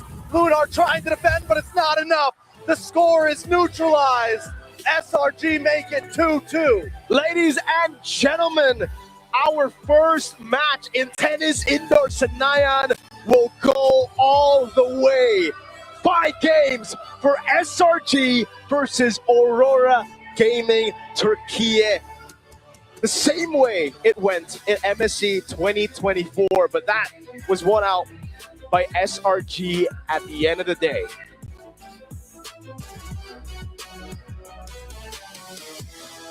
Five games to start it all out for us here. Will history repeat itself and mean that SRG wins the 5th one? Or will Aurora change expectations? They've already done that for this series. But SRG reminding Aurora Turkey who they are. Monstrous performance. They needed a win like that. Where are the doubters? Where are the doubters now? I told you they were looking to put on one hell of a show, and that's exactly what they did. A little bit of a taste of their own medicine, denying farms, starving out TNZ, but at least they've adapted the draft a lot better. We're finally not seeing that Yishin Shin anymore. This is why you don't give Farsa to Stormy. I think he pulled the rope-a-dope very, very well, and it came to the point where in the final moments of that game, I was frustrated for Siggy Boom. You watch the highlights and you'll see that, where is this Freya going? Again, it's a noble effort to try and Valkyrie's descent into the Farsa. That's the right call, like 4 out of 5 times of every team fight. But again, this is Storm you're talking about. He literally just skedaddled out of there, leaving Siggy Boom going, hell am I doing? Where's my target? Now I just look like, I mean, him not even being able to help defend in the back there. I feel like that was like the perfect snapshot of what the Freya experience was like for this game. It also did not help that all 3 lanes were lost from minute 2, minute 3. They already done. Cram handled the matchup against the Terizla really well, matched the aggression, forced the Terizla back. Even though he was brought low, he knew he had the shields. And then on the other side, Innocent had Siggy Boom's number in the gold lane with a Sora matchup against that Freya. This was the SRG that we have been looking for this entire series. Yep, and it's good that they've kind of, reloaded their fists and are now getting back into this one more time. And I think for SRG, they've now kind of, hey, you can see that Winter, he's spamming Yums on the show. It's like, finally, you didn't die in the early game. Thank God. And it's like, that's on me. That's on me. And it's understandable that now they have to prove themselves one last time. They've won blue side, but can they win on the red side as well? Because I'm telling you, Aurora Gaming not going to make it easy for them once they have the blue side for themselves. Now, what I'm going to be looking out for here is, of course, who is going to be our player of the game? Difficult to decide on that one because that was just an old school SRG team performance overall. Is it going to be Yums for you guys? So let's start with Yums first, because him not dying, I feel like, was a condition they needed to check. It's a condition, but it's not, an impactful condition. It's basically the bare minimum. This is the Yums we were expecting, not the Yums that we were waiting for 4 games in. So I'm going to give my nod over to Stormy. I think he deserves it. This is it. Again, in that late game especially, and not to mention the early to mid, he was such a menace. He was literally one of the reasons why all the lanes were won for SRG. So my nod goes over to the Mage Prodigy. I'm thinking a little more towards the side laners, whether it's either Cram or Innocent, because at the end of the day, Cram is like getting the information, probing out the reactions, and then you have, man, I don't even know how to explain. He is so good at initiating, it's ridiculous. But that Sora play with the Cloud Shift, just to pull them back into the Feathered Airstrike, was way too important. Hopefully we get to see who our MVP is up on the screen, because well played to Cram. Honestly, really opening up that map, and as soon as he's got that Ice Queen's wand, all of a sudden, so much value lost. What are you going to do with Terizla? Walk up to me? Not going to be a good time for Terizla, and it was not. 3-2-2 in the KDA, but the impact that he brought out was his presence. We were asking about tempo breaking. Don't really see that a lot with Esmeralda if she doesn't win lane, but when she does win lane and can get out freely, yeah, she breaks a lot of tempo. Yeah, Cram's Esmeralda was a tempo breaker in the lieu of leg kicks. It's not that kidney punch that you feel all of a sudden like, oh, I'm weak. It's more like the leg kick that's been kidding you for like 3 rounds. Like, why can't I stand? It's the calf kick, right? Not even the inner thigh kick. That one is like immediate impact. Like, ow, I really feel that one. But it's built over time. And eventually when you put too much weight on it, your ankle is going to snap in half. And that's exactly the pressure that Cram is able to provide for the team. That's what you can send like 4 dudes, and Cram's like, okay, that means we get a free Lord. Okay, that means the 2 turrets that we need to get off down bottom are done for. And I love that you mentioned the Ice Queen wand, because when Esmeralda builds Ice Queen wand early, it's the equivalent of a Yushin building Blade of Despair early. It means it's over. Yeah. A lot of value brought out by Cram through itemization, handling the lane, and his presence. And of course, early on, if at 7 minutes in he can do this, yeah, he eventually fell here, but this was like a heat check for Aurora. Do you have the damage? The answer was no. How bad you want it? How much you want it? How much can I take it? And he can take a lot. And all throughout, even though there were members of SRG that fell, they slipped out in some engagements. At the end of the day, Rosa just could not have a good time, because Rosa is one of the carries of this team alongside Sigiboom. If Sigiboom isn't there, then Rosa needs to help cover alongside TNZ. But TNZ and Sigiboom together could not find any kills in the back line, meaning that Rosa could not get any value, meaning no items, meaning loss. Well, I mean, I think Miracle put it the best, right? Because level 1 to 2, you're already super far ahead. Like, yeah, I got this awesome passive, gives me extra range, and I can gun you down in the streets. But now, once we start moving away from it, you lose your battle spell. You are a victim, no matter what. Every single angle, Yums is pressuring you. You cannot walk up. And you can see even for Rosa's side, as soon as Cram is on top of him, hey, he's got Radiant Aura. He's taking negative damage. You don't see his life bar go down as much as it probably should. Talking about victims, TNZ is one of them. This Joy could not catch a break. Even like 2 seconds, 3 seconds into the fight, he can't even get damage in. He was using Electrifying Beats to clear waves. That's how bad it was for Aurora's jungler, which is uncharacteristic of how he's been performing all series long. Even in the game that they lost on the Lancelot, he still looked like a legit threat. So this time around, maybe reconsider the order of picks, maybe reconsider how their jungler is going to come into play here, because this 1-3-3 Joy, it's not what they need. It may not be what they need, but I definitely think it was something they were eventually building to what they wanted to, right? 4 items already down for TNZ. He could have turned it, but he needed just a little bit more. He needed that Feathered Airstrike to disappear, and I think the mid-pick on Rosa was the mistake.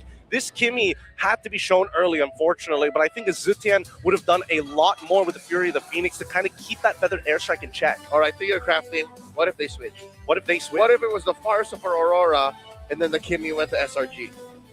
How different would this be? I feel like even more so, that'd be terrifying. Now you have a Cho Kimmy and a Leomord to deal with in the center of the map. Well, at least the effectiveness on Yum's Way of the Dragon, you won't be able to get as many picks, right? Because then you would need to you would need what? It would ripple the amount of econ? It's POT, yeah. But at the end of the day, that you end up splitting their formation, which now I want to look a little bit more towards this Leomord pickup. I don't think Aurora Turkey expected this.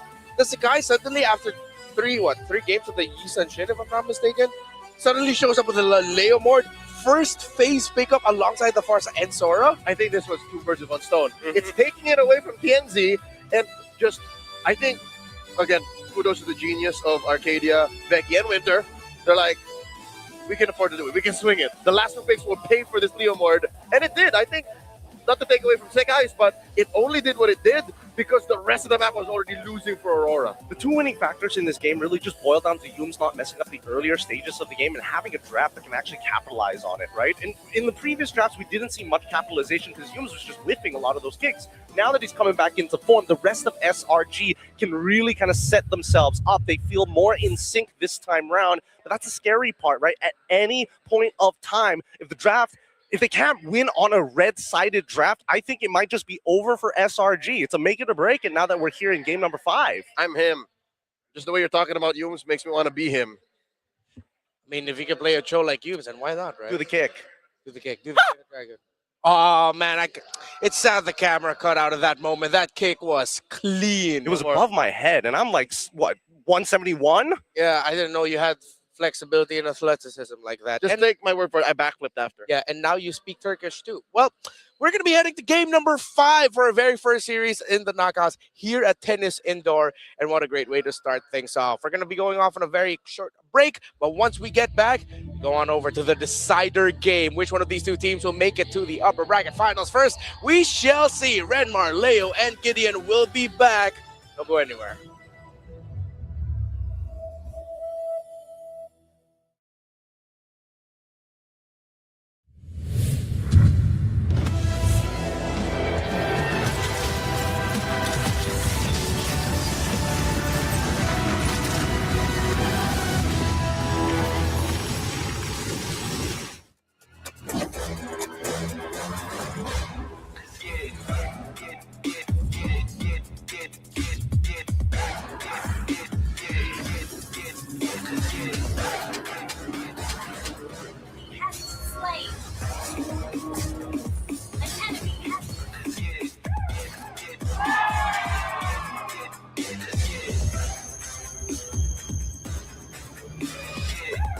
New 15 Pro M7 official gaming foam.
Trying to push it, they're running out.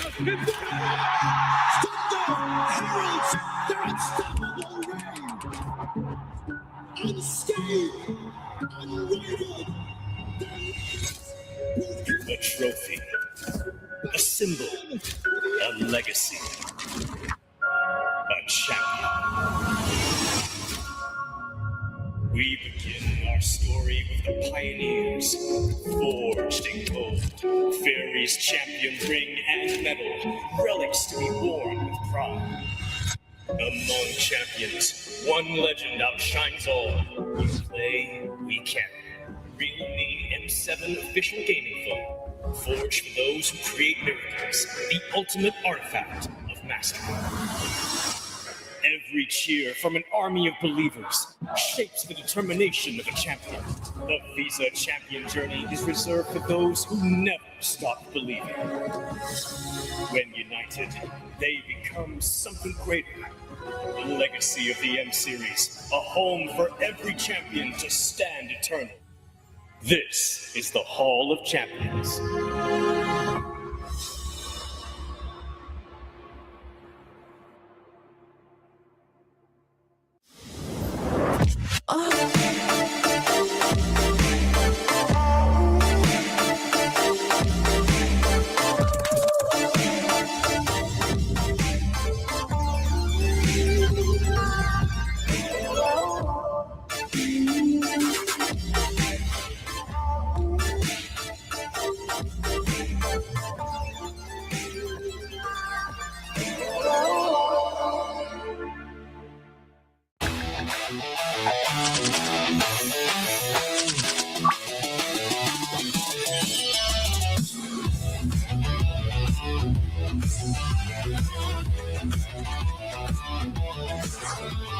Are your M4 World Champions, winning the game, getting the checkmate, setting everything up right now.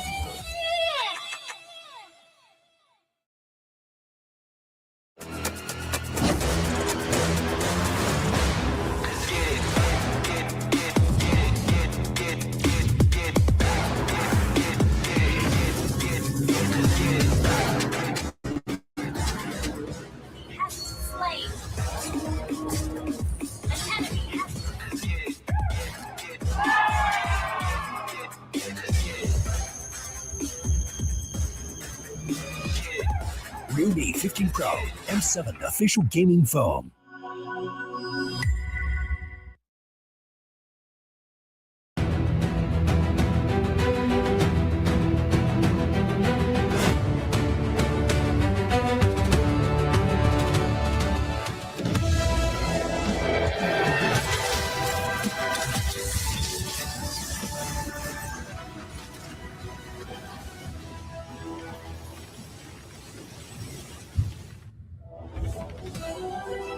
Welcome back to the M7 World Championship.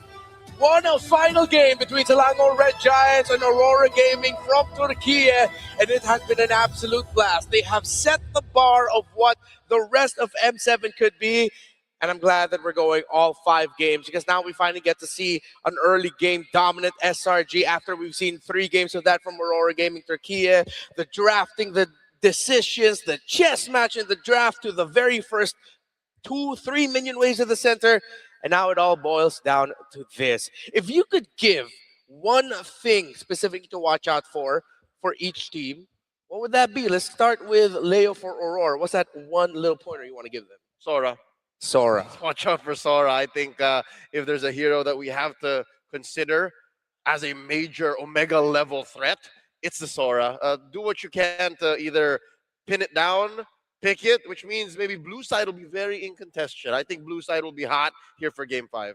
I can get behind that, but I think I got a better one. I think that these guys, if there's one thing you got to look at, it's the standard of which these guys are currently playing at. A single mistake snowballs into such massive leads for either one of these teams. So you have to play pitch perfect every single time in every aspect of the game. That seems so demanding. For Leo, it's Sora. For you, it's perfection. Hey, the better standard stands. Well, that is the headline of our matchup. But hey, if you want a new way to celebrate esports highlights, let's say thank you to some friends. Of course, the official MLBB M Series tournament trading cards bring premium design and modern tech together. The cards are absolutely beautiful if you haven't seen them.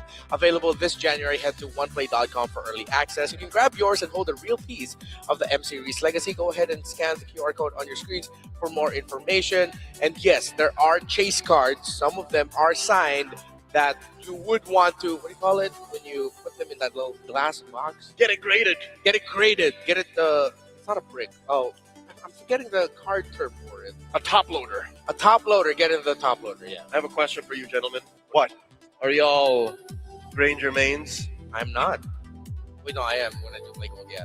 Are you? I am Granger main. Well, I got something for you. You need this new Thunder Ascendant skin. It's available right now when you unlock the M7 Pass, and it's yours immediately. Really? Immediately? Just get it today, dude. Just That easily? Oh my goodness. And with a smile on top of it, how could you not get it here today? Because as soon as we see that Granger, well, I don't even think we're going to see the Granger's been banned out like a good majority of the time on this side, to be perfectly honest with you. But that's not the only thing you should be excited about. Because again, what else is in that M7 Battle Pass to witness the true prestige is when you get the Prestige Granger's new Prime skin. This beautiful beauty is waiting for you at level 75. The M7 Pass to unlock the pass and get grinding here today. Yeah, don't forget, every M series, we have 2 skins of like the main headliner. You have the one that you get right away when you get the pass, and once you hit level 75. So make sure you play. Yep. Okay. It's this one. It just evolves. He's a Cosmic Finality version now. You got wings. It's pretty. We did get to see it a couple of times here in the M7 Swiss stage, and which is interesting that we are seeing less of Granger, like he's being contested. I thought we moved past the Granger Harith days because it eventually became Carry Claude all over again. Fighters now with the Freya coming in. Sora. CC. But there's something about the Granger, maybe with his little bits of extra dashes that he can get with this kid that makes teams go, hey, that's annoying. We're playing fighters. I want to be able to catch that. I mean, it might be that one marksman that's non-reliant on the late game. Because he's like online as soon as you get the Skypiercer Hunter Strike. I mean, there's a little bit more to it. You got to obviously put some investment in. Hopefully, it doesn't go crashing down later when someone tries to short that market. But in general, based on what we've been seeing, Granger has already taken advantage of the Festival of Blood prior to the changes. And I think it's still going to be relevant here today for a good amount of time, as long as Skypiercer is still a relevant item. Another look at our gorgeous stage here at Tennis Indoor Senayan in Jakarta, Indonesia. As SRG and Aurora are now ready, and we are about to head into the draft. Sora, one of the big questions. I want to add to that, Leomord now I feel like is a definite pick to watch out for both of these teams. Again, it is surprising to me, and maybe even to Aurora Turkey. Hopefully we get a word from them in a post-match interview if they even expected Sekai's and SRG to whip out a Leomord. Yeah, it's one of those picks that you don't see. But then again, how many teams have actually tested SRG? The 2 big teams so far right now that they faced against, TL as well as Aurora. Everybody else has not hit that standard. And I'm happy to see that Aurora Turkey is just doing so much and demanding so much that SRG are forced to pay attention to them, are forced to give them that respect. I think they earned it, though. This is a form of Aurora Turkey that they've worked hard for and that they've lost for. They bled for this. And here now it really just comes down to, several times you mentioned in the series, is make the right calls, make the right decisions, because one little itty-bitty wrong move in the early game just leads to a sudden, all right, we're going to the next game. Yeah, that's the toughest thing about the top-level MLBB teams. One mistake could lead to you losing an entire series, an entire hope of making it into a deeper climb into the playoffs. As the clock ticks down to the draft, the clock will tick down on either of these 2 teams. A reminder again, this is not an elimination match, but a very important one, as the first team that wins here will be the first team in the upper bracket finals. We go into Flying Clouds, which means we could end up with an almost 20-minute plus game. That's been the average for Flying Cloud this M7. It has. And it also opens up potential side matchups where even if you're losing, it's not the worst thing in the world. You can get back into the lane and still maintain a decent GPM. Now, when we come down straight to the bans, Aurora has adjusted a little bit with CC now getting banned on that blue side. The question is whether SRG are prepared on red side now that they have banned not only Jushin, but Sora too. I told y'all, Sora is the hero of the night, hero of the tournament, might I even say. Kind of dropped off mid-Swiss, and then now suddenly, boom, in the gold lane. He is an absolute that you have to acknowledge. Jushin, forget about it. Even in our next series tonight, might be a mistake to let that through. One here that's still open is Grok. Will you open the Grok? I think if I'm SRG, Hell no. Yeah. Hell no. Unless they're so brave to say, okay, pick up the Grog, and we'll just pick up a Valentina to bench. Actually, I don't know what the trade's going to be because now that CC is gone, CC is a really great linchpin. Not only being able to abuse the fact that she is just so hard to kill overall because of her sustain, but also because she has access to Vengeance. And now that she's kind of out of the question, Vengeance doesn't become as useful if you don't have the raw sustain to back it up. Gentlemen, twice now in the series, whenever Aurora bans Uranus, they lose. So this could be the third time if ever they do drop 2 to 3. I think that their answer is they're going to put Lunar on glue instead of a Sir. Drurizla. What's your command? Whoa. Your team- I'm always a fan of having a good glue around, especially if you've been seeing a lot of fighters and there's a lot of front to backs. But Grok's open. Would you glue in the if you have a Grok like right now? Not yet. I'd say to give Grok the Pagu, right? That was Be Grok, pretty right? free. Yep, that definitely was Grok. He likes having friends. Yeah. And I mean, Pagu did have that highlight earlier in the M series. It was a game-winning tectonic charge, I believe, against Falcons in game number 3. Yeah, it was an MVP earlier in this series too. Yeah, and an MVP. 0-0-11. I'm pretty sure SRG had that Grok in mind already. So does that mean, are they going to show their answer? Will they pick up a Valentina real quick to get a tech charge? Payback time. That sounds like that. Oh no, it's Farsa. Early Mort winning combination from game 4. Okay. Ooh, this one's a little... I feel like they played into the 2 birds, 1 stone here, right? Again, yeah. The stone is looking very good. If we're talking about ways to kind of disrupt your opponents, Grok is amazing. He can literally punt Leo Morn away from Barbiel if he's in the wrong angle, cut him off from angles while still canceling the feathered airstrike. Pagu's stocks right now are so high. What is Aurora planning to put in the mid now, though? If they want to match that. Exorcist of the Dragon Spirit. Oh, there's finally. Is that the Yu Zhong? I think so. It's gotta be. After 4 games, finally the Yu Zhong gets some love shown. And it's a Guinevere too. Control on control. And this is his first dragon in M7. My goodness, they've got double the counter picks. They've also have, oh man, a good amount of CC to absolutely crash down onto this mid trio. What could Yums possibly get? I feel like Yums can't even play for the mid trio anymore. And this is also the first time he gets his hands on Guinevere TNZ. SRG has been blocking Guinevere from TNZ all night long. I feel like later on, if they still need the Yums pick, I'd want them to maybe consider a Badang, because with all of that dive, at least a fist break, fist crack combo will even things out in terms of the team fighting. You need that extra control to match with it, but no, they said, you know what, Yums is feeling it. I feel like this is the Yums call of like, coach, just give me Cho. In Bahasa. Yeah, all in Bahasa for sure. Man, the stocks of the roamers right now are just so high. There's just so much that needs to be done, right? Very oddly specific for Yums because he still needs to work in tandem with everybody else, but at the very least, they've got Leomore to try and clean things up if he comes to the very end. But Aurora, though, they can push in and out extremely easily. There's only one way of the dragon, right? But they have 3 different ways to stop a feathered airstrike. I think Aurora still wants to go with a static mid lane approach. I mean, if they're going to be playing the Valentine to steal away the feathered airstrike. Yeah, they did open the Kimmy still. Yeah. Going in the second phase. Lunox is an option. Oh, not anymore. Good ban here by SRG. Very nice. And I think they should also get rid of the Zetian as well. Yeah, for sure. The Zetian would be a menace to deal with. Wait, hold on. I wonder if Rosa is comfortable with playing alone. The night sky. Oh, that's actually a pretty good call. Wait, hold on. I think the answer is, you know what? They banned it earlier in the series, so maybe no. Maybe they would rather pick something else. I think this is a really great composition to actually take advantage of with Lo Yi, right? Because it's like, oh, you're always going to move first, so... Yep. Oh, and imagine sending a dragon through that thing. Yeah, and we have always discussed that, yes, everyone thinks about Lo Yi's ultimate. No, not a lot of people remember the fact that she's a menace to deal with in front-to-back team fights. All those little duality proxies. And that's all SRG has. They call it the back and forth, in Tagalog. I swear to protect it. Freya ban, last breath. and then Esme ban. Oh, so then what does Aurora have to get rid of at this point? They've already gotten rid of the Uranus. They're worried about the EXP line because Crime has already kind of opened up a lot of space in the past couple of games. And they want to kind of mitigate how much value, because Yuzong is great. But one lane gank and he dies his first blood, that laning phase is over. Oh yeah, that's Walmy's 0-2 rule. if a Zhu Zhong dies twice in the early game, it's over. What if, instead of going for the Loi or something like that, they just pack Hello Wave clear in mid and just threaten every part of the jungle through it? What if they pick up a Lilia?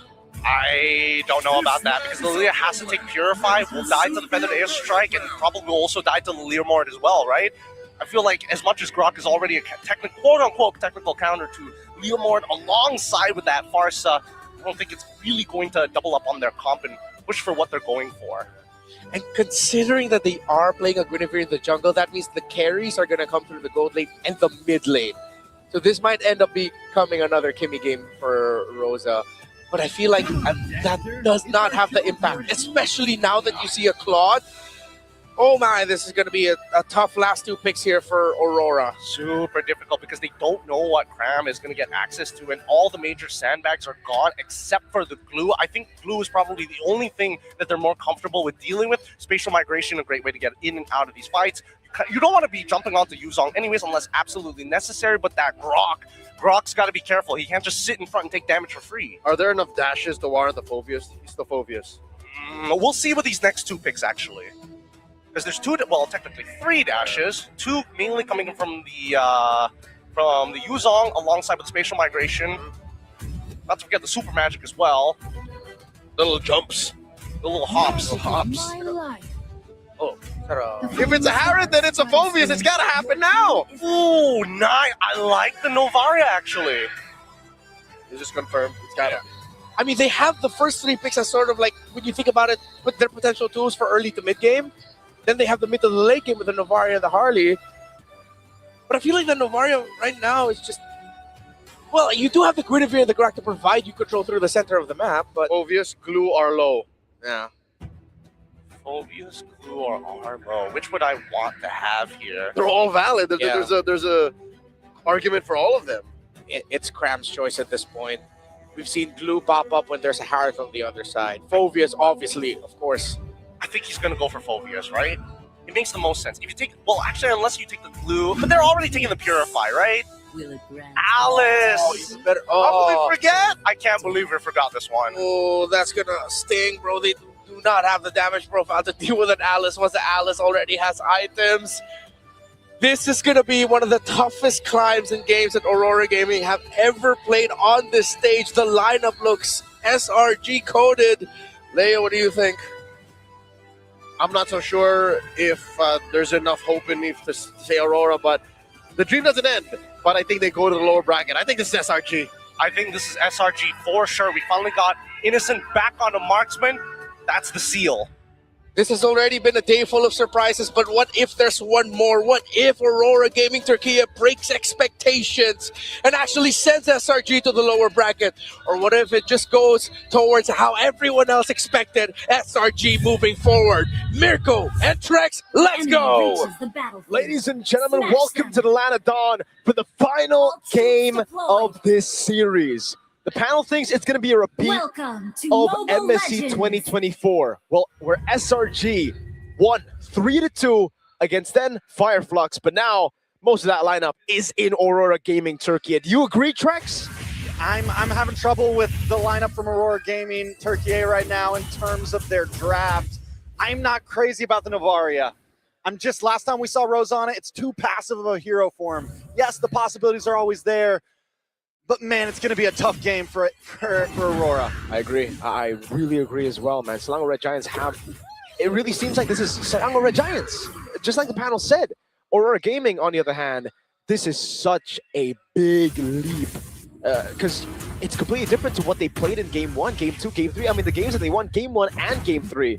This is already completely different. The Grok is the only thing that really stayed. Everything else, they changed. Now, did they change too much? And they have to think that far ahead in the draft because, for the most part, those picks were banned out. We'll see exactly how this goes down.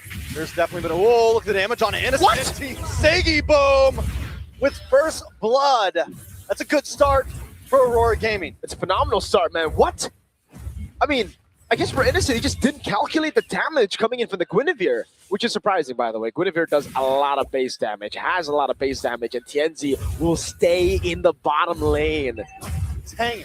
He's hanging there. Hanging He's with the camping. boys. Set up a big tent now up top though. Lunar. A lot of damage on Lunar. He's going to be able to try to re-engage, and he gets one. It's a trade for a trade. That is a win for Aurora Gaming there, I feel like. I think so. There's different ways to see it. Spatial migration. Nice knockup from TNZ. Hume's going to go down. Aurora Gaming finding these moments of greatness in the early game like they did with the first three. There's no throne or ruin for Cram. They're going to go for it. TNZ, can he win the Rectory battle? Nice echo. Sekai's able to just steal it out of his hand. Stormy finds TNZ as well. SRG snatched the lead back. Not enough for Aurora Gaming to push the lead to a comfortable position. It's Selangor Red Giants that have Sakai's riding in, getting it now. Phantom Steed in mid. Along with the feathered airstrike, Pagu forced to use the flicker. Rosa takes one to the face as well. Just trying to clear this lane. This is something that Aurora Gaming is having trouble with, the mid lane once again. And it's giving SRG freedom to move however they please. And that's the thing, right? Up top, when there was a trade for the Yuzong versus the Farsa, it can be value in a way if Aurora Gaming could capitalize on that fact, but unfortunately they couldn't. So it ended up just being a total loss for Aurora Gaming for the Yuzong. I don't know. I think it was Leo who mentioned you die on the Yuzong twice, it's done, right? That's true. And right now, you already see one death on him. The second death will hurt even more. And the fact that Selangor Red Giants got the turtle, despite Aurora being the ones to hold on to it, that's concerning. TNZ on this Guinevere, he's meant to win those battles. And he is farming. I mean, the gold lead that Aurora Gaming has right now is literally the 200 plus gold that TNZ has. He's the one keeping them in the field here. Taking a look at the mid lane, Stormy also creeping ahead, but overall things still at a major standstill. It's all going to be on the hands of Siggy Boom as well. If we do get to the late game, it's Rosa and Siggy Boom. The rest of the team, they're just there for utility. Four-man gank, Yums! Perfectly angled. Every ult in the book popped out just to take him out. And now they quickly move over to this turtle that's going to be spawning soon. And that's two. Trex. Is that it? Big two. Is that a wrap? Not yet. I don't think so, but it is. Because he got a kill. It's closer. Yeah, he got a kill. So maybe we extend it to three? Yeah, Three? Three for sure, right? Three. I got a nod and a thumbs up from the two Filipino casters here. But Cram is certainly going to make the most out of this situation, man. Constantly going for the hits, blinking out of there, and they're still staying around. Aurora Gaming want to fight for it. They, again, need to fight for it. At this point, if they... Oh. Flicker! Offside. Siggy Boom forcing response force. Right before Turtle once again, and this stops him from being able to rotate up, but Stormy's there to help out. Let's see. Innocent's actually looking to rotate as well. Never mind, he goes back into the bottom lane. Turtle held down by Cram now. Lunar has Petrify, has the Black Dragon form down below. Looks like Siggy Boom's going to stay. Oh, Black Dragon keeps seconds away, gets a Petrify TNZ, able to get the Turtle, and down goes Sekai's. Pagu able to secure the kill. Stormy looking for the wings by the wings, looking for a position to strike back, but it's too late. Aurora Gaming hit and run. There you go. They needed this real bad. They were desperate for it. TNZ on the other side of the map, though, goes in for the purple bump as well. Innocent caught. Has to be MI. TNZ with a walk up. Oh, really aggressive moves. This is the Aurora that we want to see, though, the aggressive moves. Exactly. I agree. I think this is exactly what we need from Aurora Gaming. It's Aurora Gaming without the draft that they had. Oh, Innocent. Blazing Duet. A lot of damage does lay down, but look at Yums in a bad spot. Gets caught by TNZ, and TNZ gets the kill. Aurora Gaming are dissecting their plays right now. And Lunar is keeping Cram at bay. He's making sure that there's no trade available for the rest of the team for Selangor Red Giants to take. But it really seems like they're going to brute force this. Stormy rotating. Oh, man. Lunar's just having a rough go at it right now. Every ult, once again, let out. Tower should fall here unless Rosa can defend. Nothing but a cannon minion left. And yes, Rosa does it. They keep it alive. Despite, oh, great shot on Stormy with the Star Shatter. Despite the kill on Lunar, it's extended even more because of the turtle take, right? So maybe 4 now. We're waiting for that 4th death. And maybe we can say it's all over for him. But even then, it's really all about playing for the utility because we're thinking about the Yuzong as a way to carry the game. We're thinking of Sanford Yuzong. We're thinking of Edward Yuzong. He's not a killer, you know? But he can still be a zoner. Exactly. He can go for those. He could be a line man, you know? Oh, he could be. He could be a line man. He could be. I think Cram's a better lineman on the Alice, but here, Pagu. All right. So yeah, I agree. Yeah, it really is all about setting up. Yums. Oh, beats out the Petrify. Oh, the panic, man. The 3 deaths really got to him. He doesn't want to make it 4. Then it's over. Ram, though, looking to be engaged, but the airstrike does come down. Rosa fires a shot back of his own. Wow. Out comes the Astral Echo. Nice. Violent Requiem does land on a Cram. Cram still standing strong and flickers back in. But wait, Cram finally falls. Lunar able to get the kill. That was forced for sure. Now it's a Black Dragon front with no Petrify on Skies, but it's all just to go for Turtle. They know after getting a win, they need to convert, and that they do. Turtle number 3 going to the hands of Aurora Gaming to make it 2-1. A Star Shatter from Rosa, and the scaling's pretty good right now. Aurora Gaming, they're back to a comfortable spot.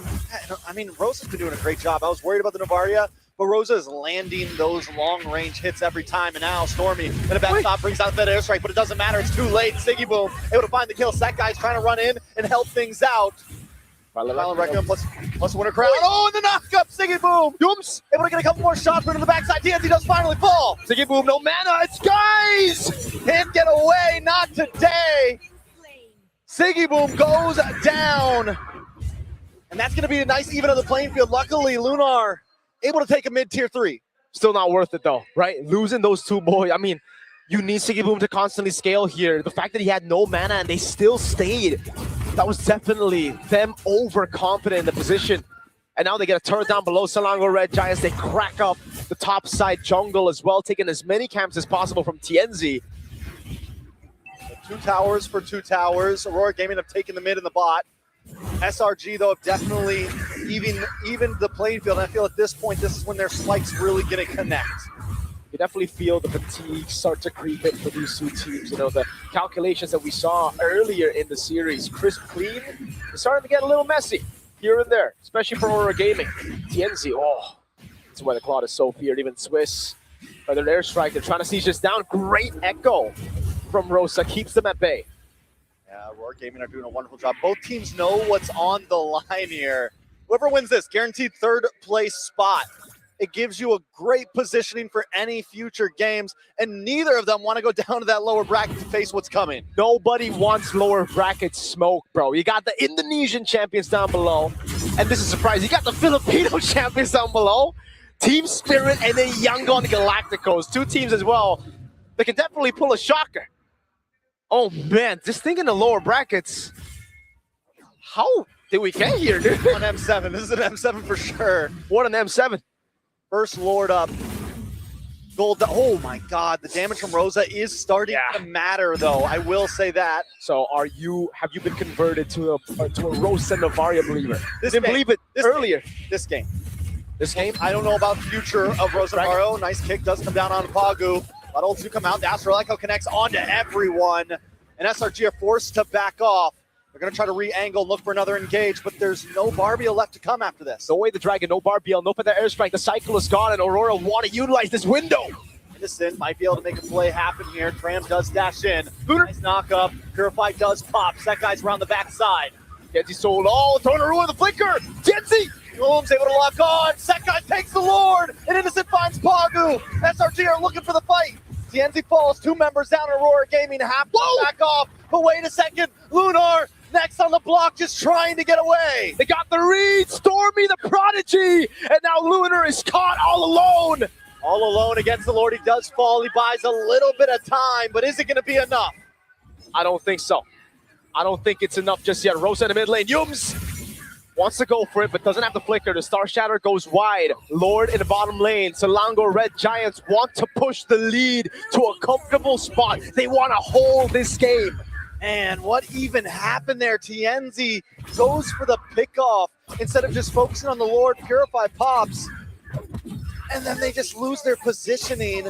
Lord now coming in soon. I think in that position, it was just unfortunate treks. SRG went in on him, and he just took too much turret aggro, or rather Lord aggro. Final Requiem does come in, but the airstrike to help out support. Rosa gets the kill on the Cram. They should be able to make quick work of this Lord, and no one, I mean, the Inhibitors even keep their holy defense. I gotta give it to Aurora Gaming, dude. I think the panel as well were expecting that there was not going to be enough damage to really threaten the Alice here. But turns out the Star Shatter with a Lightning Truncheon and Glowing Wand is enough. Like, dude, we've been seeing crazy damage, and it's only with 2 items.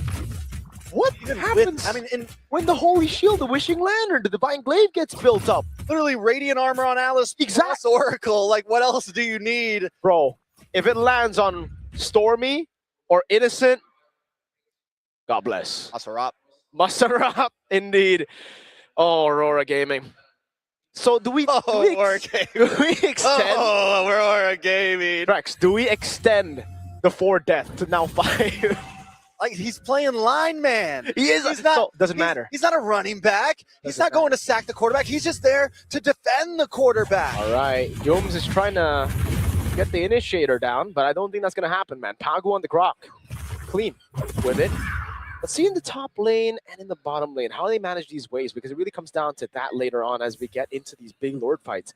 And again, for Aurora, this is what we were saying earlier. Tianzi took too much Lord aggro earlier in the fight, and that's when he was like, you know what? It's either I back or I go in, try to look for the red tree, try to look for the big play with the Violet Requiem. Now it's a Divine Glaive. There you go. For both. For the team. Crazy timing, bro. Share the love. Share the love. Rosa and Siggy, boom, with the Divine Glaive together.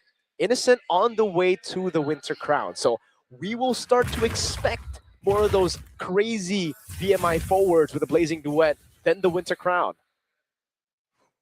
SRG. They have a gold lead, but still it doesn't feel like it's a game in their hands just yet. Aurora Gaming, I mean, those Rosa, man.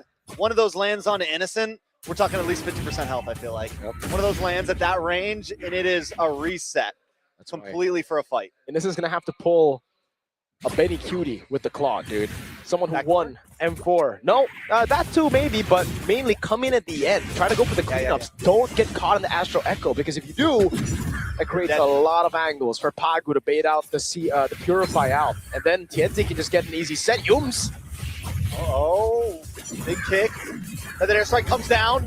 Pagu tries to get away. Mortality does pop. Black Dragon into the midst of things as well. But Sekai finds Pagu. And now Aurora Gaming are on the run. A big kick from Yums. Stormy able to take out Siggy Boom. A double kill into the hands of Sekai's. Big throw to Ruin catches the Purifier of Siggy Boom. And now they don't want to go for the Lord. Trex, they want to go for the end. They have a big wave in the mid lane. On top of the Cannon Minion that stayed alive. The Star Shadow was body blocked. Tram!